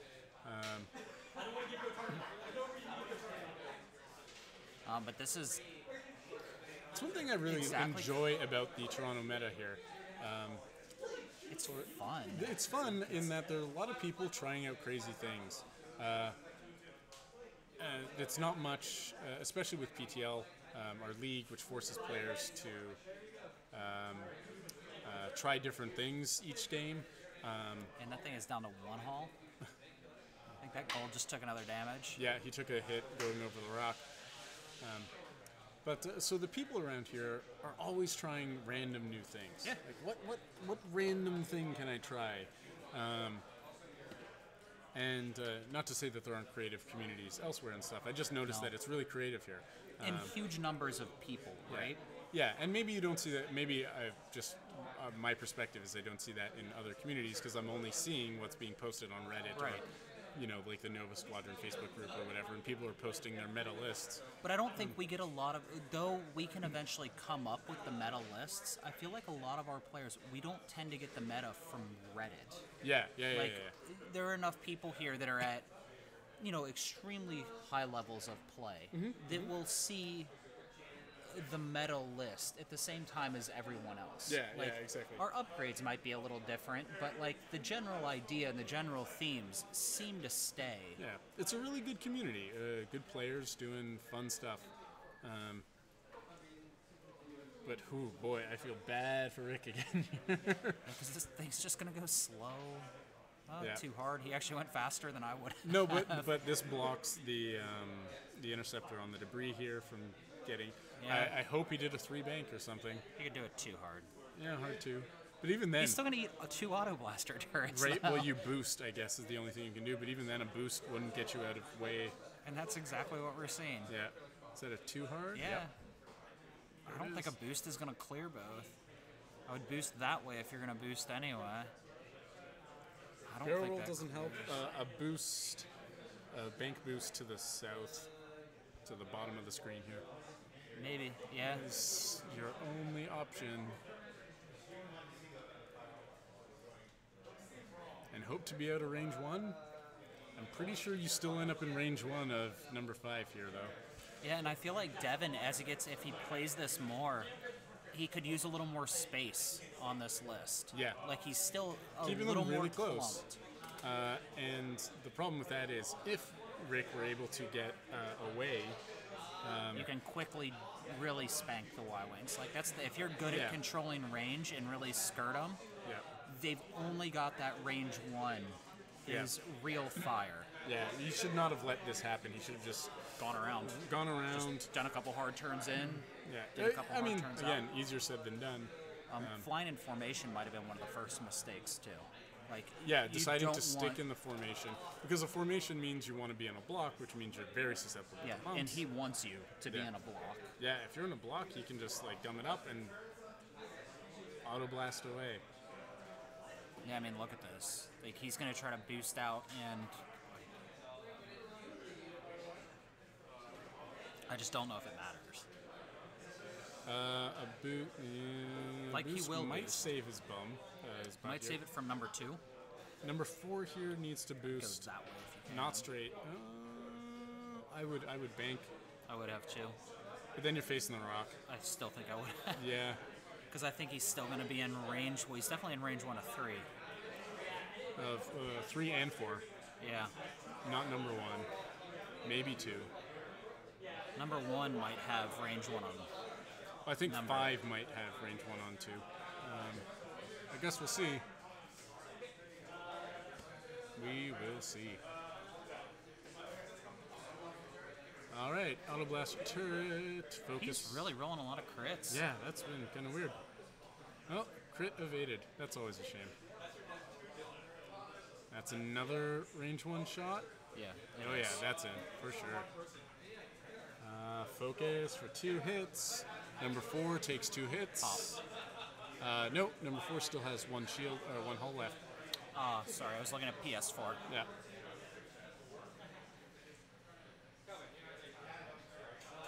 So he's down to 1 hull.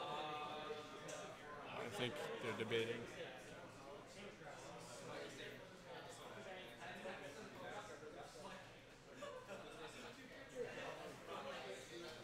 What's going on here? Oh, it looks like number 2 made it out of range. Nice. So number 4 should be at 1 hull left.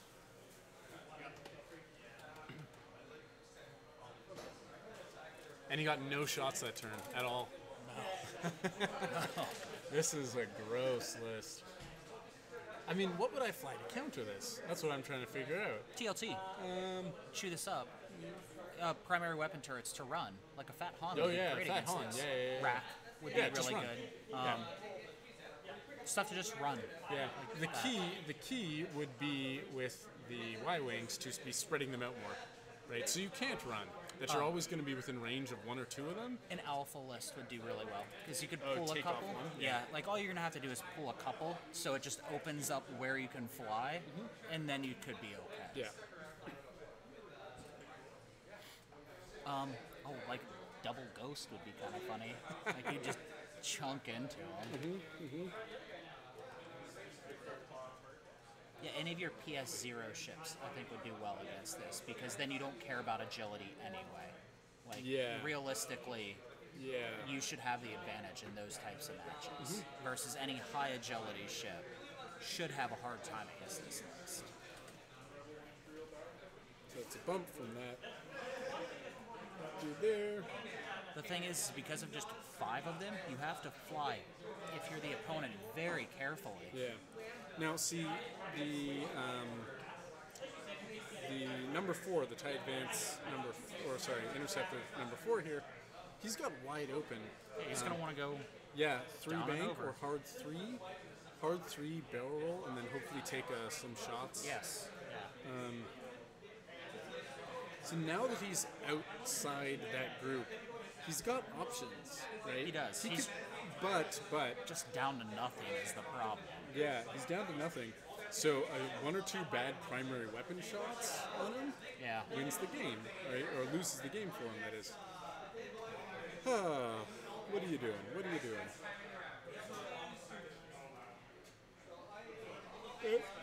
Yeah, but that very 3. list you showed with like a fat Han would do really nice. I think really Yeah. nicely against this. You'd have to fly it carefully. Yeah, and so you boost, you spank, and see now Y-Wings 1, 3, and 4 are just in a bad spot for the rest of the game, Yes. right? Yeah, they're not going anywhere. I mean, for now. Yeah, this is like when you fly swarms of Z95s, right? Like they're a Z95. Like they're cheap and they Yeah. kind of suck. The Y-wing are great when you're in tight, but now you've got auto blasters and he's starting to get range. Looks like he's just trying to fix his crit. Nope. Not a bummer. What crit is it? Maybe a console fire? Oh, weapon Oh, so he malfunction. only's firing 2 dice? That's rough. Hey.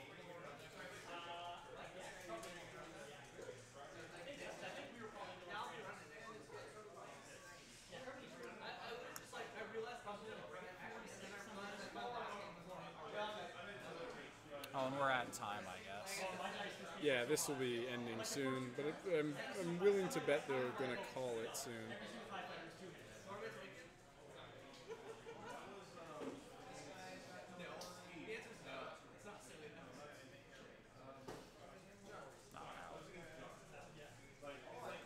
Two. Nice rolls.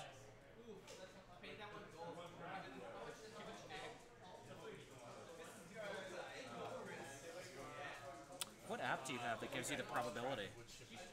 I have an app on my phone called, what is it called? XW Probabilities, That's fantastic. which lets you put in, doesn't cover everything quite exactly, but it lets you put in number of attack dice and which mods you have versus number of defense dice and which mods you have. And it shows you the probability, the expected number of hits and the probability of at least 1 hit, That's pretty good. which is kind of neat. Yeah. It's not bad. Yeah, which is where I realized that that 9 dice attack list, fully modified Nora 9 dice attack, can kill a defender in A single shot. a single shot most of the time. Dirty. Dirty. Dirty. Such a good, such a fun list. And that's when R4D6 Biggs goes, Well, you kill Biggs in one shot. no, because the R4D6 is down to 2. Oh, right, R4D6. Yeah. You're like, I mean, oh, it's not no. a serious, it's not a serious list, No, it's awesome though. but it is It is silly. really funny. That there's a couple ways to do it. One with Cool Hand, but that is a one-time only thing. Yep. Because Cool Time, Is discard, yeah. but it has a slightly better follow-up because you can actually afford to put a turret onto the Hawk, onto Jan. The other version has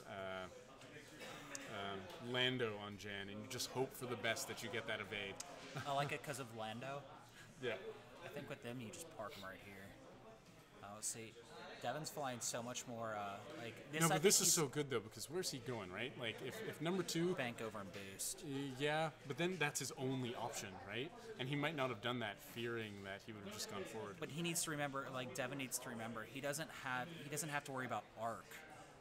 True. Like well, you can just park yourself 90, yeah. and Actually, you know what? That would have been better if good. he'd just gone straight.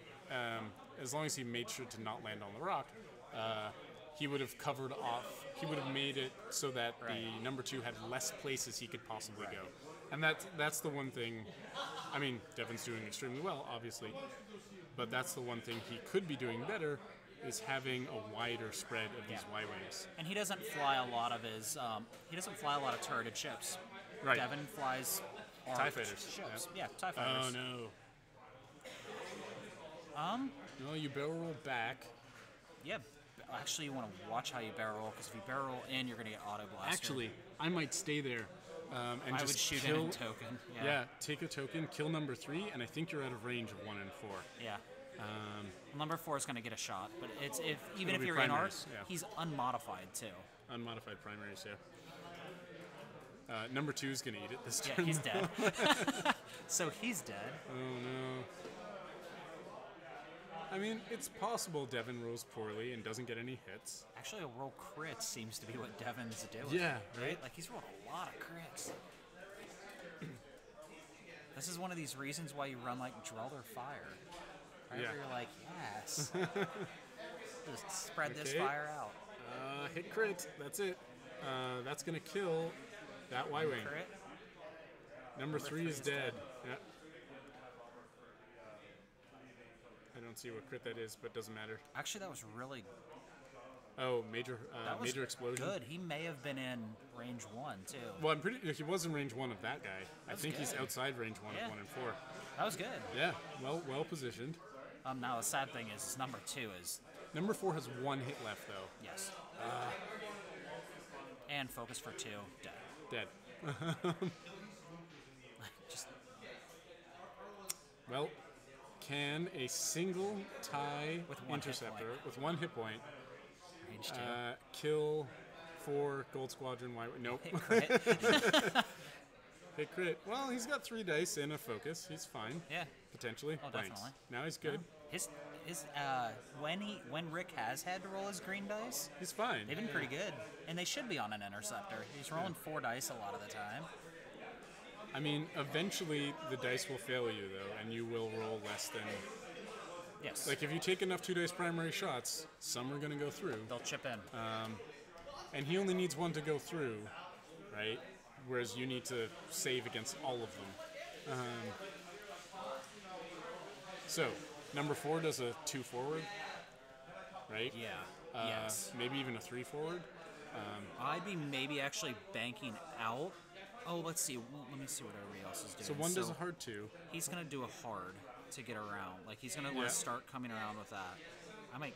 Well, I don't know what the K turns on a Y-wing I mark, think but it's you a might 4K. want to K. If Yeah, this, I would just K turn. I would just K turn number 2. and then start coming around. Yeah, see, just 2 Exactly. forward, right? Because that. Although unless he this dials gives in- him room to 3 bank and boost. The reason why I was thinking bank on that was if he does like a 4 or 5 forward, it covers that. Like, right, it gets you the wider well. Yeah. You know what? So I'm betting the interceptor's 3 banking, and then we'll boost.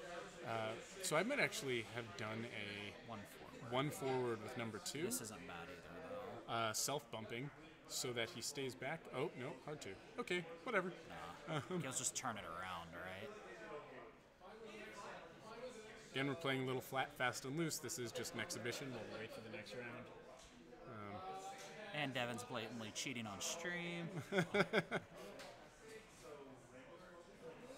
What do we got? Hard 3. Okay, yeah, that works too. Sure. Hard 3. Actually, that's even a better Man. choice than the 3 bank, really. But Right now in he the has back. to boost. Like, he is eating shots is the problem. Like, he Oh, has shit. to boost to get out of auto blaster range. He has to boost that way, to Forward? be honest. No, barrel oh, roll he could fine. barrel roll. Actually, yeah, that's a good idea. That I think That was takes heads him up. That was good. That's so close. I thought that was really good. Yeah, the barrel If roll this is good. does take him out, that was really good. I don't know if it does, though. So, Interceptor has a shot on number 5. That's 2 hits, so 1 hit total. Number 5 takes 1. Oof. The longest slog you'll ever. And then, I think If I this was were going an for a laser. exhibition, I would have called the judge. Yeah, I would have called the judge. 2 hits, primaries. Done. Good game. There it is. Oh, that was silly. Thanks, guys, just for joining us for this exhibition match here. I'm really curious how 5 Auto Blaster Y-Wings would play in like an actual tournament. What would they do to a Jump Master? I don't know. I believe could be somebody, but 5 Auto Blaster Y-Wings did really well in a regional last year. oh yeah, I would love to see it. I would love to see it.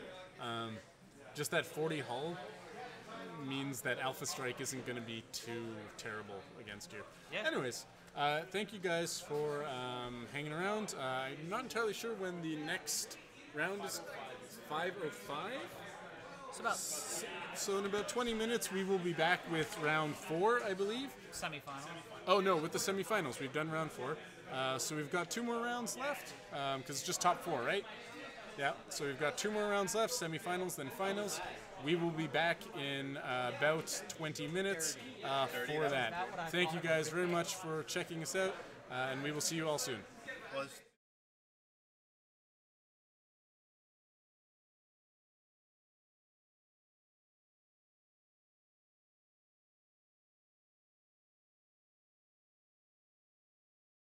Fuck hell runners. Spread that shit out.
Welcome back, X-Wings fans, to the semi-final of the Original Trilogy Open at 401 Games in Toronto.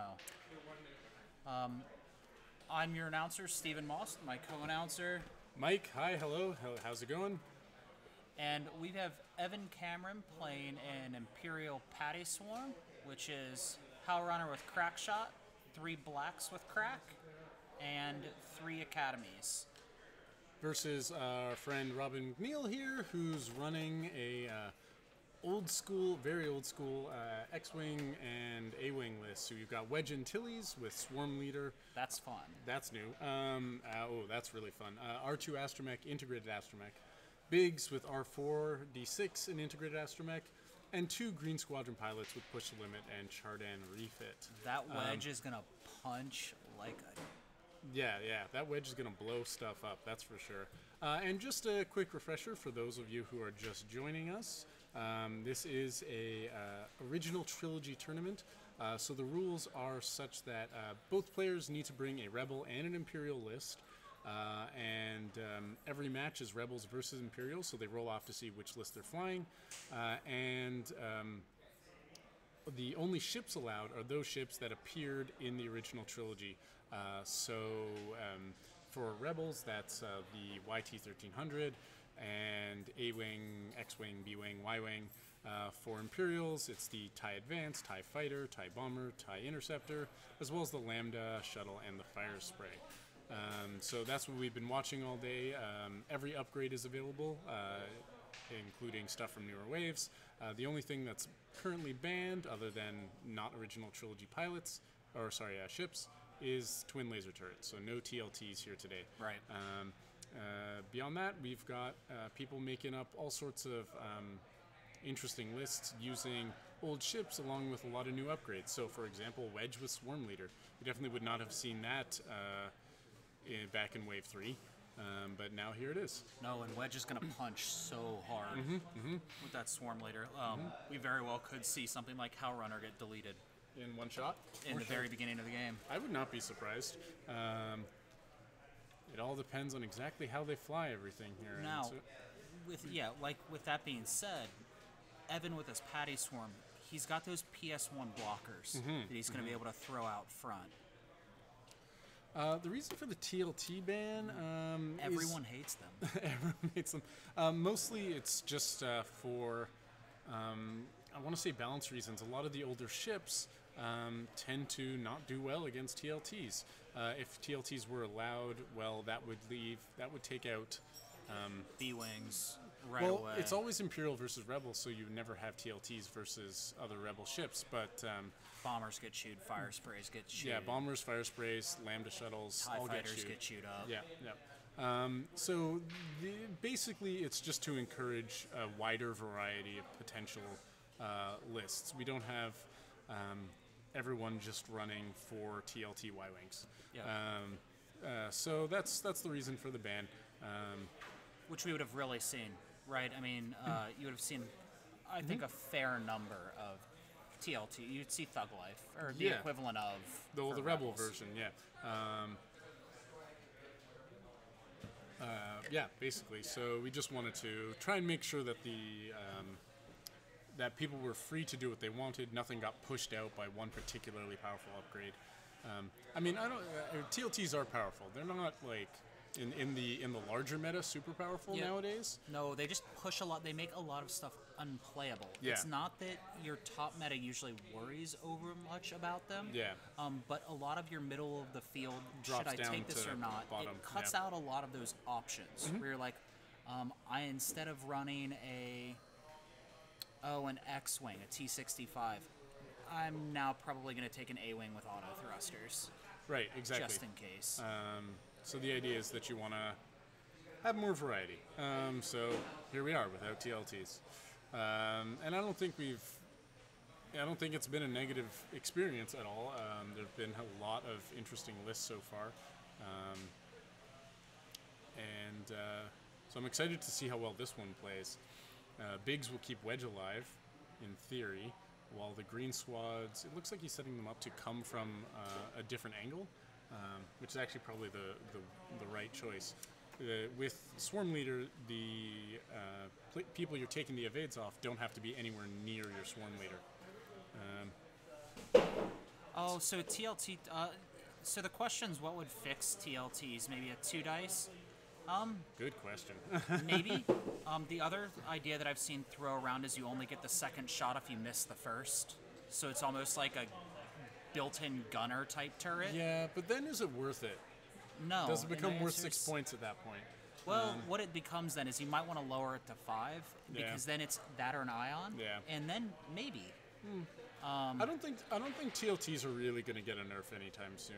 Neither do I. They're not super dominant, and here's the thing about any larger meta: there's always going to be things that are on top and things that are on the bottom. Right. So that's normal. It's not unhealthy. It becomes a problem when it's just one thing that's on top the entire time,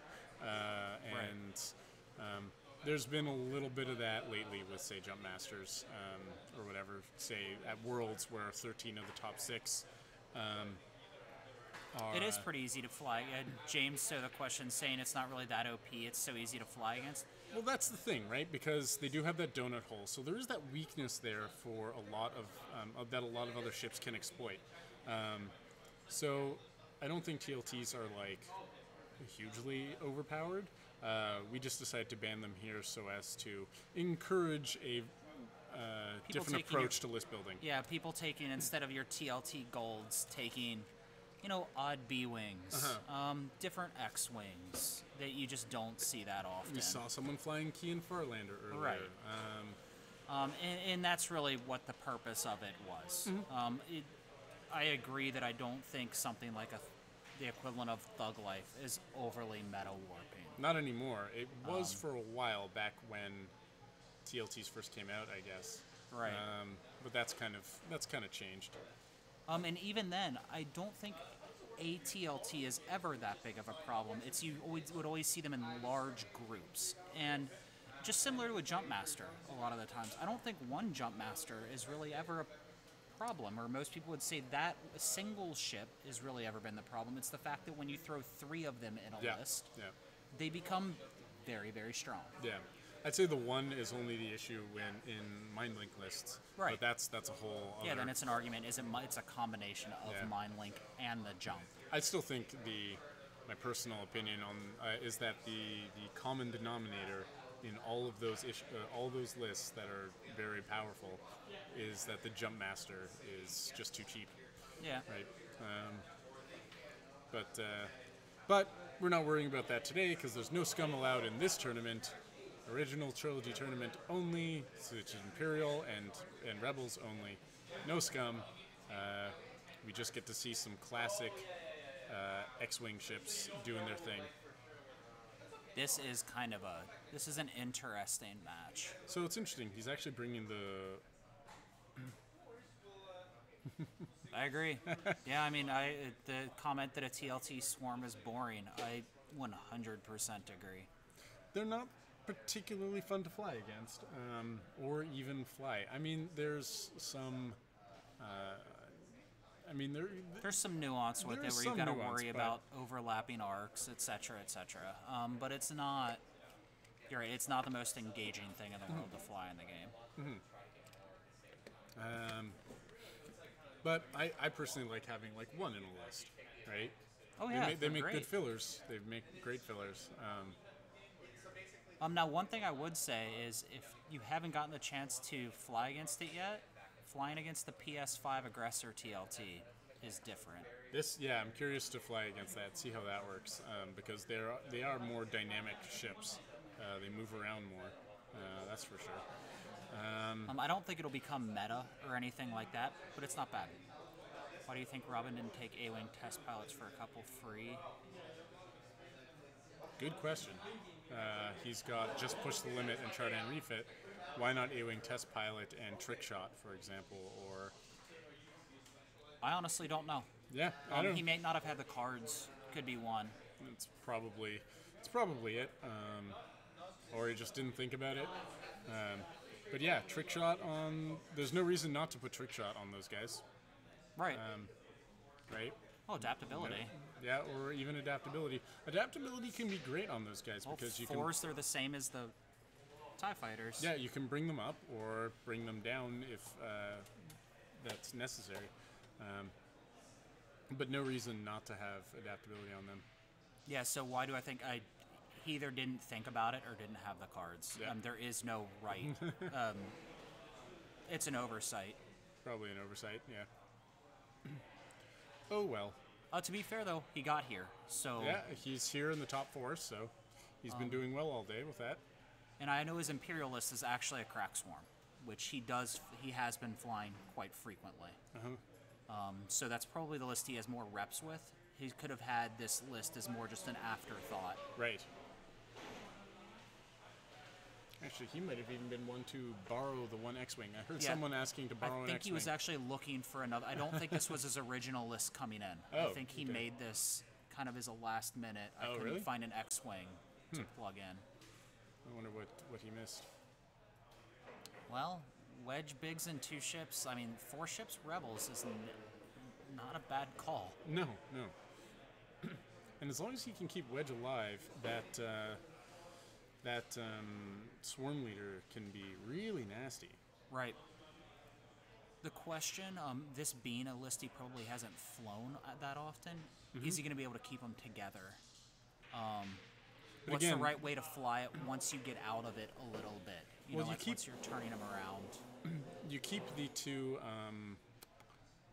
what's the word I'm looking for? A-Wings. You keep the 2 X-Wings together and the 2 A-Wings together. Because again, the A-Wings don't need to be near Wedge. They just have to have the same target in arc. Right. But then your A-Wings become susceptible to just getting ripped off the board by a whole bunch of TIE fighters shooting it. Yeah, they are A-Wings. A-Wings can be a little slippery. It's a shame there was no room for auto thrusters here. PTL too, right? But with PTL, they focus evade every turn. That can keep them alive. Yeah, this could be, for all we know, he could have eBayed the cards, right? And just not had the other ones. It's possible he just forgot. We can ask him later and find out why. It's also possible, like, I know some people were just borrowing ships for other people because they say mostly play Imperials, mostly play Rebels, whatever. Given the nature of the tournament where you needed to bring an Imperial and a Rebel list, a lot of people are playing things that they might not be super familiar with using all the time. Right. Yeah, I mean, he is, I think, fairly new to the game. Oh, yeah? And he's been focusing more on Imperials with a crack swarm. So do it. he might not have even been familiar with the Rebel list to build out, other than these fit together really easily. PTL is a great card. They've got a good dial, lots of green. I hope he didn't put them too close to the edge of the board here. But it looks like he is going to, hard one with them, and then they will be a little farther back, sure, but he then has options to attack this swarm from 2 different angles. Which might be how he wants to approach it, to be honest. I would think about maybe hard turning these and keeping the X-Wings going to the top of the board and bringing these A-Wings down towards the bottom and splitting them fully apart to try to split that swarm. Yeah, that's what I would do as well. Split the swarm, make them deal with you in that way. The only thing that I think might be a little difficult, obviously, is the A-Wings can move really quickly, and if you're not familiar with it, you can kind of overreach with the A-Wings, and the X-Wings will take a little bit of time to get back in play. Yeah. No 1 straights on those A-Wings. Right. No. Ooh. And I know Evan is one of our long-time, extremely good PTL players, but I do know he does not play crack swarms. I believe he said this would be his 2nd time he's ever played it. Well, that's interesting. So, flying 7 ships for the 2nd time promises to have some difficulties. Given that if he flies a lot of hard turns, it's okay.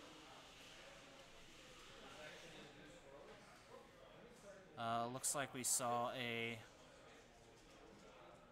hard 1 and a boost, and I don't see, and number 4 is just marked. So you're going to see another hard 1, followed by a boost. Interesting choice. So Magma Lego and Games just says, "What is happening? Can you be more specific? What are you wondering about here? Have you been following along with the tournament? This is a 401 Games Original Trilogy tournament here at 401 Games here in Toronto." So the lists are different. Given a Patty Swarm, which is another name of what Evan's flying, Where does that name come from? the person that actually made This version this version. was Patty. Yes, I on see. the forums. I think he I was see. on Reddit. It's good, because there was that, and then there's the very common Black Crack Swarm, where you fly the 6 ship Yeah. with Howl Runner, usually in maybe a Zeta leader, Yeah, which is so something this that is like Dallas Parker 4? flies. This is Actually, 3. three, and one, and Howl Runner has crack as well. Yes. And 3 Academy pilots. Interesting. So you've got 3 for blocking, and 3 for being crack swarmy. Okay, so it looks like there's going to be no engagement this round, but next round we will most likely have that happening. Yeah, Evan's going to want to book in on the next round because he might be able to catch Robin without having a lot of ships with arc. Like those A-Wings, he has a chance of having a little separation here. Yeah. It's a really tough choice. I think Wedge wants to go for Howl Runner, but like, Howl Runner's way in the back. yeah, he's just gonna. The problem here, which one's Biggs? Which one's? I think he just moved Biggs Biggs. is going to be that one. He just moved Wedge, right? Wedge will always move last. Yeah. Oh right. Yeah. Right. What am I thinking? So this is where I see the problem. You're going to see combat next round, and those A-Wings are not going to be in a great spot. Remember, Regardless they don't necessarily need to shoot because he wants to do the swarm leader shenanigans. They just need to be in a position, like if they're at range 3, and as long as they have that thing in arc at range 3, they can do their swarm leader stuff. And really, they're probably more effective passing off their evades for a swarm leader than shooting 2 dice at range 3 themselves. Right. I see something now, though, with sort of thinking he's going to do, what, a 3 bank With with Biggs? those A-Wings? Oh. Yeah, maybe. Versus if Evan does like a 2 forward.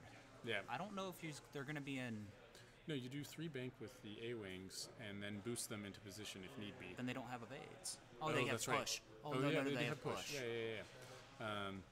And I'm betting, so what I would do is 2 bank with Biggs, 1 bank with Wedge. Yep. Yeah, I agree. And then 3 bank with the A-Wings. Yeah. To try to catch him up. Yeah, or maybe even hard 3. Yeah, sure. Maybe. Like, you'd have to worry about the round after. Yeah. Because remember, the Green Squadrons, as long as Wedge is alive and shooting, the Green Squadrons don't need to shoot. Yep. They just need to have something. So they don't need to worry about getting range 1. They just need to have something in range 3. Yes. Now, with that being said, though, Biggs is going to eat it. Like, Those crack swarms, there's 4 crack shots on there that can kill most of Biggs. yeah. Like, Biggs is going to take a lot of fire, which he's meant to do. That's what he does. But you are more or less now deciding to joust a crack swarm. Which is never. It's not usually advisable. It's not in like certain lists now can out there joust a crack swarm and do okay, but it's not usually your strategy you want to take. You typically want to pull them into the rocks, make them break formation, and Yeah. then go in from different angles. You can't Versus run he is from the coming swarm. in kind of face on. Yeah, this is a weird choice. So I think I probably would have slow rolled this and taken the A-Wings Up the other down way? and just Yeah, play it long. You only have to kill a couple, and if you can stay alive, you're okay. yeah, it's true. Yeah. So he's going in hard. Hard. Which means Biggs is going to take a lot of range 1 shots this round. Yeah. Unless he did something crazy like 4K with Biggs. Or Wedge. Actually, no, Wedge. Yeah, no, you don't want to do that. That's for sure. No. 1 bank with Wedge. 4K, he'd have like he might have number 7 here in arc, but it's not a good idea. No. I was just curious, what would that do? No, that would be no good. No, because then you're actually giving the swarm the out of just 1 harding So the next round. What are the A-Wings doing? So hard 3s. 3 yards. Okay. Yep, so they're going to focus evade, I imagine.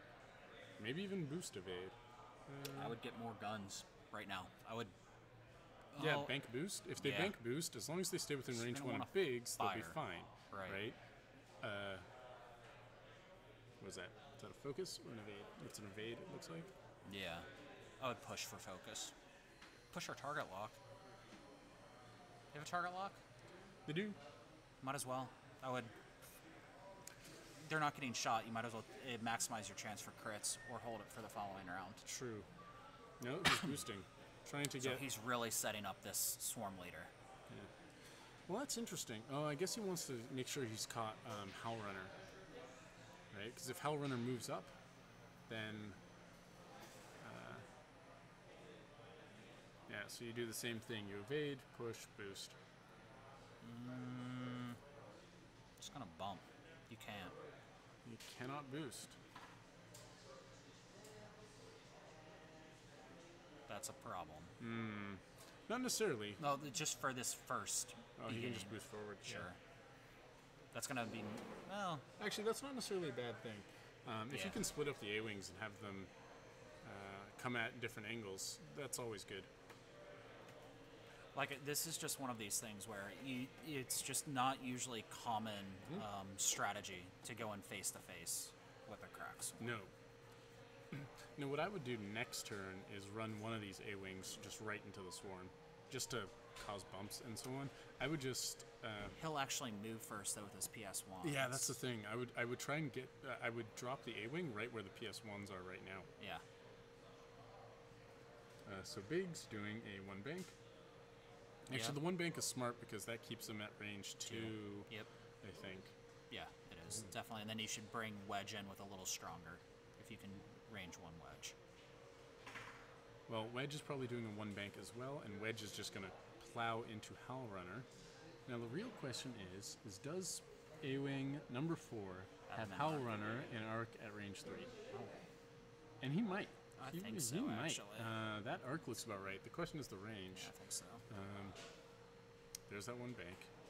Because, yeah, if you can kill Howl Runner this early on with a 5 dice attack and -1 agility, you do it, right? Yeah. You do it. Actually, this is well placed because Biggs is actually at range 3 of the furthest back. Yeah, and that's actually the downside of the way he was flying that formation is when you do have to do that turn in and you set up in the longer columns, Yeah, your back columns tend to be very long on range. yeah. And there's a way to fix that as you go, which he just didn't do. I'm pretty sure he could have ended up with a 2x3 in the opposite direction. Yep. So Wedge is shooting Howl Runner, range 2. Is Wedge going to use Swarm Leader? Because I totally would. Might as well. I would definitely use Swarm Leader here. Yep. So the front one you can use for sure. Can the back one be used? Do you have him in arc? I'm pretty sure you do. I think so too. No. Used to be. Evan's right on this one. He has to be in range of the target to Yeah. pull it. In arc, range 3.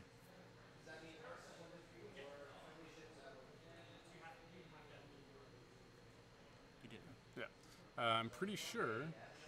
So that one for sure. The question is, yeah, I looks think like. he still is. Yeah. They're just going to move that TIE fighter so they can get a better placement of the ruler. I'm pretty sure that A-Wing has arc and range. Yep. Yep, looks like it. Agreed. Just barely, but it looks like it. I think so. I think he's in. We'll see though. You do have our judge there. Actually, that's our Judge Billy who's checking Yeah, right he now. clips the corner. Looks like it to me. But Corner to corner. hard to say. Yep.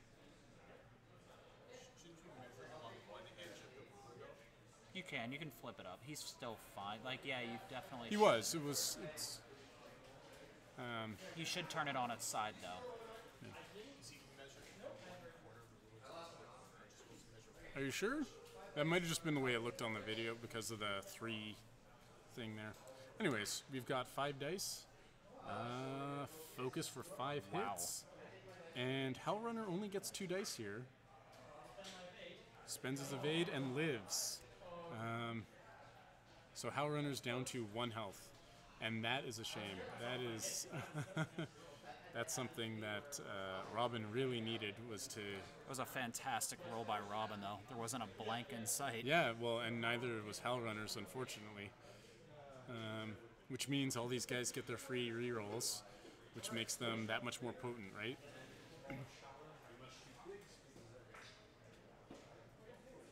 Nothing. So now we see how Biggs does against all of this. Poorly. Yeah, now Biggs gets to shoot, though. Oh, Biggs can kill Howl Runner first. Forgot about that. Biggs can shoot. Never think about how Big shoots. Ooh, only one. You know, he had the really good roll with the 5 dice. Yeah. I don't think that's. That's a huge shame, though. Yes. If he had managed to get 3 hits there, he could have killed Howl Runner. Yes. Yeah, the chances of that roll are so. Bend those focuses. 2 hits, 1 evade, Crack Biggs takes shot. 1. Oh, no, he's firing. Oh, he might as well start blowing crack shots. Crack shot, so Big takes 2. This is the crack swarm is very good at ripping down Biggs with R4D6 because you're not doing more than overloading 2, damage. yeah. It's very efficient. Another 2 hits. Blanks. Oh, this could be really bad news. This could end very quickly for Robin. If Biggs goes down this turn, It'd the be last tough. few shots can attack Wedge. Yep, at range 1. Yeah. Cracked again. So Biggs is already down to 1 health.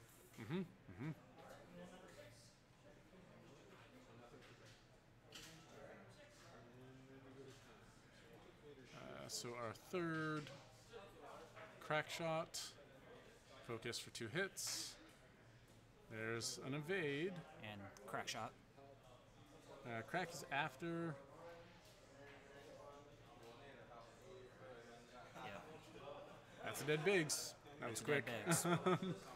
Which means those last 3 We're going to range 1 into Wedge. into Wedge. This is going to be real bad news. And I mean, they haven't know- even used the Swarm Leader rerolls. This is one of these things that you just. You know, he got a really good roll on Yeah. Howl Runner, and luckily Evan got the good evade. He got the most he could out of it. But even if Howl Runner died, I mean, it would have been 1 less shot, I guess, which is good. But it hasn't seemed like those shots have been using those rerolls yet. No. But these ones will, that's for sure. And these don't have crack shots, so. But Still, this is bad news for Wedge. Oop. That was. that was 2 hits. I'm pretty sure he that would've- knocked the. Yeah. That came out with 2. Yes. Literally watching this in the camera.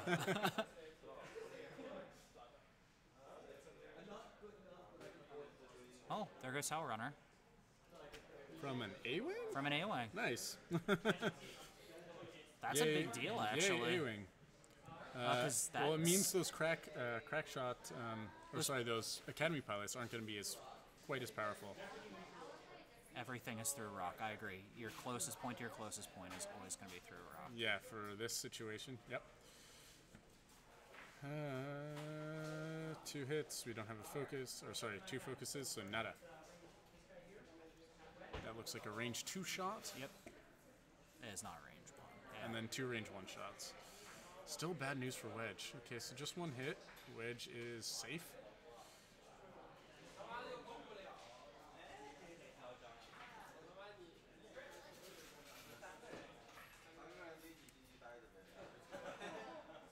Wow. Wedge is safe. Wedge's dice are going on fire. And hit crit. Double evades? Nope, just 1. Wedge That's takes a crit, loses a shield. That was some great defensive rolling by Robin there. Yeah. That could have gone very poorly. Yeah, could have. So the question is, what's next? So I would K-turn with Wedge, I think. Because these guys all need to move out of the way. So there'll be a perfect spot for Wedge to be, having K-turn. Which means they're probably all going to K-turn themselves. Yeah, they can so 3K. I would, what I would do is move A-Wing number 3 here, hard 2 with him, right? So he's just behind Wedge, just in a blocking position. Yep. right? Yeah, I agree. And then block the whole swarm if they try to K-turn. Now, given he could start running some of these ships into the back of each other if they want to. So, like Evan for 2 and 4 can just run them into the back of 3 and 6 if he wants to activate first. But 2 3... forward will clear. Never I think mind. 5, 7, and 3... Are Yeah, all- and they don't have yes. 1 forwards, right? Right, they They don't. do not. Although, actually, if he activates 2 and 4 first... wait, which ones are which here? 4, 4, 4... He used all of his crack shots. I think 7, 5, and 6 are 5, 6, 7 are academy pilots. Yep. So they have to move first. I would probably evacuate these guys, Yeah. and then maybe you do a 1 hard on that guy. So that you could move 2 forward and with number 2 and get him stuck behind number 3. Yeah, because it'll start blocking K turns for Wedge, right? Yeah, that's such a tricky. We'll see if he thinks about it, but it's very much a tricky set of maneuvers he would have to pull off in order to keep a TIE fighter in place, Yeah. which is kind of silly. But Yeah, it's not really what they do. no. But if he's 3King with 5 and 7, they'll make it no matter what. Actually, I don't know if the 3K with number 5 would work here, but A-Wing number 3. Robin's actually not in a bad spot. We'll see if he realizes he's got the maneuvers to actually make it a pretty good run. Yeah. But he's If he can block the K-turns and get Wedge behind the whole swarm, that's bad news for the entire swarm. yeah, because Wedge can chew up a swarm. Yeah. I mean, given this is non-regen, 2 dice Wedge.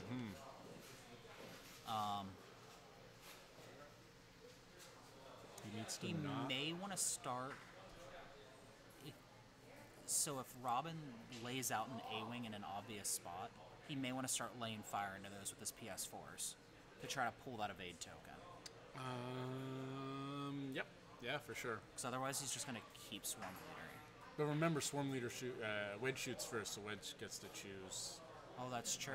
That being said, he might be hesitant to pull the evade token off when You can go downhill really fast. when an A-wing is getting focused down.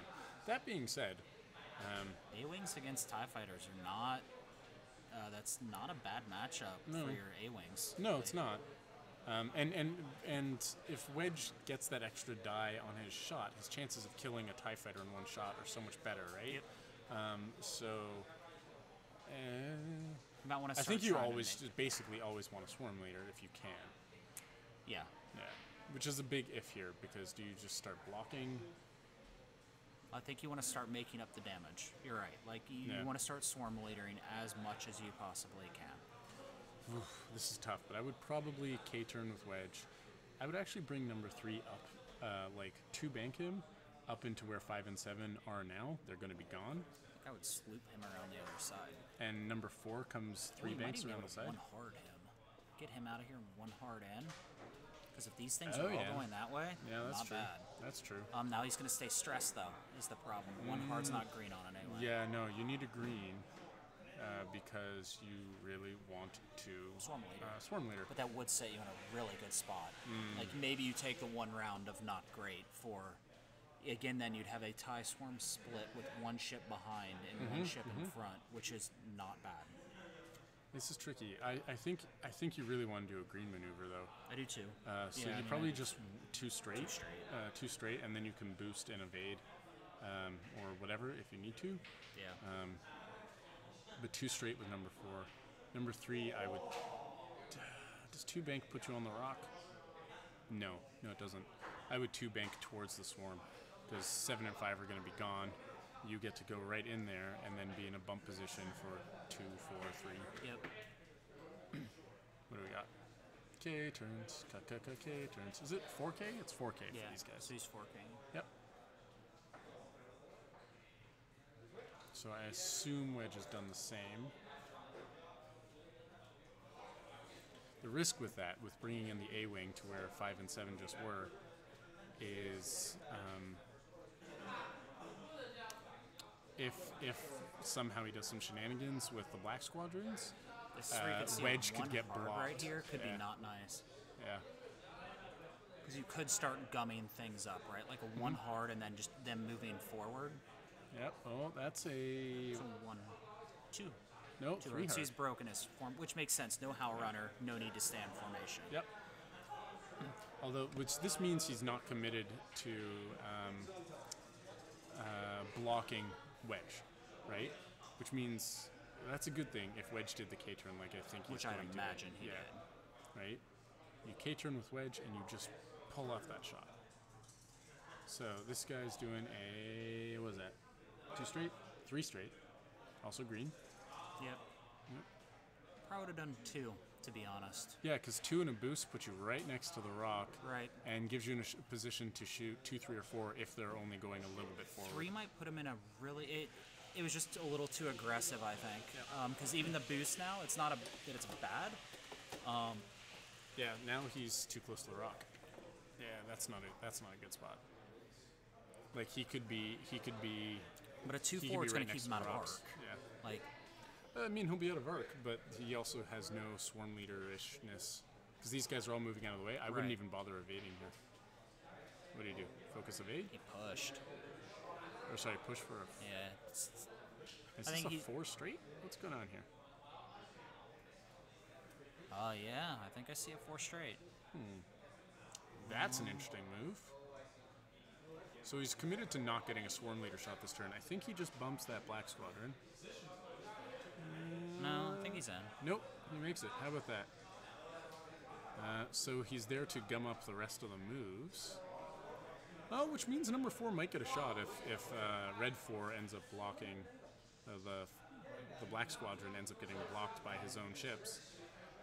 The problem with doing what he's doing here, though, is if 2 and 3 get blocked, then there's no room for Wedge to The K-turn won't fit, and he'll be just stressed at that point. But maybe he thought about this, and maybe Wedge is just doing like a 2-4 or 1 forward or something. Oh, no, he's getting out of there. Huh? What is he doing? Maybe he's just hoping to come around again. It's really just not taking advantage of this round. Yeah, he had nice positioning. Like, he could...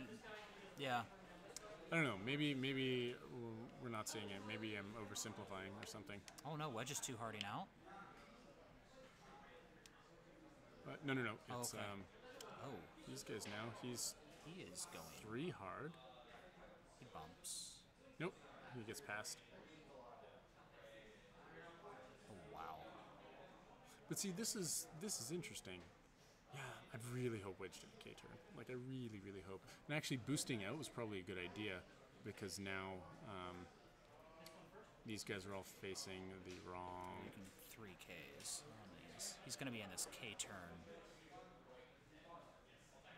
Though I've got to admit, the K-turn on Wedge is going to pump in. I'd assume he K-turned. No. Like, 90% sure he's probably 4K in here. These just 2 straights. Yeah. I really don't know what either of these guys is doing. No, that blocks it. He won hard. Oh, that blocks that K-turn. Yeah. Though, okay, so it blocks it to the extent that number 4 is just going to get shot with a range 1. Yeah, and Wedge is going to bump into number 2. Yeah, like, I don't know if the K-turn doesn't make it. The K-turn might make it. This is one of these things where I feel Is that like... what is that? 4? That doesn't look like a K-turn. It's a 2 bank? Huh. So he was just expecting the block. Which, I mean, is fair. Yeah. It's hard to tell if a K-turn would fit there. It might have fit. But now he's just getting shot at by these 2 academies. His And A-wing's going to get wrecked. I don't know. It's a weird set of choices here. Turns out Robin ends up in a situation where he has very few shots. Oh, the A-wing's fine. He only has 1 shot at him. Oh, maybe 2. 4, maybe 6. Yeah. Yeah. Oh, and 7 if he wants. It depends Oh, on yeah. how much he wants to really, like, try to burn down this A-wing, what he wants to shoot. They were interesting. Aaron Shea says, "Fuck, those are interesting moves." I'm like, yeah, not what I don't either of us disagree. expected. Yeah, we were definitely expecting that K-turn. See, the way that I see it is that 4K wouldn't have been a bad block. Like, okay, he would have blocked that with number But he 2. would have went into number 2. Number 2 gets no shot. You would have just unloaded range 1 into number 4. Yeah, exactly. That would have been a great, block away. Wow. Is that an A-Wing? I think, That was- yeah, that someone shot an A-Wing. No, that's not Howlrunner. That was Evan. That was Wedge's shot. No, Wedge can't shoot. Yeah, it was one of the black squadrons. I think number 4 shooting number 3. I think that's what that was. I think that's out of luck. So A-Wing number 4 has nada.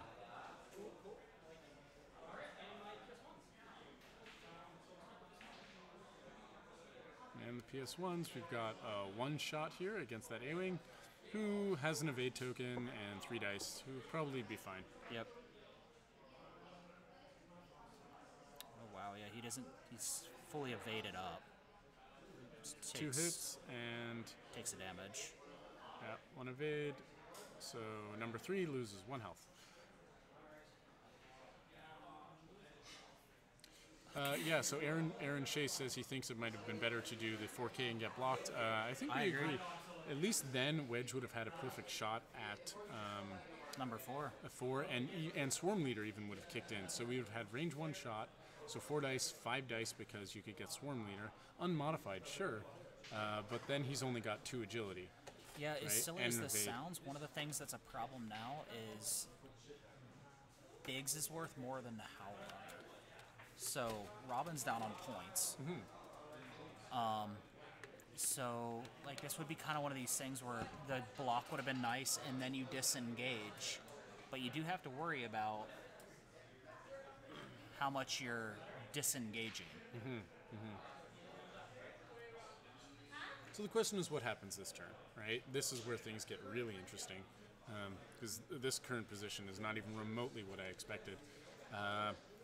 So these 2 TIE fighters at the bottom here are stressed. They can just like 2 forward or something like that. They're fine. This guy, number 3, he's going to K-turn, Yep. probably. Whereas I'm betting number 3 will K-turn. I'm betting number 6 will like 1 bank. Does he have 1 banks? Or no? Okay, so he'll have already moved. Yeah, no, they've got only 1 hards, And okay. and then 2s and 2 banks. Yeah, where would you go? You might even 1 hard with him then. Good 3K. Although these guys move after the A-Wings. Yep. So never mind. A-Wings out of the way. I wonder if he's going to run his A-Wing. If I were Robin, I would think about maybe pulling out and reforming up. Regrouping? Yeah. Yeah. Because those A-Wings are a lot easier to pull back into formation. And he can let Wedge be on the... Like you said, with the Swarm Leader, he doesn't need to fly them close. No. They just need to be an arc. So he Yeah. can swap... Like, he can pull away now and run Wedge by himself and the A-Wings by themselves. You know what I would do here, actually, is I think I would K-turn Wedge and hard 1 A-Wing number 4, Yep. right? Oh, no, that's stress. Just a Yeah. hard 2 then. Although then you bump into But you've cleared your stress. that TIE fighter. I don't think you'll eat a lot of shots that way. These 2 forwards, yeah, you will. Yeah. You want to be careful. Maybe you some bank, a 2 bank maybe. 2 bank, and then, oh, you know what? Maybe a Yeah, 3 bank. if you 2 bank, you clear your stress, and then you boost down, and then you can get number 3, who's going to do that K-turn. You can Yeah. get him in arc, right? Yeah, I think I would try to push less. And you might for- block number 4 wherever he's going. I'd Swarm Leader when you can, but don't force yourself to fly in a predictable manner No. to do it. Because you probably have... Wedge is plenty powerful on his own. If you Yeah. can get those extra dice, fantastic. If you can't, oh well.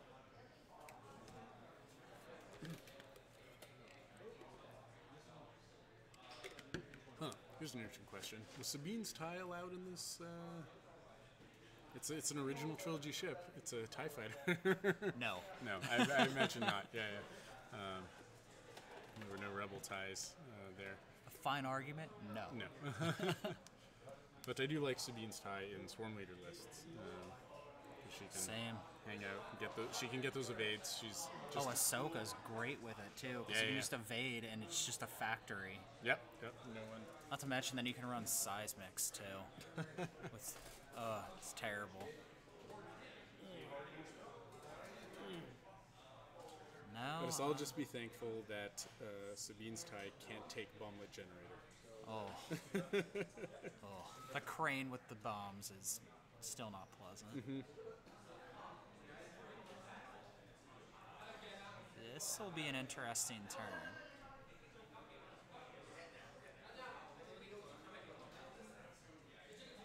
Because he's going to have to start... Robin's going to have to start being a little aggressive. Not too aggressive, but he needs to keep in mind, though, that his A-Wings have some shields. And Evan's TIE Fighters do not. Yeah. Like, it's okay to line up some sketchy moves from time to time to try to rip something off the board.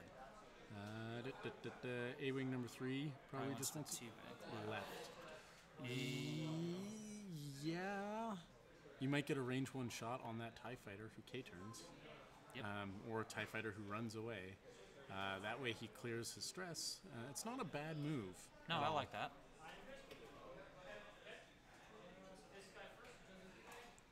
So, what do we got going on? 3K. They have 3Ks? Oh, that one 3Ks. Yeah, TIE Fighters have 3 and 4Ks. And Wait, then is a number 5 6 straight. a... That must be the PS1. What? Oh, number 3 I think is a PS4. Oh, we've got them confused. Yes, right, of course, 6 and 7. Yep. So 3K from him. Yeah, that makes sense. 2 bank. That's an odd choice. He's hoping this A-Wing blocks. Well, he's what just he's- trying to get the A-Wing? I don't see... If he had gone too straight, at least he'd have some shots on wedge. Yeah, I guess he's just He's hoping... going after the A-Wing. I would have gone after wedge. He's still just a 2 agility. Yeah. If you kill wedge, the firepower of this list disappears. Yeah. Okay, so this A-Wing's just running. He's playing him like an ace. It's not a bad idea. The problem, it's just not a bad call. I would boost here. Boost evade. Boost or barrel roll. He could No, they barrel can't. They up can't and barrel out. roll. Oh, so then I would boost. Yeah, only Jake can barrel roll when you get a focus. I Yeah, would've so he's trying to reform them basically. yeah, I would have boosted 1 forward, I think, over the bank. So what do you think's happening with this other A-Wing here? 2 bank? 2 bank, clear stress? 2 bank. Yeah. He might 3 bank it. Robin plays pretty aggressive. But 3 doesn't clear stress. Oh, then to 2 bank. Yeah. I would definitely be clearing stress here. He really likes doing this push with the evade, and he just doesn't need it. He's not going to catch anybody on arc. He didn't need to. No, but I mean he's also going to take a couple range 3 shots. Right? True. And that's the question. At range 3, actually I think with 4 dice it's better to Focus. first 2 dice shots, yeah, definitely better to focus than take an evade. But this one, yeah, you focus evade, that makes perfect sense because someone's going to end up in your arc, and wedge is totally 4K'ing here. Yeah. Yeah.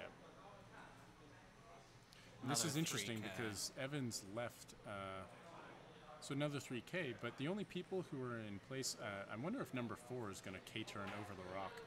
I think so. It's quite possible. I think so. But if he does, yep.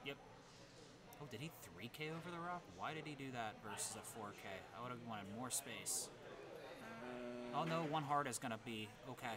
Where So did he it's- go? Did he K-turn? No, he No. just went straight. Oh wow. He's safe Focus, from the he's rock, but no actions for him. Which means Wedge, who's probably K-turning, has a nice target. This guy's 3 banking.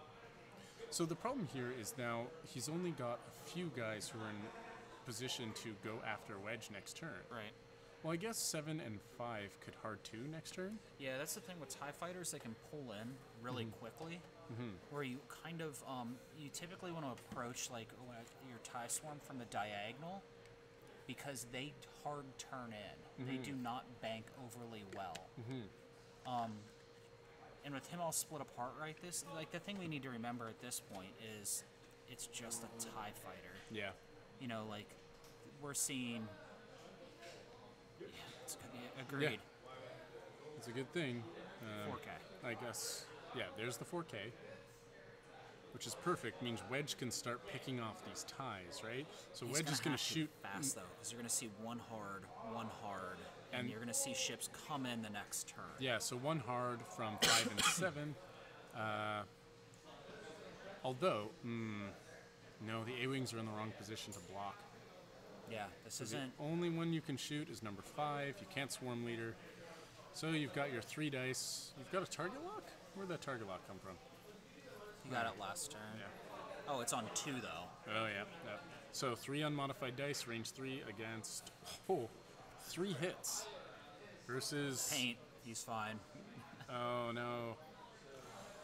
And see, that's the problem, right? That's why you really need those swarm leader shots so that you can really push that through.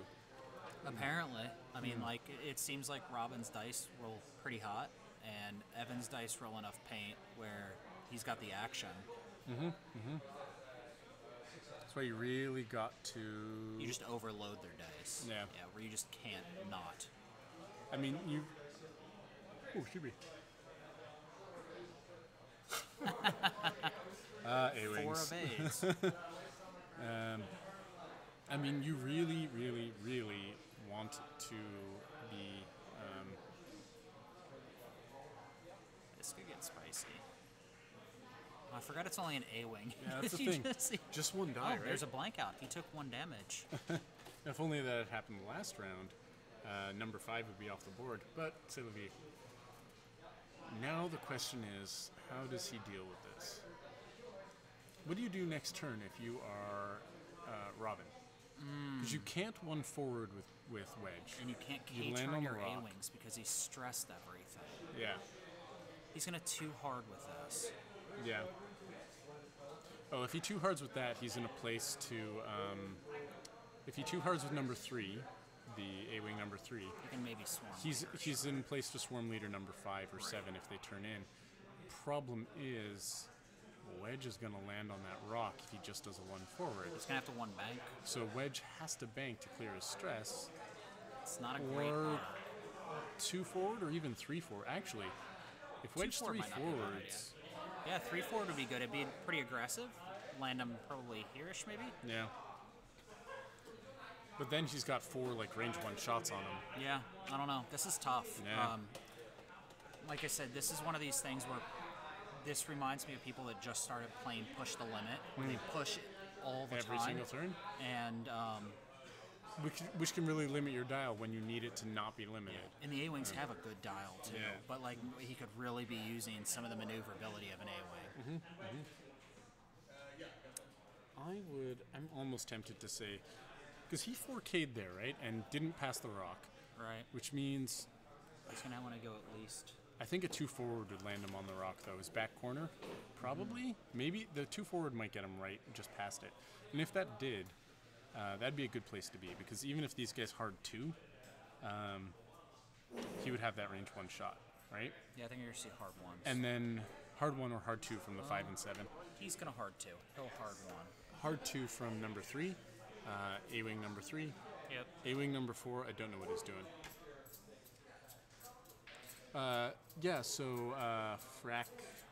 Fractal. So Wedge would clear the rock. The question is, if he does a 2 forward, his template will clear the rock, but will his ship, right?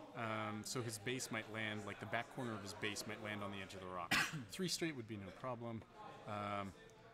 2 is a squeaker for sure. 3 is definitely clear. Agreed. Yeah, that's the question. And I think 3 is a little aggressive because 3 he might bump into 5 or 7. But that's actually not necessarily a bad thing. He gets no focus if he does that, but he also avoids 1 shot, Right. right? You're right. If he bumps into one of them. Bumping's not about. Oh, well, he doesn't have the ship advantage. Bumping's a good call right now. Yeah. You might want the modifiers. Although the 3 straight is not a green on The X-Wing. the X-Wing. It's just the 1 and 2 straight and the 1 banks. Ouch. Yeah, I don't know if I like this at all. So I think Wedge, I can't tell from here, but if I were sitting there and it was That's a a close really call, good I would point. 2 straight, clear the stress, get myself a focus, hope not to have not bumped anything. And I'm pretty sure he wouldn't bump anything, because even a hard 2 from these guys, they don't boost, right? Do they boost? No, they don't boost. Yeah, They barrel roll. They barrel roll. So there's no way they could block a 2 straight. No. The question is whether or not Wedge lands on the rock. Oh shit, you're right. Oh, yeah. Aaron mentioned that Good call. Wedge has R2. such an easy thing to forget. I forget that all the time when I run on Generic things. droid when you're out of points. That does open up some options to him. Problem is, I think he still wants to go 2 straight.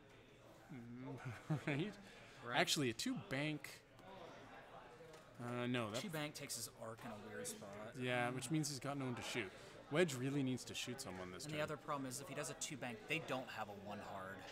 Like, he'd have to Yeah. 2 hard at that point, which puts him Well, in he'd a have to weird go spot around. the following round. Okay, so here are the 1 hards that we were expecting.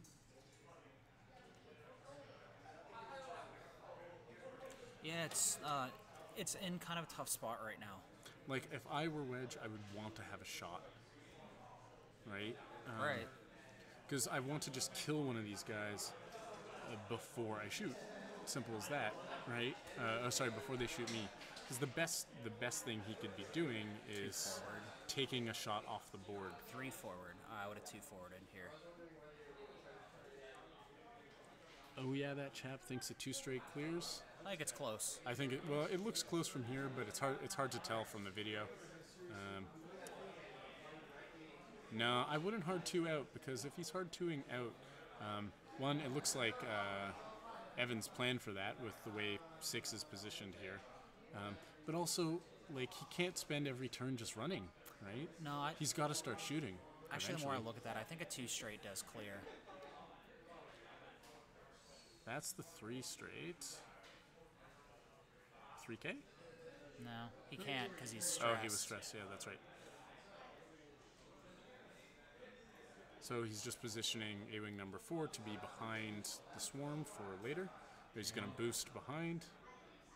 Yeah, that just puts him in a better better position to turn around next turn. Yep. Yeah. Yeah. I would not push this turn. No. There's no neither reason. here. He's Yeah. not getting It's like, shot. do not push. Because number 4 will bump. Yeah. If he does, a 1 hard might get him. You might get a really good shot. I mean, actually. maybe you target lock. That's a pointless evade. Right? Yeah. Why would you're not gonna have anything in arc? Yeah, you're not going to have anything in arc. You're not getting anything. First, you should have focused at the very least to line up. If he does a 2 hard here, you'll get a range 1 shot. Yeah. Now. Yeah, it's a weird choice. Oh, maybe he's worried about number 2 here swinging around to be in a shooting position. I don't know. But here Oh. you evade. Here you evade You for sure. can see number 2 since we've got it covering. Yeah, Imperial 4 facing the edge would be a could be a shot. Yeah, yeah. Yes. yeah, for sure. Which is why the evade makes no sense. Yeah, because Wedge isn't certainly going to have him. No, and yeah, it doesn't make any sense.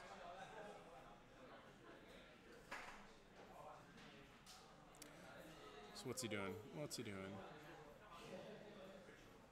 Okay, so he's doing a hard 3. Yeah, so this Okay. is a good. This would have been where you'd want to take that focus. Yeah.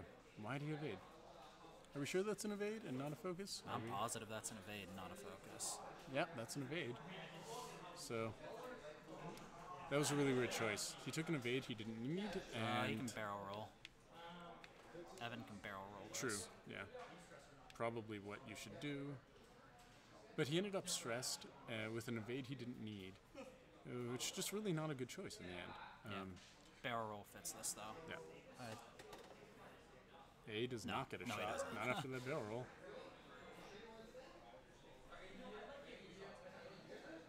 Yeah, and the thing that's kind of nasty about that is that makes it 2 hard for number 4. Not a great move. So the 4 A-Wing, the 2 hard now is not going to be in a great spot. Nope. That effectively blocks. That was a good move. Actually, I think he could 2 hard without touching number 4, because you end yeah, up on maybe. the same line. Maybe. That's tricky. So there's that 2 straight. Here we go. I think this fits. Oh, that looks like it fits to me. Oh, but Hold it tight. boy. That Yeah, is some it tight fits. flying. It fits. The thing is, though, Impressive. Man, So- Wedge is eating some shots. Yeah, Wedge is eating some shots. But with Swarm Leader, he could take out one of these guys. Who's taken damage? Number 4 has taken damage. Everyone else. So you shoot number 5. Yeah. You shoot number 5, you use Swarm Leader, you get 5 dice. Right? Yeah. means you've got to focus in a target lock. He Oh, dies. target lock's on number 2. Oh, right. So you've just got to focus. So it's just 3 hits. Oh, 2 evades from number 5, and that's no good. yeah, it was a good move. Yeah, the 2 forward was a good move. Yeah, it was. It was close. And you know, if we were looking straight over it, it might not have been as close. It might have been a bit more obvious Yeah. that you were going to. Well, they were holding down the thing, so I think it was pretty close from their perspective as well. But now Wedge eats a whole bunch of shots.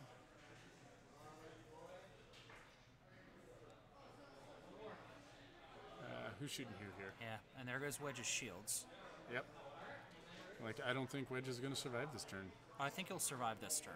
I don't Yeah? think he'll survive the next turn. Okay, so A-Wing is going to shoot number 5. So it's just 2 dice with a focus. The thing is, though, is Robin's dice have Hit been crit. good. There's 2 evades. But so Evan's dice have been on fire, too. Yeah, yeah. Like, this has The been one evades? where Yeah. we have not... Not seen many whiffs. Yeah. But this is bad news for Wedge. Yes, Wedge did do a 2 forward. Yeah.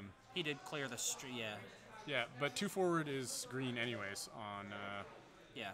on an X-Wing. So it didn't matter. And it's not R2-D2, if that was the question. It's R2 It's just a astromech. standard Yeah. R2, so there is no regen. There's another. Right. Yeah, so the question of, was it a 2 forward R2? And I think the idea was a regen. And, yeah, not on this list. No. Ooh. And now Wedge takes a Wedge's crit. dice are starting to fail. And he integrated. That got He uses flipped. integrated astromech. So you discard that crit. Must have been a direct. He really shouldn't leave it there. Should discard that. Anywho, this is looking really bad for Robin. Yeah, it really is. Robin's made some weird choices. I think maybe he's not used to flying Green Squadron pilots. No, he's been flying the Black Swarm. He's been Yeah. flying his own TIE Swarm quite a bit. So I think this is just one of these things you see people come in, try things they're not specifically used to. Yeah, And he didn't fly it poorly. Like, it's not like he's parking things on rocks. It's always the trap with PTL, though. It's like, do I want to stress myself out this turn? You got to be careful. Sometimes you don't need to. Right. Like, number 4 right now, with his evade, is just... Yeah, why did he do that? No reason for it. He knew he wasn't getting shot. So why that evade? Yeah. So Wedge is down to 1. Go. Evan's using, what are those? 2016 regional. Regionals dice? Yeah, Yeah. they're the red. So the paint is either red or green on those white dice. Yeah. They're actually really nice.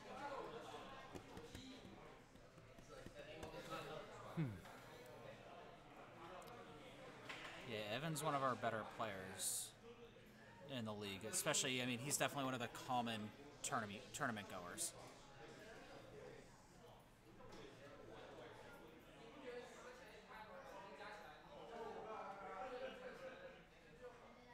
No, they do not show up well on camera. They look pretty washed out most of the time. Especially, you can see that if it's paint pretty easily, but you can't tell really what the result is overly well.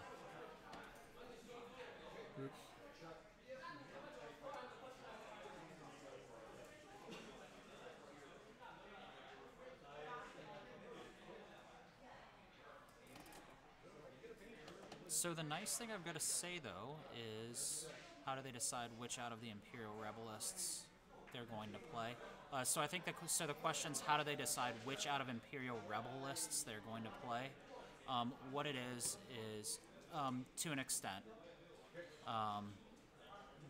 So it's not like you get to choose. It's not similar to like initiative, but you either one player rolls a die, and on hits or crits, they're flying Imperial, and on misses, they're flying Rebel.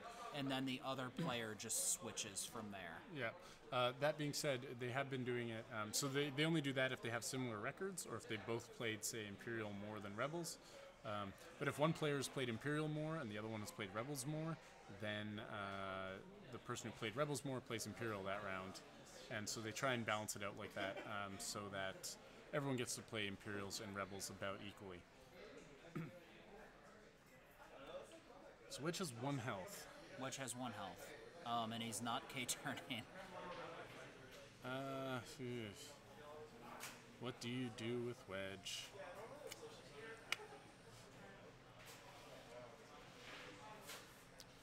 I think I would K-turn with Wedge here. Yeah, it is. It's been interesting. So the comment that it's awesome to always see Rebels versus Imperials, it has created a pretty interesting time. Yeah, to be honest. So the idea is that it's a kind of a thematic tournament, only original trilogy lists. So again, original trilogies, ships only, the ships that have appeared in the original movies, not the special editions. But you can use newer pilots for those ships. For example, Rey on the Millennium Falcon. K is so tight. But it still has to be old ships. Any upgrades are allowed. Which I think is one of the more interesting things, right? Because it's not a wave. It's not like a Wave 3 tournament. It's an original trilogy plus new upgrades tournament. So it ends up allowing for some unique things that you wouldn't see in, say, a Wave 3 tournament, which only had old upgrades. Yeah, so you won't see the things like the question of why aren't you seeing things like Biggs walks the dog or something like that, or bloody daggers. You do have things like crack swarms, and you've got swarm leader Wedge that you would never have seen. So it brings back the ships, but it does add a lot of flavor with what upgrades you're taking. Yeah. Yes, and no Rebel TIE Fighters. No Rebel TIE Fighters. It is nice to see the ships without turrets.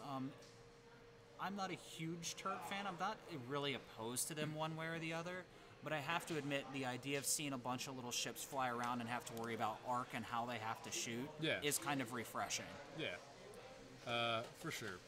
And I mean, there are good turreted ships that you still have to fly well. And then there are boring turreted ships that flying doesn't matter so much. Did that fit? Yep, that looks like it fit. Yeah.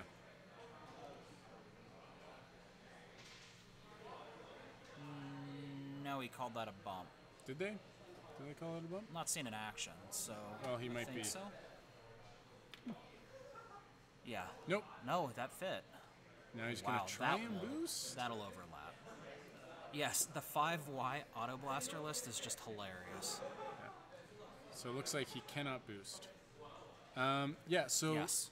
That chap is asking a question, can you use latest unique crew too? Is there a list we can find? So literally every upgrade is allowed. The only thing that we have not allowed is TLT. That is the only card that is banned. Only upgrade card that is banned, that is. And then all of the ships must be ships that appeared in the original trilogy. So again, the YT-1300, and then the A, B, X, and Y wings, and the Lambda Shuttle, Fire Spray, TIE, Advanced, Interceptor, Fighter, and Bomber.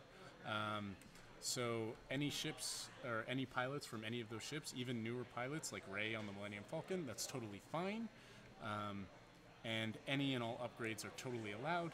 The only thing we were banning were TLT and ships that don't appear in the original trilogy. Simple as that. We didn't want to make it too complicated, just a nice, simple,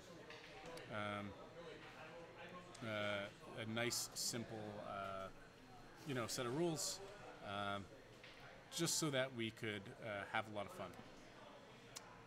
I don't know. So what was the point of the boost on A-Wing number 4? I don't know. I don't... Maybe to try and catch TIE Fighter number 2 in arc? I think it's more the thing of, it's somebody using PTL a little bit more than they probably need to. Yeah. And even then, you don't need to boost. Why not focus target lock, right? Have that incredible range 1 shot fully modified.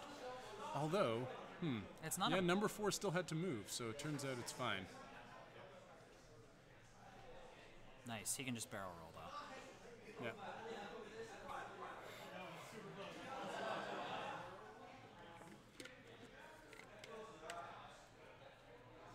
problem is, though, is Wedge's K-turn is blocked right now by his own A-wing. Is Wedge K-turning? Or is Wedge just like one forward? Yeah. I think that's Wedge's move here. You bump into could 6. Could he 3-bank out? Could he 3-bank left? Maybe. And eat minimal shots, but like maybe I would not have delete predicted this though. Like the idea of doing a 3-bank here to come after number 2, that would be pretty damned impressive. Yeah, from the sounds of it, 3 straight. That's just a bump, so he's just going to slide forward, bump into number 6, which is kind of fine. It means you get a shot. He gets a shot on number 3, range 1. Sadly, number 7's going to light him up. 7 might not have him in arc. That's really close. They're gonna have to check that carefully. I think number 3 and 4 are the only ones that have shots. Yeah, I thought 7 did. We'll have to, somebody will take a look at it, obviously, but. But this is bad because Wedge has no Actions. No actions. And these guys don't have evades. They focus this turn. I know. Not to mention the number 2 TIE fighter has just been hilarious. He stayed completely out of the fight for basically the entire game. Yeah. So who's shooting here? This is Wedge shooting. Someone just took 3 hits. No, 2 hits. 2 hits. Number 3, I think. Yeah. So he's down to 1. Yeah. But he has no other shots that can come good in on though. him. Wedge is gonna die now, which is a real shame. Now you fire shirt first with number 3 because he's the only. Wedge is the only one Here's who an can interesting shoot. question. There is only 4 minutes left, but Wedge is like, I mean, when they finish this round, Wedge is gonna die. You have 2. You only have 40 points of green squadrons, so even if they live, you need to kill at least 2 ties here, right? No, you need to kill maybe even 3 ties. Wedge needs to not die. Yeah, well, that's not going to happen. Wedge is going to die. I think that's might even be range 2, which is just, well, I mean, like, TIE fighters kind of suck. Ouch. There's Wedge. Ouch. No, he gotcha. And that's game. Nope. As Wedge fails. I'm surprised blankouts haven't happened much in this game, to be honest. That was, I think, the first one. Yeah. Wedge can do it. Wedge dies. So A-Wing, I would say he has it from this me angle. too. Yeah, you've got his corner. You've got that bit of plastic That's there. clipped. That is. Nope. Our judge rules no shot. So A-Wing is going to shoot number 2, who's taken no damage, which is bad. Spend the focus Boy, for man, hit. his, like, Let's except see. for the rare thing, their dice have been so hot in this game. Yeah. Like, on both sides. Like, we haven't seen a tie blank. So 3 shooting 4, really hoping on that shot. Wow. Focus. There we go. There we my go. That's goodness. it. That kills him. Number 4 takes a crit. And he's dead. Huzzah. So are they going to start another round? That's a good question. I have a feeling not. They should. Well, we're not done quite yet. Oh yeah, they might have time to start the next round. As long as they have time to start their dials. That was good. I mean, the A-Wings are slipperier than the TIE fighters. Yeah. Especially with push, they can focus evade every turn. Yep. Yeah, it's going to be very, this very, is- very hard to push damage in all the A-Wings Yeah. with TIE fighters. But, But okay, it's so a big point difference right now. We've got 76 points left remaining. the thing is, yeah, for No, Evan, 66. for Robin to win, Robin needs to kill 2 of these TIE fighters, right? Yes. Because any combination of 4 of them is more than 40 points, Yeah. which he cannot. So he has to go after number 5, who's out of the way. He's going to have to pop up, like, And number each one's 3. going to have to pop shots immediately, and Evan's going to have to blank. So number 3 is going to hard 2 towards number 5, I think. Number 4 here is going to hard 2. Turn away, turn away, Yeah. turn away. At this point, honestly, I would just run if Yep. I were Evan. So Evan has killed 60 points. No, 59. Oh, 59 points. Yeah. Yeah, right, because he's got the initiative left, so he's got 1 point on the board. Yep. So yeah, he's killed 59. And Evans lost 29. Or no, Try and 20, focus on number 34. 2. See, the thing is, it doesn't matter. If he only kills 1, Yeah, he needs to kill a lot more. he loses. He needs to kill 2, and the only way to kill 2 is to get number 5. And Yeah, you know, like but you love that we're still predicting moves that would make sense. I mean, that's part of commentating, I think, is to discuss what we would do as if we were experts in some way. We're not. Well, I'm not. I don't know. I don't really feel like an expert. I play the game Yeah. pretty darn often. Yeah. But PTL off the board. yeah, why not? Are you allowed boosting off the board? I mean, the chances of it happening with two dice attacks. So you really hope. Okay, so you hope number 2 ends up right in front of.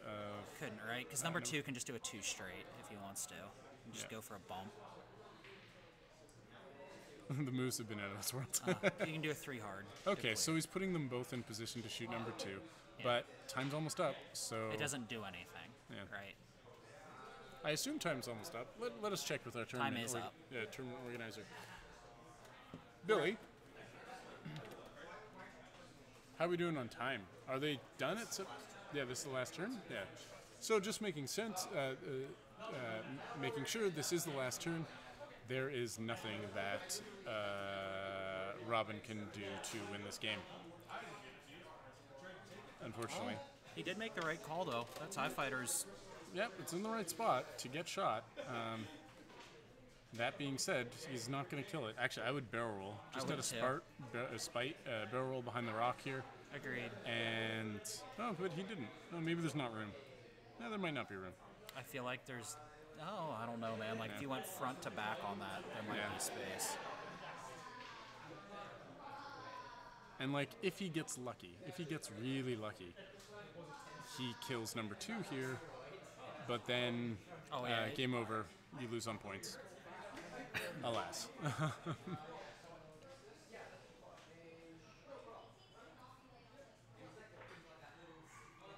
I mean, so if I were Robin, I would have just conceded at this point. Yeah, no. Oh, and he just whiffed on his one shot. Or that is the TIE Fighter rolled perfect evades. And there you go. Man, Evans evade dice. That's that. Game over. Ooh, shoot me. He should fly more swarms with green dice like that. Yeah. Yeah, shooting at 5 or 7 might have been a good idea. Killing number 5 could have been great. But the thing is, again, he needed to kill 5 and 3 in one turn in order to win. Because this is the semifinal, MOV doesn't really matter. So here we are. So overall, though, great match. I think it was really difficult for Robin. Just you're gonna have a hard time running X-Wings against a crack swarm.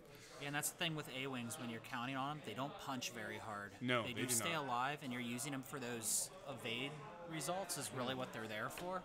And lining up range 1 shots where you might be able to push some damage. Yeah. But otherwise, they don't do a lot. Maybe throwing juke on them or something would be great, but alas. Yeah. Actually, I'm a big fan of juke. There's actually a really fun list. Snap juke A's. Snap juke A's with Swarm Leader on Jess Pava, right? She's got all these rerolls. She shoots at the same time as they do, so they can shoot first, use their juke, and then she can shoot and use their evades for her shot. Yeah. It's a really fun list. Really can hit really hard, that's for sure. Before I actually did this tournament, I was going to be running a Snap Juke A Swarm with a Swarm Leader Luke. Oh, yeah. Just for fun. All right. Well, thank you, everyone, for tuning in to the 401 Games Original Trilogy X-Wing Tournament. We will have one more round coming up, our final match for the day.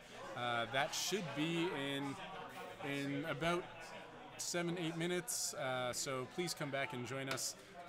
and thank you all for tuning in.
All right, ladies and gentlemen, welcome back to the 401 Games Original Trilogy X-Wing Tournament here at 401 Games in Toronto. We've been playing all day with this original tournament game. We are now Original Trilogy Tournament, and we are now down to the final match here with Evan Cameron versus Ryan Dwornik. I am Mike Reverso, and my co-host here is Stephen Moss. And we are happy to take you through this original trilogy goodness. So just a quick recap for anyone who's just joining us now. This is Original Trilogy Tournament in which every player must bring a Rebels list and an Imperials list, and every match is going to be Rebels versus Imperials. And the only ships that are allowed are ships that are visible in the original trilogy, not the special editions, just the original trilogy. So for Rebels, that's the YT 1300, the A-Wing, B-Wing, X-Wing, Y-Wing. And for Imperials, it's a Lambda shuttle, it's a TIE Fighter, TIE Advance, TIE Bomber, TIE Interceptor, and the Imperial Fire Spray. So we've got Evan Cameron here running a triple X-Wing list, it looks like.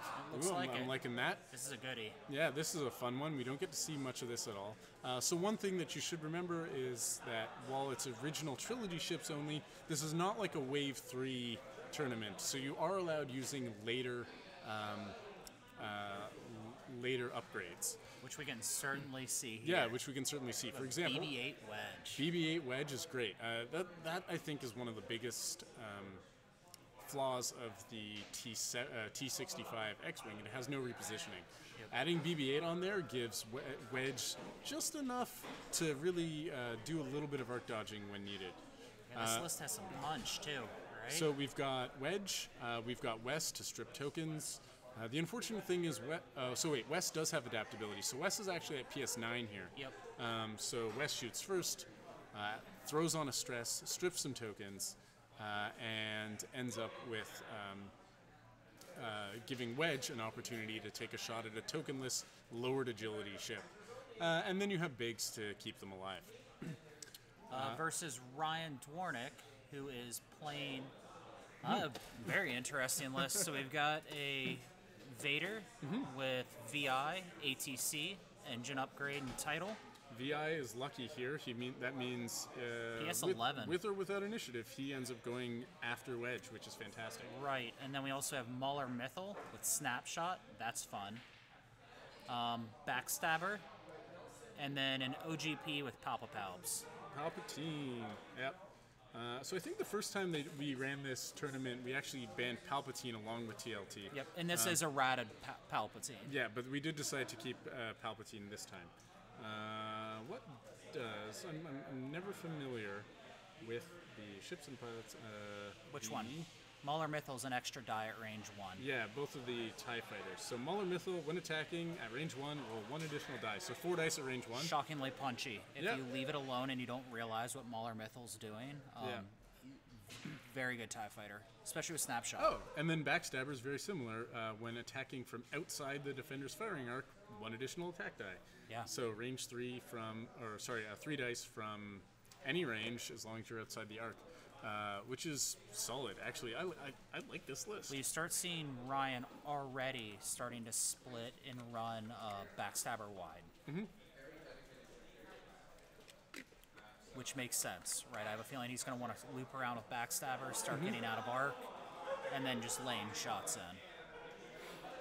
And with Palpatine... I'm actually a little shocked we didn't see a castle from Ryan. Just to leave. Well, he did stay put. But I'm actually kind of interested. Like, I don't necessarily know if Palpatine's necessary in this list. I feel like you could probably do better with something else. Pulp might keep Vader alive. It is an odd one, actually. It's probably to keep Vader alive. Yeah, but I don't know. I just don't think it's necessary. I think you could do better with that 30 points. Honestly, with this, I probably would have dropped Backstabber for Wampa. Wampa and Palpatine is a wonderfully good combo. Yeah, so Wampa plus Palpatine. Like if Wampa was there, but Mauler Mythal and Backstabber don't really get anything out of Palpatine. That's what I'm thinking. Crits. Like it's just gonna be a crit engine, I think. I mean, if you can add an extra hit, sure. Or he's gonna use him as straight defense. Yeah. I don't know. It seems like a weird choice. If I were Evan, I would ignore Palp for a while. I'd wait until he got out of position because he's eventually going to have to move forward. Then I would come around at him from behind. I would not charge at him right now because you're going to take that Omicron group pilot shot. And I don't know if you want to waste your ordnance on him. No. I would just focus on killing out these guys because these guys. I mean, even with Pulp, they aren't that hard to kill, right? No, only 3 Vader's hits. Shockingly Vader killable. is. Sorry, shockingly killable. He's only got 2 agility. So Pulp is probably there to protect Vader, but Vader should be arc dodging like crazy, right? If Ryan's smart, he's arc dodging like crazy. Mauler Mythal and Backstabber though should die pretty easily. Yep. And I would actually consider going after them first. Mauler Mythal can get sneaky, right? Because that ship is throwing 4 dice in. An extra die on Snapshot. That's kind of fun. That's actually a neat combo. But I would go after... Another non-regen Rebel list. We've actually not seen too many regen I think Rebel we saw lists. R2-D2 once today. Yep. But I think that's part of the fun of this format is people are trying different things. So you're not going to see Miranda or Nora. You're also not seeing the Hawks, so you're not seeing a lot of... in terms of just the lists, you don't see a lot of your really popular, like, Biggs combinations on what people are running it. Like, you're not seeing, like, a Jin Jan with a Biggs. So you're seeing very little regen. I think we saw regen on a Luke. Yeah, a Luke with R2-D2. Yep.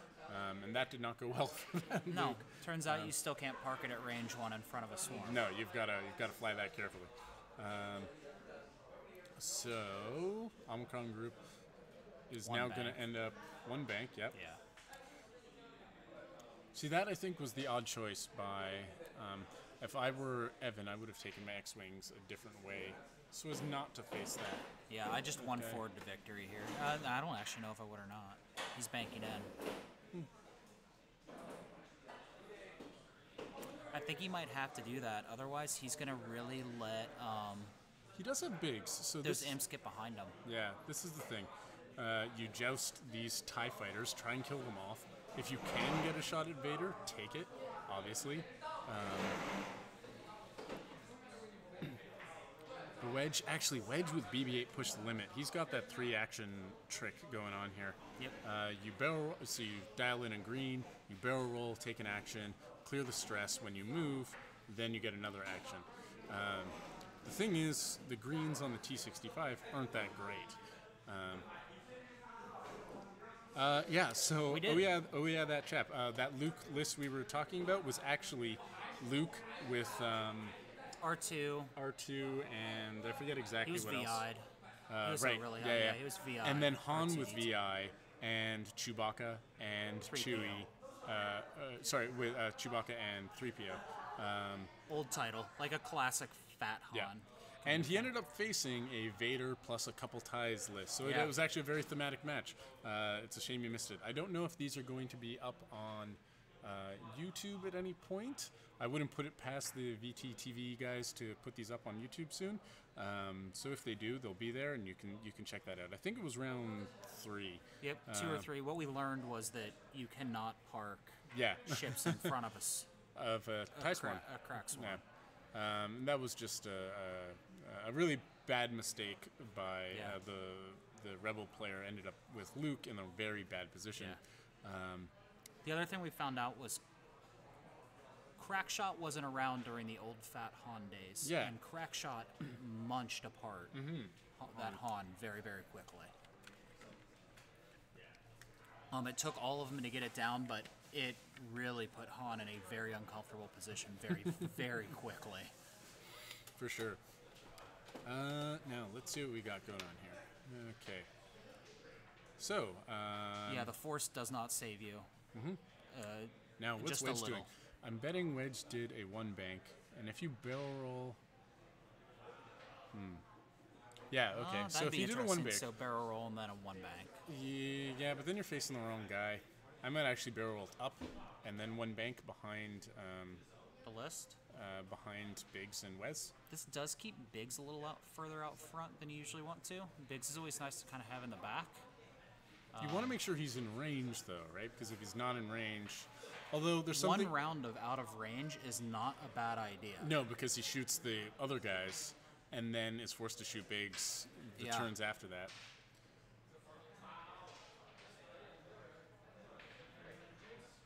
Yep. Wes is an interesting pilot. Oh, so there's that barrel roll. No, I would go back. Yeah, I would barrel roll back. I don't know if he's doing a bank or a straight. Actually, if he's doing the 1 straight, he's in a good way for taking out Maybe he's Mythil. doing a 1 straight. Yeah. Evan's a good pilot. I'm sure he's figured it out. So he pushes And for a then a 1 focus, gets a stress, does a green forward, so which immediately clears that stress, and now he can take his target lock. And he's going after Pulp? No. Why would you do? Or maybe he just wants the target lock now, knowing he's going to shoot Mythil anyways. I would have gone into. Wait, where's his action? He took the target lock. Oh, he did. Where's the target lock token? Oh, his own's going down. Oh, there it is. Okay, yeah. Not a huge fan of those tokens. They're custom tokens. I can't remember where they came from. Gold but- Squadron, I think. Oh, the Gold Squadron custom tokens. They're really hard to read the number on them. They are. Yep, I've got a set of them. Yeah, it's not that great. Okay, so who's shooting who here? Oh, Vader is shooting Biggs. Yep. Range 3. Yep. It's actually good he got to shoot into Biggs. Now's not the time you want to start splitting your fire up. Though, I mean, But if he doesn't shoot Biggs, if he gets to shoot West, that is actually kind of good. Sure, West takes a shot now, but meh. the other thing we need to keep in mind is he's letting this shuttle kind of sit there. Yeah. That shuttle throws 3 dice. Yeah, the shuttle shot is nothing to be. It's not to be underestimated. It's a 3-die shot, and it's easy to get caught in if you're not paying attention. That being said, I would do everything in my power to get behind the damn thing. Yep. Once you're behind it, it's useless for the rest of the game. Yep. And it's only good for Paul. And I think we're going to see Ryan will probably eventually do that, but Evan's going to try to make him pay for it. Or Ryan's going to make him try to pay for it. Like, Evan will try to get behind that shuttle, I'm sure, but Ryan with the rest of his ships are going to make sure he sinks in damage. So what's going on here? Who's shooting who? We should see Vader shooting first. I'm really surprised he's target locked the shuttle. Maybe he just wants to get those plasmas off on the shuttle, take it out. I guess so. I guess it does make a big blocker, right? And that, I think, is actually the most frustrating thing. I did not see any Landos today. No which Landos. I makes think me we only sad. saw, not on the stream. I didn't see the entire, group of players. We had 18 players, so that's 36 lists. Every player had 2 lists, 18 rebel lists. It's possible there was a Lando. So who's shooting who here? That's 2 dice from. There goes a shield. I'm confused. Who shot who? Vader shot Wes. Oh, Pulled yeah. a shield. Oh, right. 2 dice from Vader. That's it.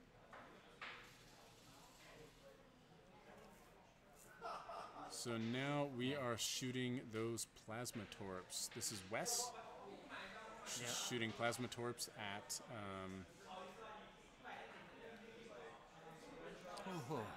Oof. That is 3 hits and a crit. So 3 shields, plasma torps, so 4 shields gone. On the Omicron group pilot. And so is that focus token. So I guess he's just doing everything he can to kill that thing first. I don't know if I agree with this move. I think killing the TIE fighters might be the better choice. I mean, getting rid of Pulp is getting rid of Pulp. Ouch. Does he have the focus still then? Oh, he's got guidance chips, so that explains. So that's Wedge shooting in. Yep. And so, Shaken Pilot.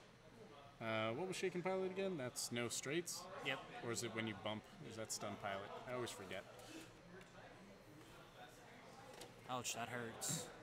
So, Omicron Group Pilot is down to 3 hull, it looks like. We've got the wrong hull here for the shuttle.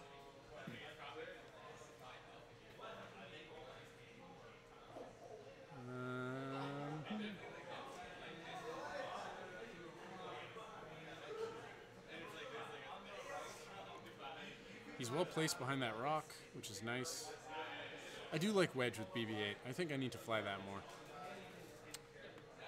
Yeah, it's nice. It's just a little bit of a point sink, right? Yeah. Like it's 37 point Yeah, it is. T65. Well, I would maybe avoid the plasmas and guidance chips. Yeah. Just PTL and BB-8.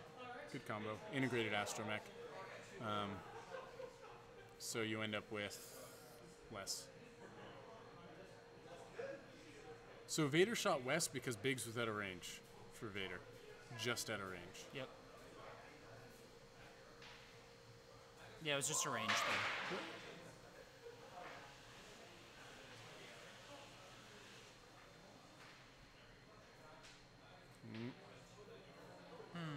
So whose shot is it now? Is it Big shot? Biggs is shooting? Yeah.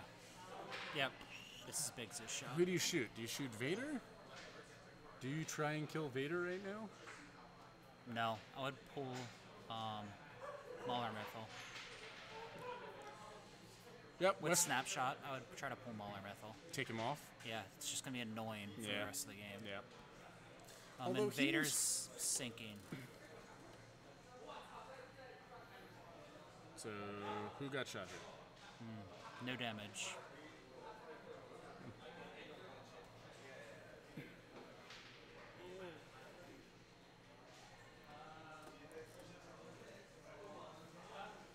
So this is going to be an interesting next round, though, right? Omicron Group is shooting Biggs, it looks like. Did he spend Palp? I don't know. He's lost his opportunity. Yeah.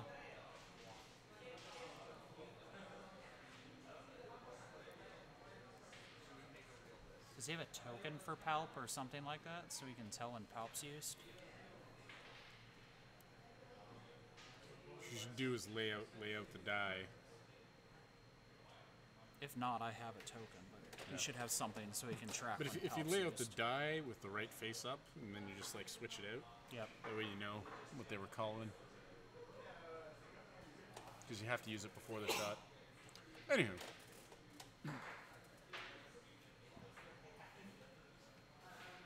Or just put the card out when he's going to use it. I'm just gonna go ask them to do that. Just so we know.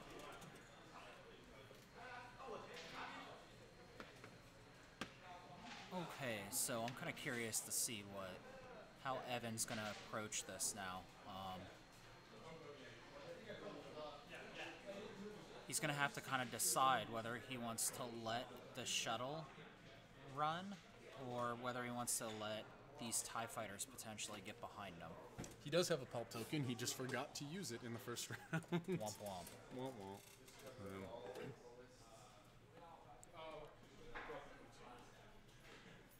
Okay, so what do you do here if you are Evan?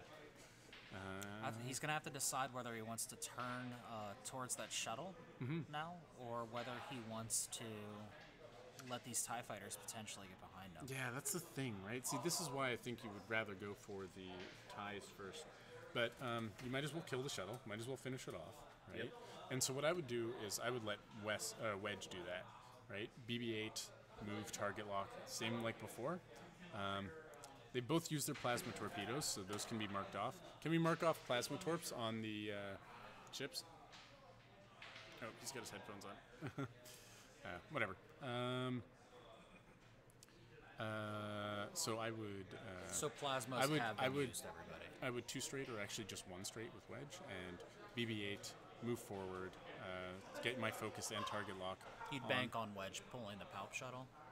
You don't even need to bank, you 1 straight, right? No, I mean like you would count on wedge pulling the palp shuttle. Oh, to finish them off. Yeah, basically. With 3 dice, focus target lock versus 0 agility. Shuttle has 1, doesn't it? But wedge. Wedge drops. Yeah, right. Yeah. So Yes, I would then. yeah. So I would just let wedge finish them off. Focus target lock. Chances are you're going to kill it, as long as you don't get blocked, right? By say Mythal here. Backstabber's just going to 1 hard. Hard 1. Hard Yep. 1. Yep. Yep. For sure. Mythal might jump 2 into forward. a blocking position. Because you can snapshot. Although if I were Well, he might. Biggs, you know what I would do?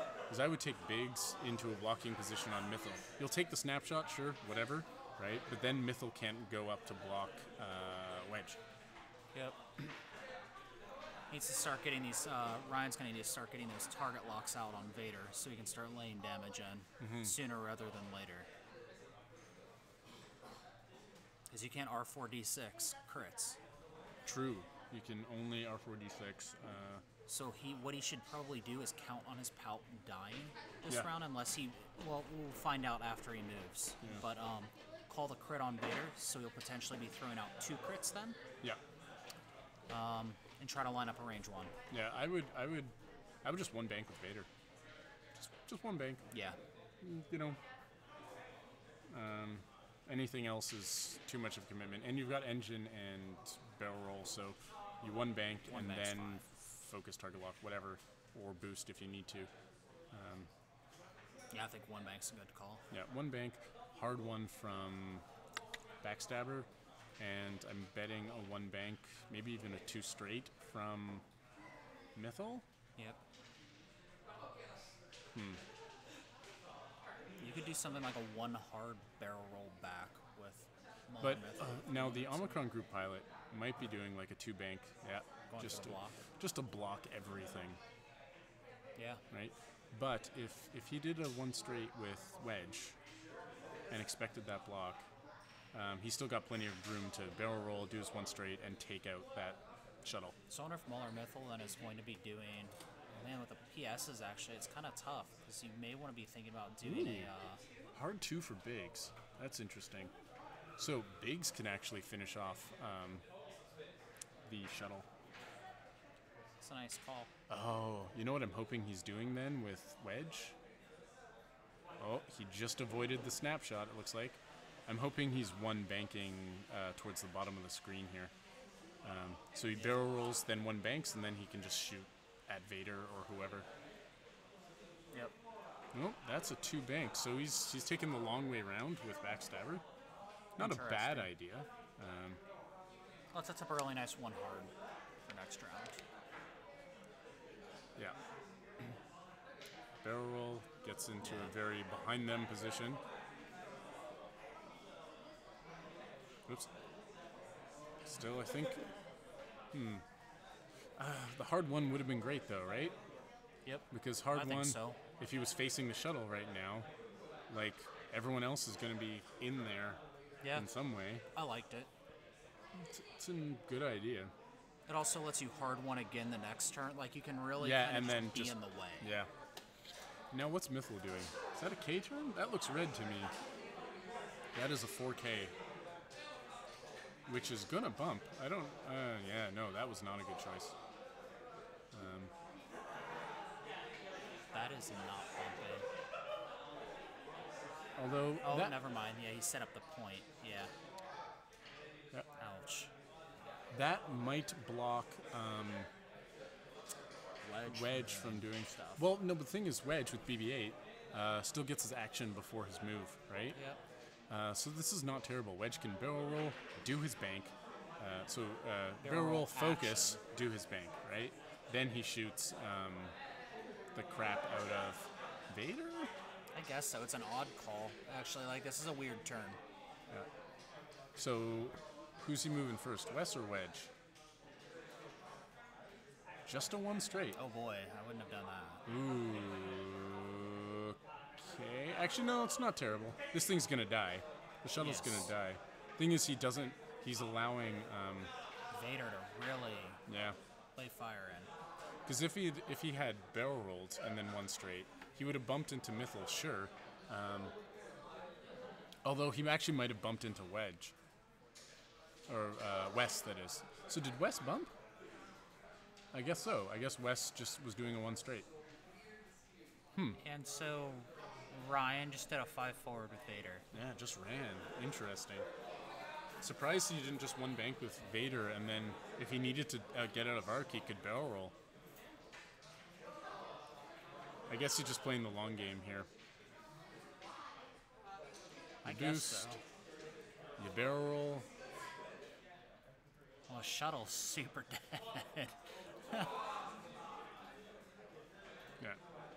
Thank you. Oh yeah, that clap. Yeah, we didn't quite catch it, but I guess he just did a one straight with Wes. So the whole list gets shots on. The whole list gets shots on the shuttle, So the shuttle's dead.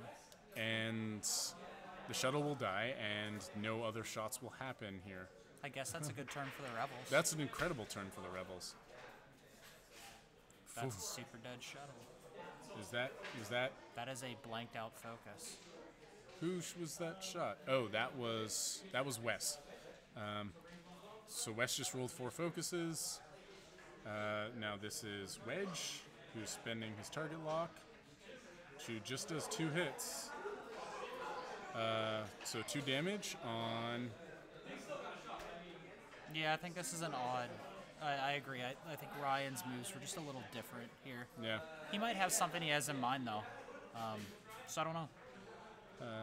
And then Biggs, That's 4 dice shot. That is a dead Palpatine.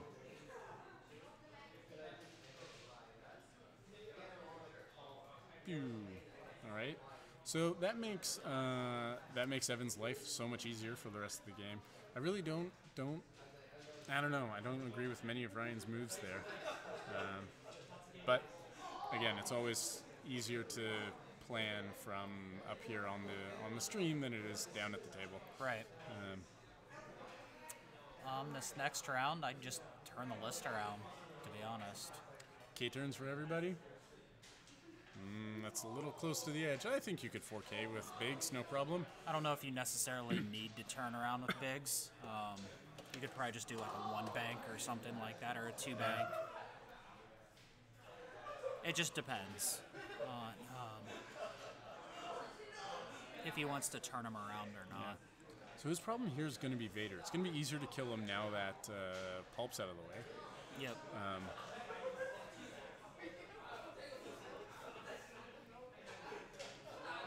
Exactly. Yes. Yeah. I mean, like, The thing that boggles me is that Ryan did not position himself in any way to get any shots that turn, right?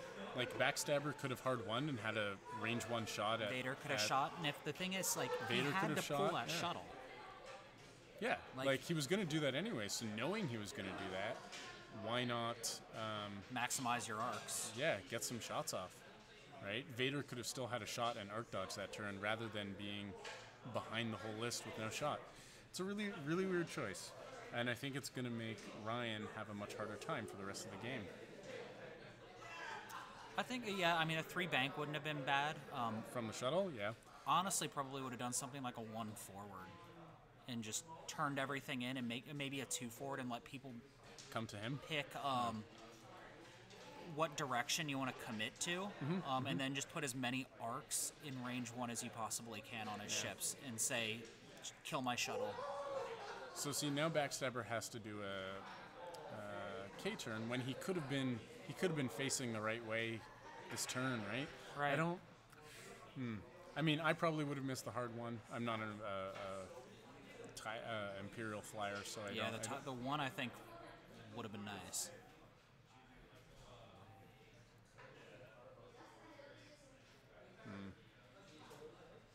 So now Mauler's facing the wrong way. I'm surprised he didn't K-turn with him, because that would have fit. And then he'd have his ships converging again.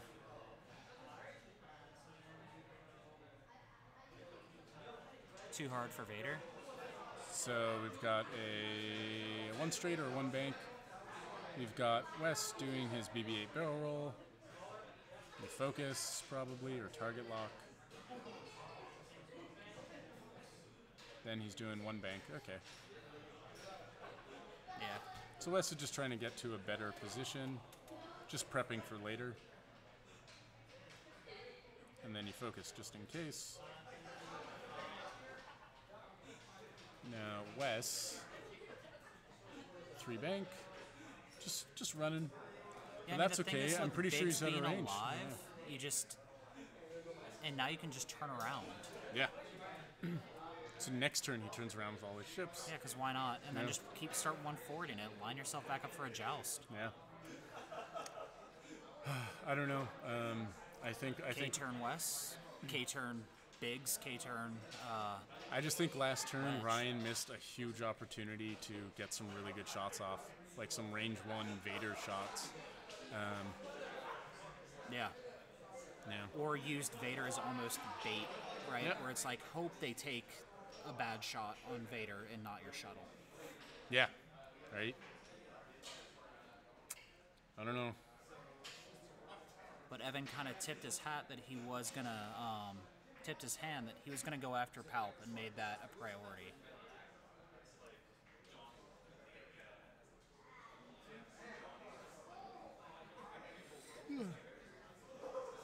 But knowing that, like, you should take advantage of that. Be right back. I gotta refresh. Yep. So, Steven's just stepping away for a second. So now you just got me.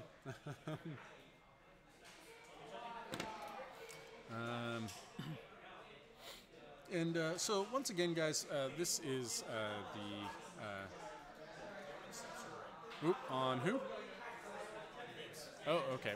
So Biggs just took a crit damage sensor array, it looks like, from Vader.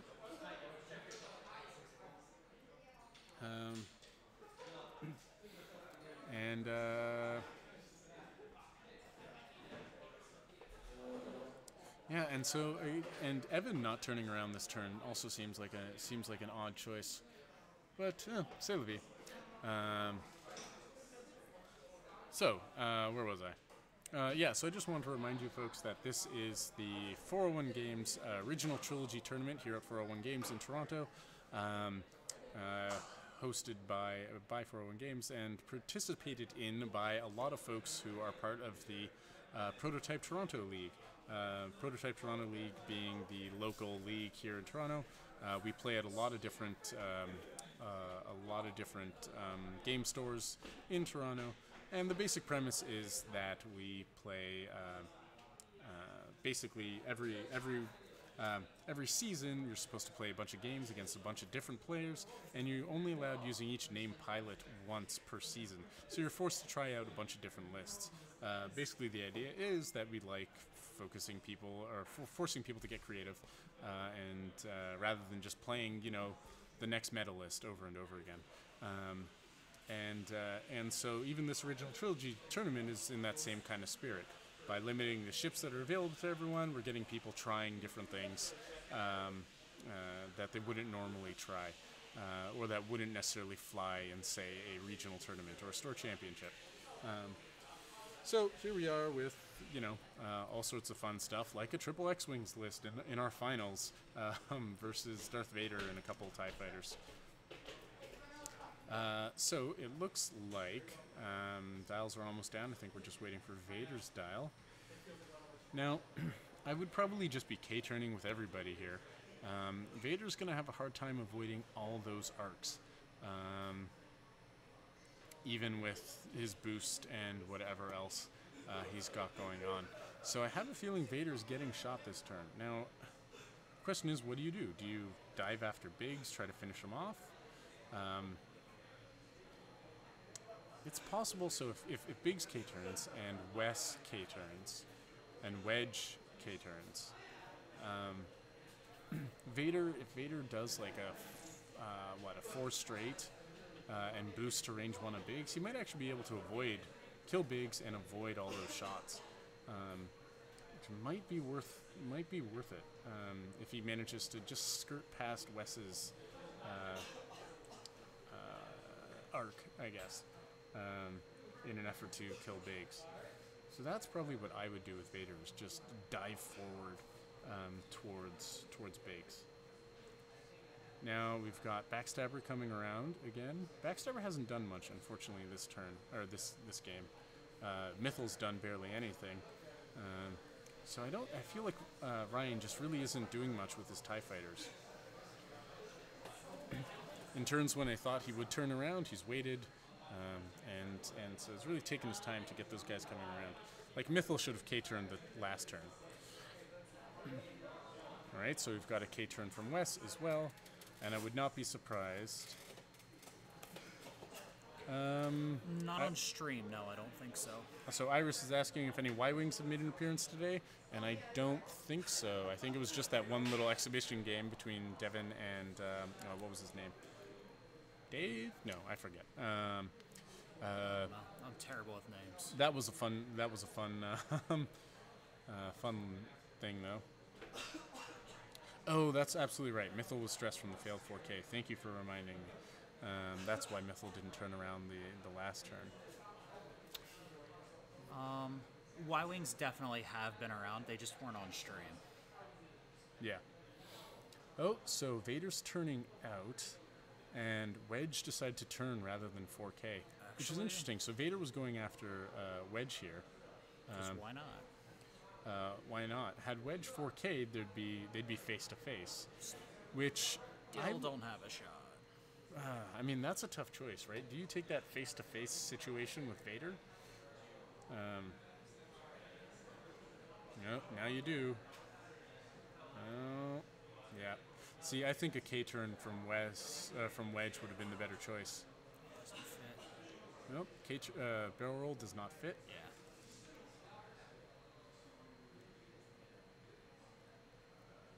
So he just evades because Wes has a shot on him, I guess. But like, Wedge doesn't get a shot this turn. Having that shot on Vader would be worth it, right? Yeah. Who is shooting? Oop, Wes, I think.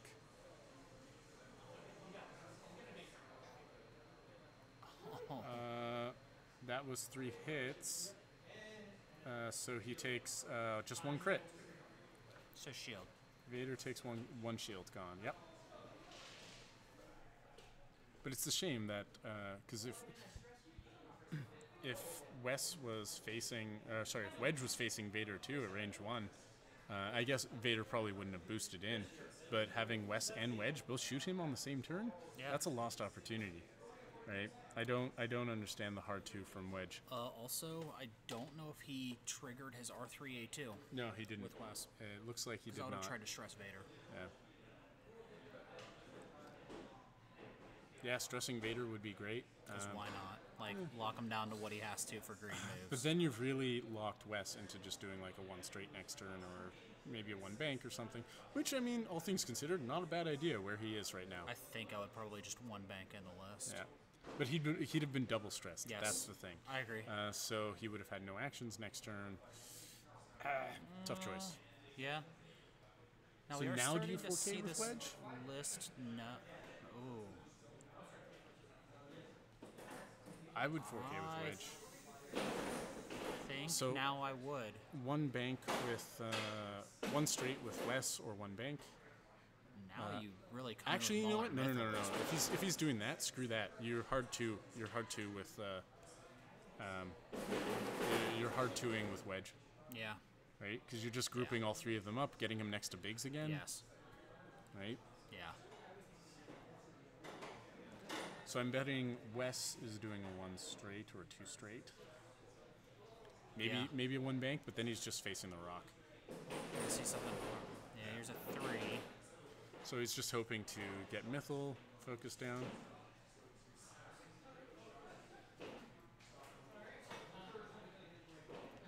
That's the thing right now. You don't want to hang Mythal out too far. Because it's really not like you're only going to really have arc on 1 target, right? Like, Mythal's going to burn down in a minute, too, if you've got 3 X-Wings shooting in on him. for sure. Especially Wes plus Wedge, right? It's Yeah. such a good combo. Strip tokens, lower ability, Yep. right? It's brutal. It is absolutely brutal. I like this list for a triple X-Wing list, for sure. I mean, it wouldn't really be viable without bigs, though. Yeah, so too hard. So he's just grouping them all up. You focus with... Oh. Yep, plenty of room. You've got your target lock somewhere, so you just take a focus. Yep, and then you. That's the thing. You've already got the cover basically. From But see, this is the thing, bigs. because he didn't turn around at Vader last turn. Vader now is just behind the whole list and just gets free reign. I Right? wonder if he can line a barrel roll up so he can't shoot bigs. I think he might actually already be in that position. It looks like he has Wedge in arc, but not bigs. But if he's doing this, This he's got is gonna big. do it. Well, now he's got bigs in arc, and he's gonna have to shoot bigs. Which I guess was why you don't necessarily worry as Evan, right? Because you know Vader's shot's going after bigs. Now you take your target lock. Yeah, there we go. But had he not, he might have had a shot at Wedge. That's kind of what I was thinking. But is it better to kill bigs here or do like 2 damage to Wedge? No, I think you do have to kill bigs. Yeah, you might as well finish bigs off. Just Add one the hit, crit. you add the crit. And there's a double evade. Evan's dice have been so nasty these past couple games. Looks like he forgot to add the crit, but I get maybe they just talked about it. So Wedge has no shot. Wes has a shot against Backstabber, I think they were shooting. Yeah. It's fine. Double evades, it's fine, but the token disappears. Such a good ability. Yeah, this one won't matter. He's not in range.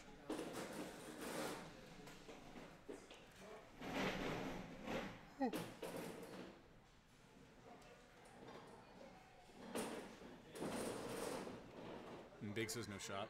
Right. Now I'm beginning to wonder if there's a good list for Wedge as a complement to like a more modern list. That was Big Shot, I think. I know a lot of people have been more. Well, I mean, it wouldn't be a bad thing for the game to just see more T65s. So I hope there is some combination out there that people just haven't found yet. Well, token stripping is such a powerful ability. Yeah, Wes being able to rip tokens is good. Pretty much anywhere you can swap Jess Pava, you can swap Wes, can't you?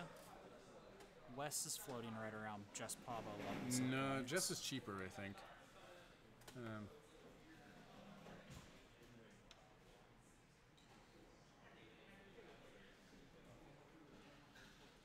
Okay, where are we?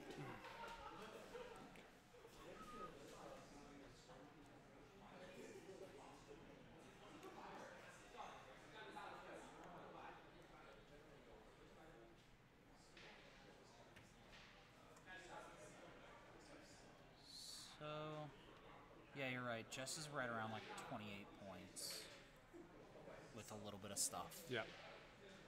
You know, it's a decent droid, prime thrusters, integrated. You know, pretty But a just standard. PS8, So she clocks in at 25.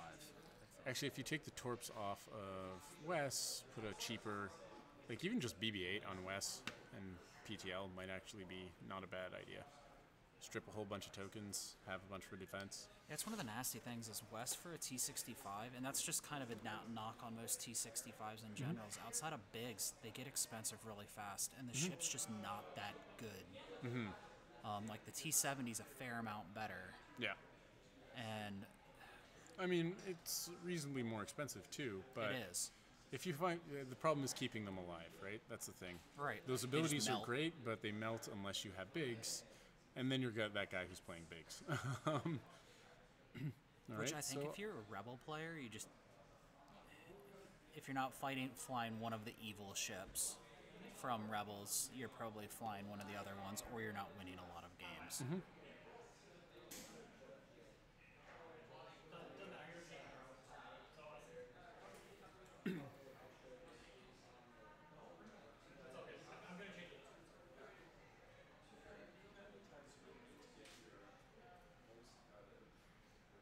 Are we actually going to see a snapshot here? I think so. It is going to be a bad day for Backstabber. I agree. Mm-hmm. Well, one of them is in a bad spot. So Like, Biggs either move or. forward. That's too far for that snapshot. He has not been great at dialing in that snapshot range. No, he's not. Yeah, that chap. I fully agree. Biggs is you don't want Biggs to be too strong, right? So you can't make them too defensive. Although I agree, Mahler should have moved faster.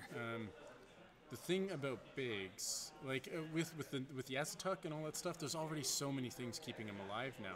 I really think they're going to nerf Biggs, and then give the T-65 some sort of buff. I don't know when or where that buff is going to come from. Versus me, I don't think they're going to nerf Biggs. I wouldn't be surprised if they gave him like a once per round, or only if the enemy's an arc, or something like that, just to make him a little less ridiculous. I think the hope was probably something like a cruise missile. It gets you around it, where ordnance, like cheap ordnance, to help mitigate Biggs's thing, might But be then what you they're have going to. for. The thing is, it still makes Biggs like an auto-include in most Rebels lists. Yeah, once per turn's still pretty good too, because he's still then divide like that's still a solid ability. Because when you still want to kill Biggs, like you're gonna have to worry about having to divert your fire once that's around. the thing. Only an arc might be better. I don't know. So who's shooting? Vader shooting Biggs. Ouch! Biggs. Vader just lit somebody up. I think. That was Biggs, I think. What's going on here? Is he still remembering his Yep. Oh, good. I still don't know if he added the crit from ATC. I think he rolled that. Yeah, he rolled 3 dice, and it's possible he keeps forgetting his ATC crits. It's a pretty good ability that you just It's- give Vader. That's the thing that makes Vader viable. And without it, TIE advance are pretty bad. Yeah, I'm not going to say anything, but... Yeah, not our so- place to say something. Wes is shooting, what, Mahler? It looks like. And Mahler Spend spends the his focus focus. for He nothing. takes a crit. Oh, I thought that was a focus, a hit, and a crit. Oh, I think Oh, maybe that was. that's a loose stabilizer. So that's the stress. No, that's thrust control fire assist. No, that was it. Loose Oh. stabilizer. Well, that's what it was. Like, Oh, maybe it was thrust control took fire a and I stress, just misread. Flip down. I don't know. He might have added that crit automatically. You're absolutely right. The Flaming Chipmunk. You guys have some excellent usernames, by the way. Another 2 hits from Wedge. Shouldn't he only be Takes rolling another damage. 2 dice? If that shot was from Wedge, I don't know. I've seen the shields pop off. maybe they just haven't been adding the die, and they've just been doing it verbally. Okay. Did Wes? I'm confused though, because it looked like Mahler rolled 3 dice This when actually Wedge is attacked no him. longer that bad of a match. Vader is behind Wes and Wedge. Yeah, that's what I'm saying, right? Like, had Wedge K-turned and just faced Vader head on, he would have Ouch. taken some damage, but That is a range 1 using Backstabber's ability. 4 dice. ouch. Yeah, that's Oh, punchy. this just turned around. Shaken Pilot? Yeah. This just turned around quite a bit. No integrated astromech on Wedge either. Wow. Because he's got those guidance chips. And that's the thing, right? Like, are the plasma torps really worth the guidance chips? No, Right? I want my and not- integrated. yeah. Integrated for the points is amazing. It's a toss-up whether you want to run auto thrusters over integrated some Yeah. of the time. Yeah, for Because sure. you're only 2 agility. I mean, my triple T70 list uses integrated because, as many times as I play that game and, like, really wished I had auto thrusters. Sometimes, it's just too tight points-wise to include them Yep. on all the ships. So it's just like, well, integrated, right? Right. It's 0 points. There's no reason not to. Because right now you're going to seize a 1 bank from Vader. Yeah. Yeah, that's the thing, right? Had he faced him earlier, when Wes had that shot, when Wes did that 1 damage to him, Wedge would have had a range 1 shot against a tokenless Vader. And and you're going to see a snapshot from Muller Mythal. Number one, whoever we got tagged on, Wedge, is likely going to... No, because Mythal has to move first, right? And Wedge can just K-turn behind him, That's true. which is I probably wonder if he's what going he's to doing. dial in something like a 1 hard. For Mythal? Actually, you know what I would do here? I would one...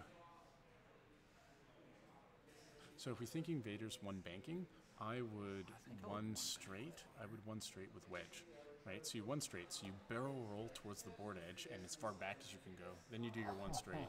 Then Vader does his one bank. Doesn't necessarily bump you, but is like side by side with you, and you're not pointing at each other, That's pretty good. right? Yeah, that'd be pretty good. That would be my choice, because that's the issue, right? You don't want Vader behind you, Yeah. and I'd much rather him beside me than behind me, right? Yep, this is a question really, I guess, on how many times has Evan flown this list, and he's like, that BB-8's on the top of his mind. Oh. He's like, you've flown stuff so many times that When I do you're just BB-8, used to it. so BB-8 barrel roll right, one bank left. That's also a possibility Sure. instead of the straight. Yep, that's the not a bad idea either. The reason I was suggesting the straight is you don't move as far, right? So it's possible that Vader gets ahead of you. But the one bank gives you the arc on the TIE fighters, which might be a better choice anyways. Yeah. Right? So that might be worth it. You barrel roll back, arc, and then hope Vader just bumps into you. Actually, with the one bank, you might actually be in a position where Vader bumps into you. Yeah, That's true. Ryan really turned this match around. He's gotten a couple nice rolls, But it could go either way this round, It though. could. That's the thing. And I think that BB-8 one bank left is probably a good choice. yeah. So you go as far back, think so, one too. bank, and then you're in a position to block Vader. Either Vader gets ahead of you or you blocked him. Yeah. Right? Which is a good place to be. Right? A very good place to be. Yep. Meanwhile, Wes K-turns. Yes, Wes is going to K-turn. Yeah. For sure. Yeah, that's because even a hard one and a barrel roll from Mythal would block Wes. Their hard turn is white. Oh, right, and Mythal is stressed. But a hard 2 is green, Yes. yeah, and a barrel roll. Hard 2 barrel roll May might block it. might block the K turn. Oh boy. This is different. Did that bump? No, No. that went in, I think. Oh, barrel roll from him to block the K turn, or maybe just stay right there. Yeah, there he is. Blocking the K turn. Wow, that was gutsy. I was not expecting that. I wonder if Evan was expecting it and just did a one straight. No, that was so tight. And this is what, a hard 2? Nope, 2 straight. Okay. He's hoping for the snapshot. Well, he's hoping for the range 1. Yeah, he's gonna get Yeah, that and snapshot. the snap, like Muller Mythal, he's hoping for range 1, too. I mean, this is choices, right? So if you barrel roll forward and then do the one bank, you can avoid the snapshot, It's actually kind of not. right? And have a focus shot at. Here it comes. Yeah. So barrel roll back, Yeah. one bank. So he's gonna take that snapshot, I think so. and hoping that Vader ends up in a. Yeah. Yeah. Sure. Oh, you know what he should have done? This is actually pretty good because Vader's going to So he focused, I assume. Where's his focus? He should have a focus. Oh, did Muller Mythal just light this thing up with snapshot? Yeah. Where's your it focus? You've got a focus. Yeah, so you spend it. There we go. And Whoa. you take hit crit, so there goes Ripple Wedge's shields. shields. Yeah. That Now, but what he wasn't had done, kind. you know what he should have done? If he barrel rolled a little bit farther forward, he could have still gotten his focus and then just bumped into Mythal. Yep. Then Mythal wouldn't be able to shoot him with snapshot. Right. Yeah, I think a bump would have been okay. Oh, And did then block he would that have had his 4K. shot at. I is that kind of okay? figured that. He tried to 4K. Yeah, for sure. That was a really well placed block. Yes, it was. Did not see it coming. So the question is, what's Vader doing? And Vader, I think, is going to bump into Wedge. Same here. I Is don't that a know. 2 bank or hard 2? 2 bank. 2 bank? Oh, he Bump. was going to bump into Wedge no matter what. Yeah. See, now had Odd Wedge... calls on Vader. Yeah. I just Had Wedge managed to bump into Mythal, Vader still would have bumped into Wedge, and neither of them would have been able to shoot him. Yep. Right? So Vader's going to shoot range 2 At into the back of Wes for one hit. evade. Wes has no shot. Wedge gets a shot. Range 1 at Mythal. Yeah. Takes him off the board. Dead. Oh yeah, the target lock's been sitting there for a while. Nothing he can do. Dead. That is a dead TIE fighter. Pew pew. And Not that's gonna. a terrible turn, though. No, that's a fantastic turn for When you're down to... Evan. Wow, Vader right now is kind of scary.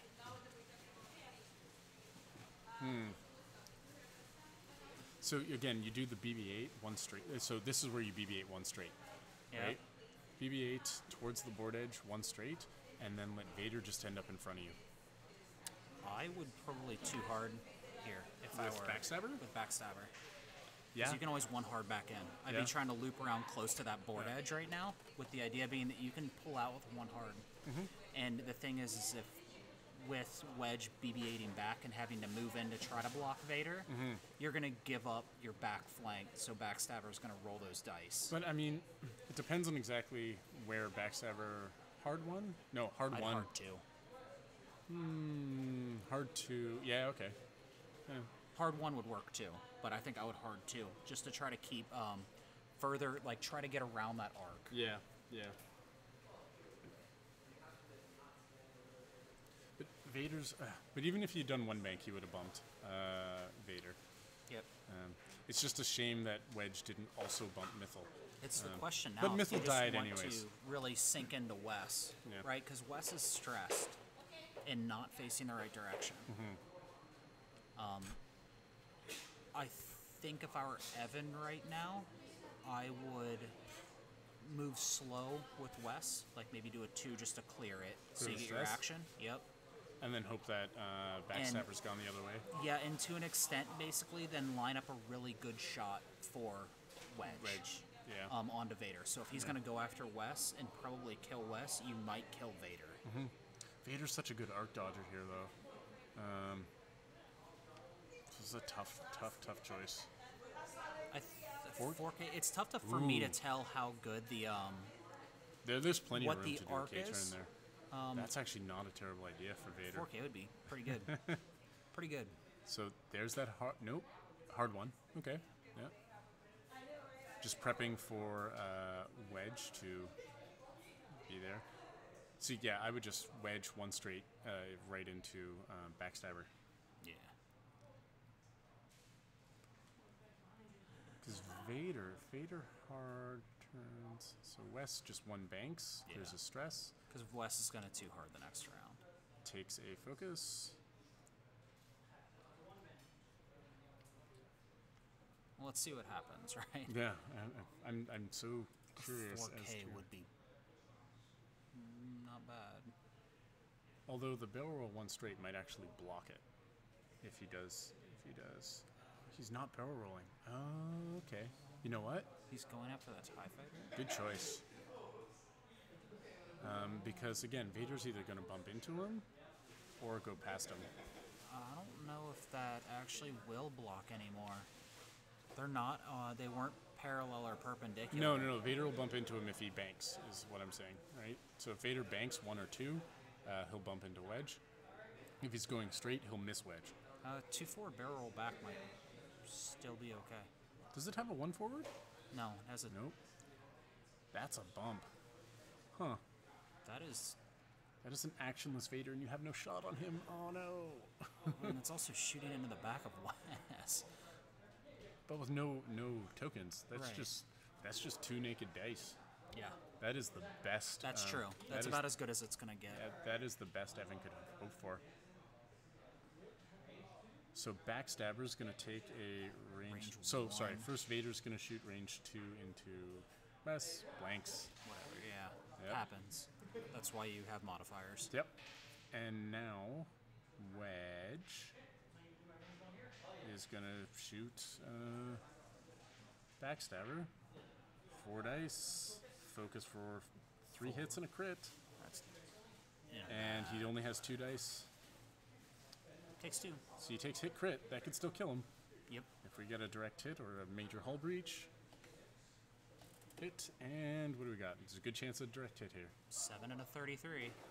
That is console fire. Console fire, that's not good either. No. Well, it means your action next turn is spent preventing yourself from dying. It's just Vader. How do you get Vader here? Next turn you K-turn with Wes. That's really close to the board edge. I too hard with Wes. What are they checking here? Oh, if Backstabber has a shot. I don't think so. Yeah, I think they decided he does not. Do you hard 2 with Wes? No. I would. No. Because I don't know if that K-turn fits. It's always weird looking on stream. I'm pretty sure it fits.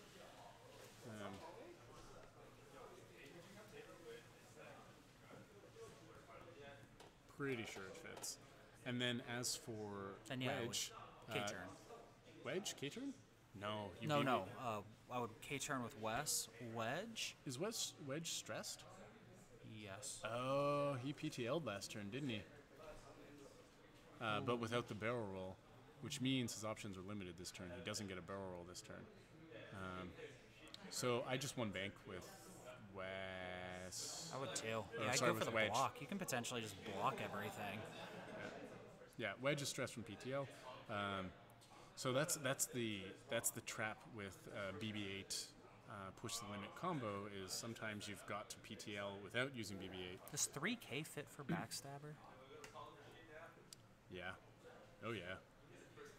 Yeah, for sure. That's not a bad move either. If we're positive that one fits, that's pretty good. Is that a K-turn? Looks like. 3K? No. Oh no.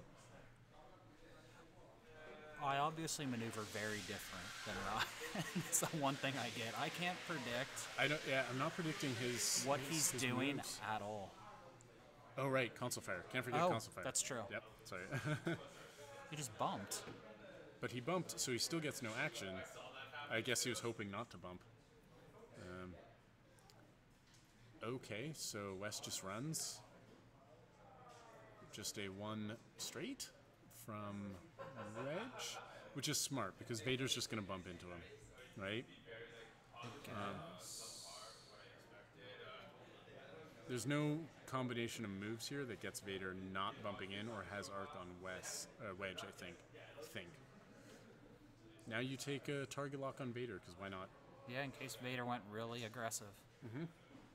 Yeah, so he just moved his target lock over to Vader. And he did. There you go.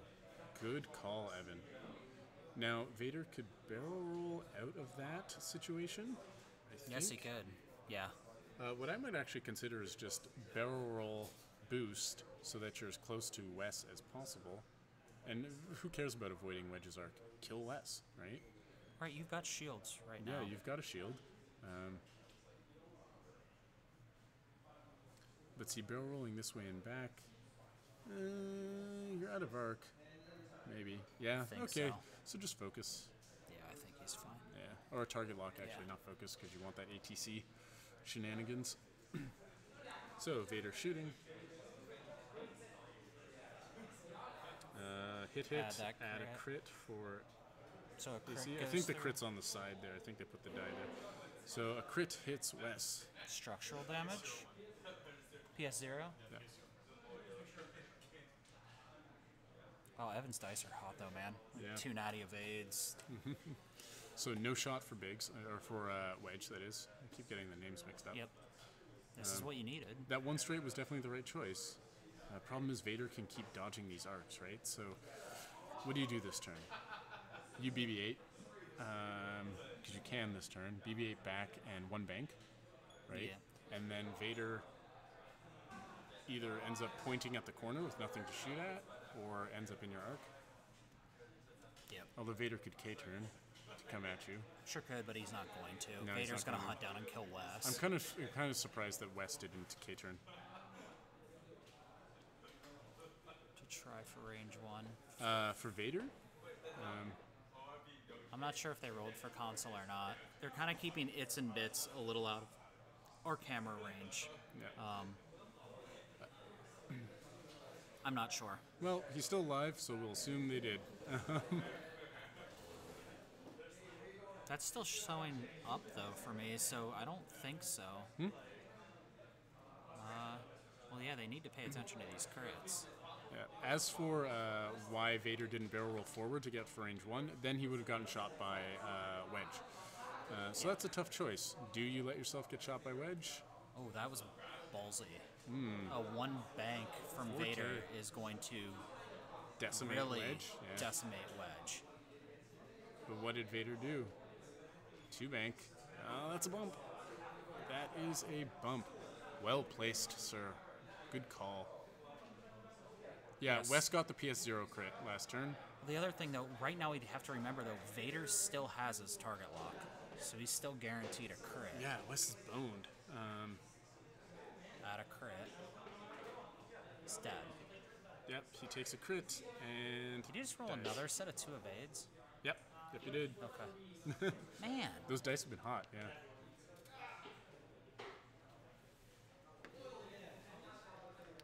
Yeah, for sure. I would have K-turned West last turn so that he got a shot rather than be facing the board edge with just getting pinged at by Vader. Yeah, agreed. This is tough position right here. I mean, Wedge can kill Backstabber easily enough. Actually, yes, Wedge would put him at more points. If he can kill Backstabber, Vader's going to have to turn around. If he PS kills Backstabber, he'll be up on 2, by 2. 2 points, yeah. I mean, Wes kills Backstabber this turn. That is the plan, right? I would just... I'd one. Although you're stressed again, so yeah, you just 2 forward. No, 1 forward. I'd one forward. You 1 forward so that nothing Vader does can get behind you. Did they miss console fire? I don't know. Have they missed it again? That's a really big thing to miss, though. Yeah.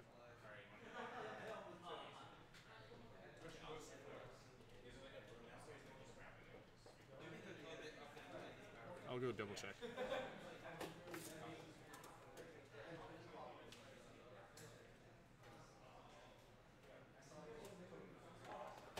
Yeah, so we've got one of our announcers going to check, because console fire is kind of a big deal.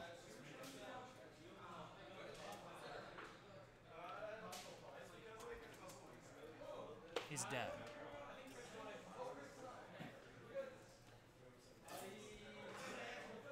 Yeah. Yes, they did miss that console So they had fire. missed the console fire. I just went over and reminded them. He rolled 2 dice. He did not roll a hit, so he was safe and alive, and now he turned it down. And that, ladies and gentlemen, is why you use critical hit tokens. Yeah, yeah. I mean, hell, I forget sometimes when the hit tokens Same. are there. But, like, just give yourself as many opportunities as you can. Yeah. And that's something, like, I don't feel bad about going there and reminding them because...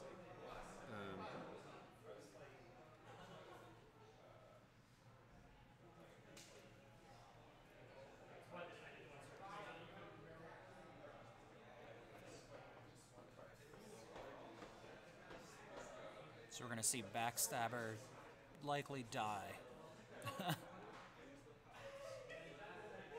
I mean, yeah, Backstabber should die. Vader's in not a position, but this barrel roll back puts him in an excellent position Too to hard. follow Wedge next turn. Did he PTL for a focus target lock? Yeah, he did it again. That's not worth it. I agree. Not worth it. You really want that BB-8 option. Yeah, right? and So you you really never want to want be to able stressed. to turn around now, too. Yeah, you really want that. You really want to not be stressed because you can't you can't barrel roll before you move, which is bad news. So Backstabber's dead. There's PS kill.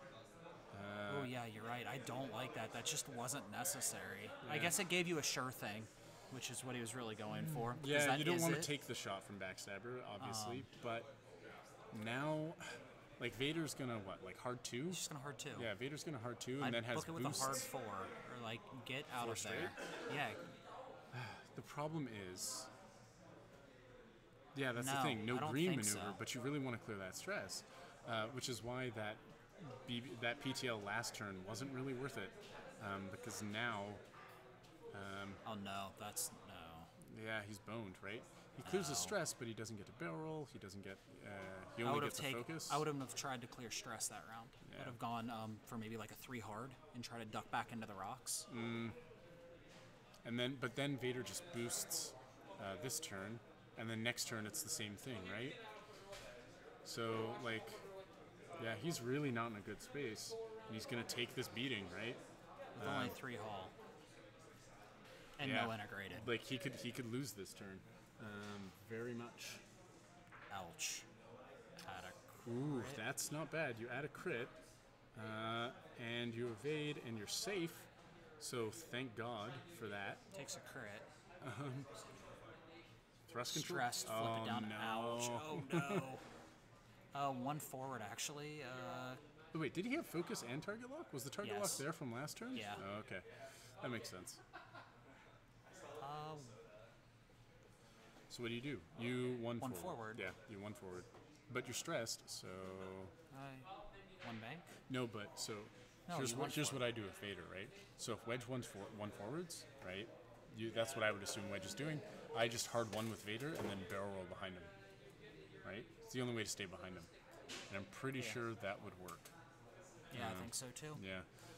So I'm pretty sure Evan is boned at this point Yeah, this isn't good. because he doesn't really have an option that keeps. Oh, and that BB-8 would have been so good. Yeah. Vader has no hard 1. Is that right? Oh, well, I think a 1 bank might fit in that though. Oh yeah, 1 bank fits. That's for sure. Yeah, and there it is. Ouch. See, using PTL, getting yourself stressed, and closing down BB-8 just limits you so much. PTL has a heck of a limit. As strong as it is, Yeah. it You really gotta does be have a careful. solid drawback. You really, really need to be careful, especially with the BB-8 build, because that's what's keeping Wedge alive, is his ability to barrel roll and do those, like... Oh, wow. That's a crit. Yep, and another crit, 2 evades, he takes 2 crits, Dead. and That's game. 1, 2, game over. Ah, there it is. So, And the winner of the original trilogy tournament is Ryan Dwornik. all right, so 3 cheers for Ryan Dwornik, everyone. Evan put up a good fight, but man, Wedge just could not get his handle on Vader, and that's why you really got to take care of Vader early Yeah. on if you get the opportunity. And I think Evan gave up an opportunity when he really could have done it. I do too. Which is a shame. But I mean, hey, great job by Ryan. Yes. That was Great game. very surprising that he managed to pull that off. I feel like Evan made a few mistakes that could have taken out, really could have taken out Vader earlier on. But c'est la vie. And here we are. So thanks everyone again for tuning in. This has been the original trilogy tournament here at 401 Games in Toronto, Ontario. Brought to you by VTTV Live. If you're looking for more streaming content, you can go to VTTV Live or VTTV on YouTube and on Twitch and find those videos. We stream a lot of X-Wing. They also stream other games like Netrunner, and I think they've done Imperial Assault and some other games before as well. We've also got some videos, more X-Wing videos from the Prototype Toronto League. That's the local league here in Toronto. We just had our season finals a couple weeks ago, so those videos are up on YouTube, so you can check those out as well. And hopefully these will be up on YouTube very soon as well. Thank you for watching, everybody. Yep, thank you guys for watching and for sticking with us. We really enjoyed casting for you, and we hope you guys really enjoyed listening to us cast at you. Have a good rest of your day. Have a good day and good night, whatever it is. And we will see you all soon.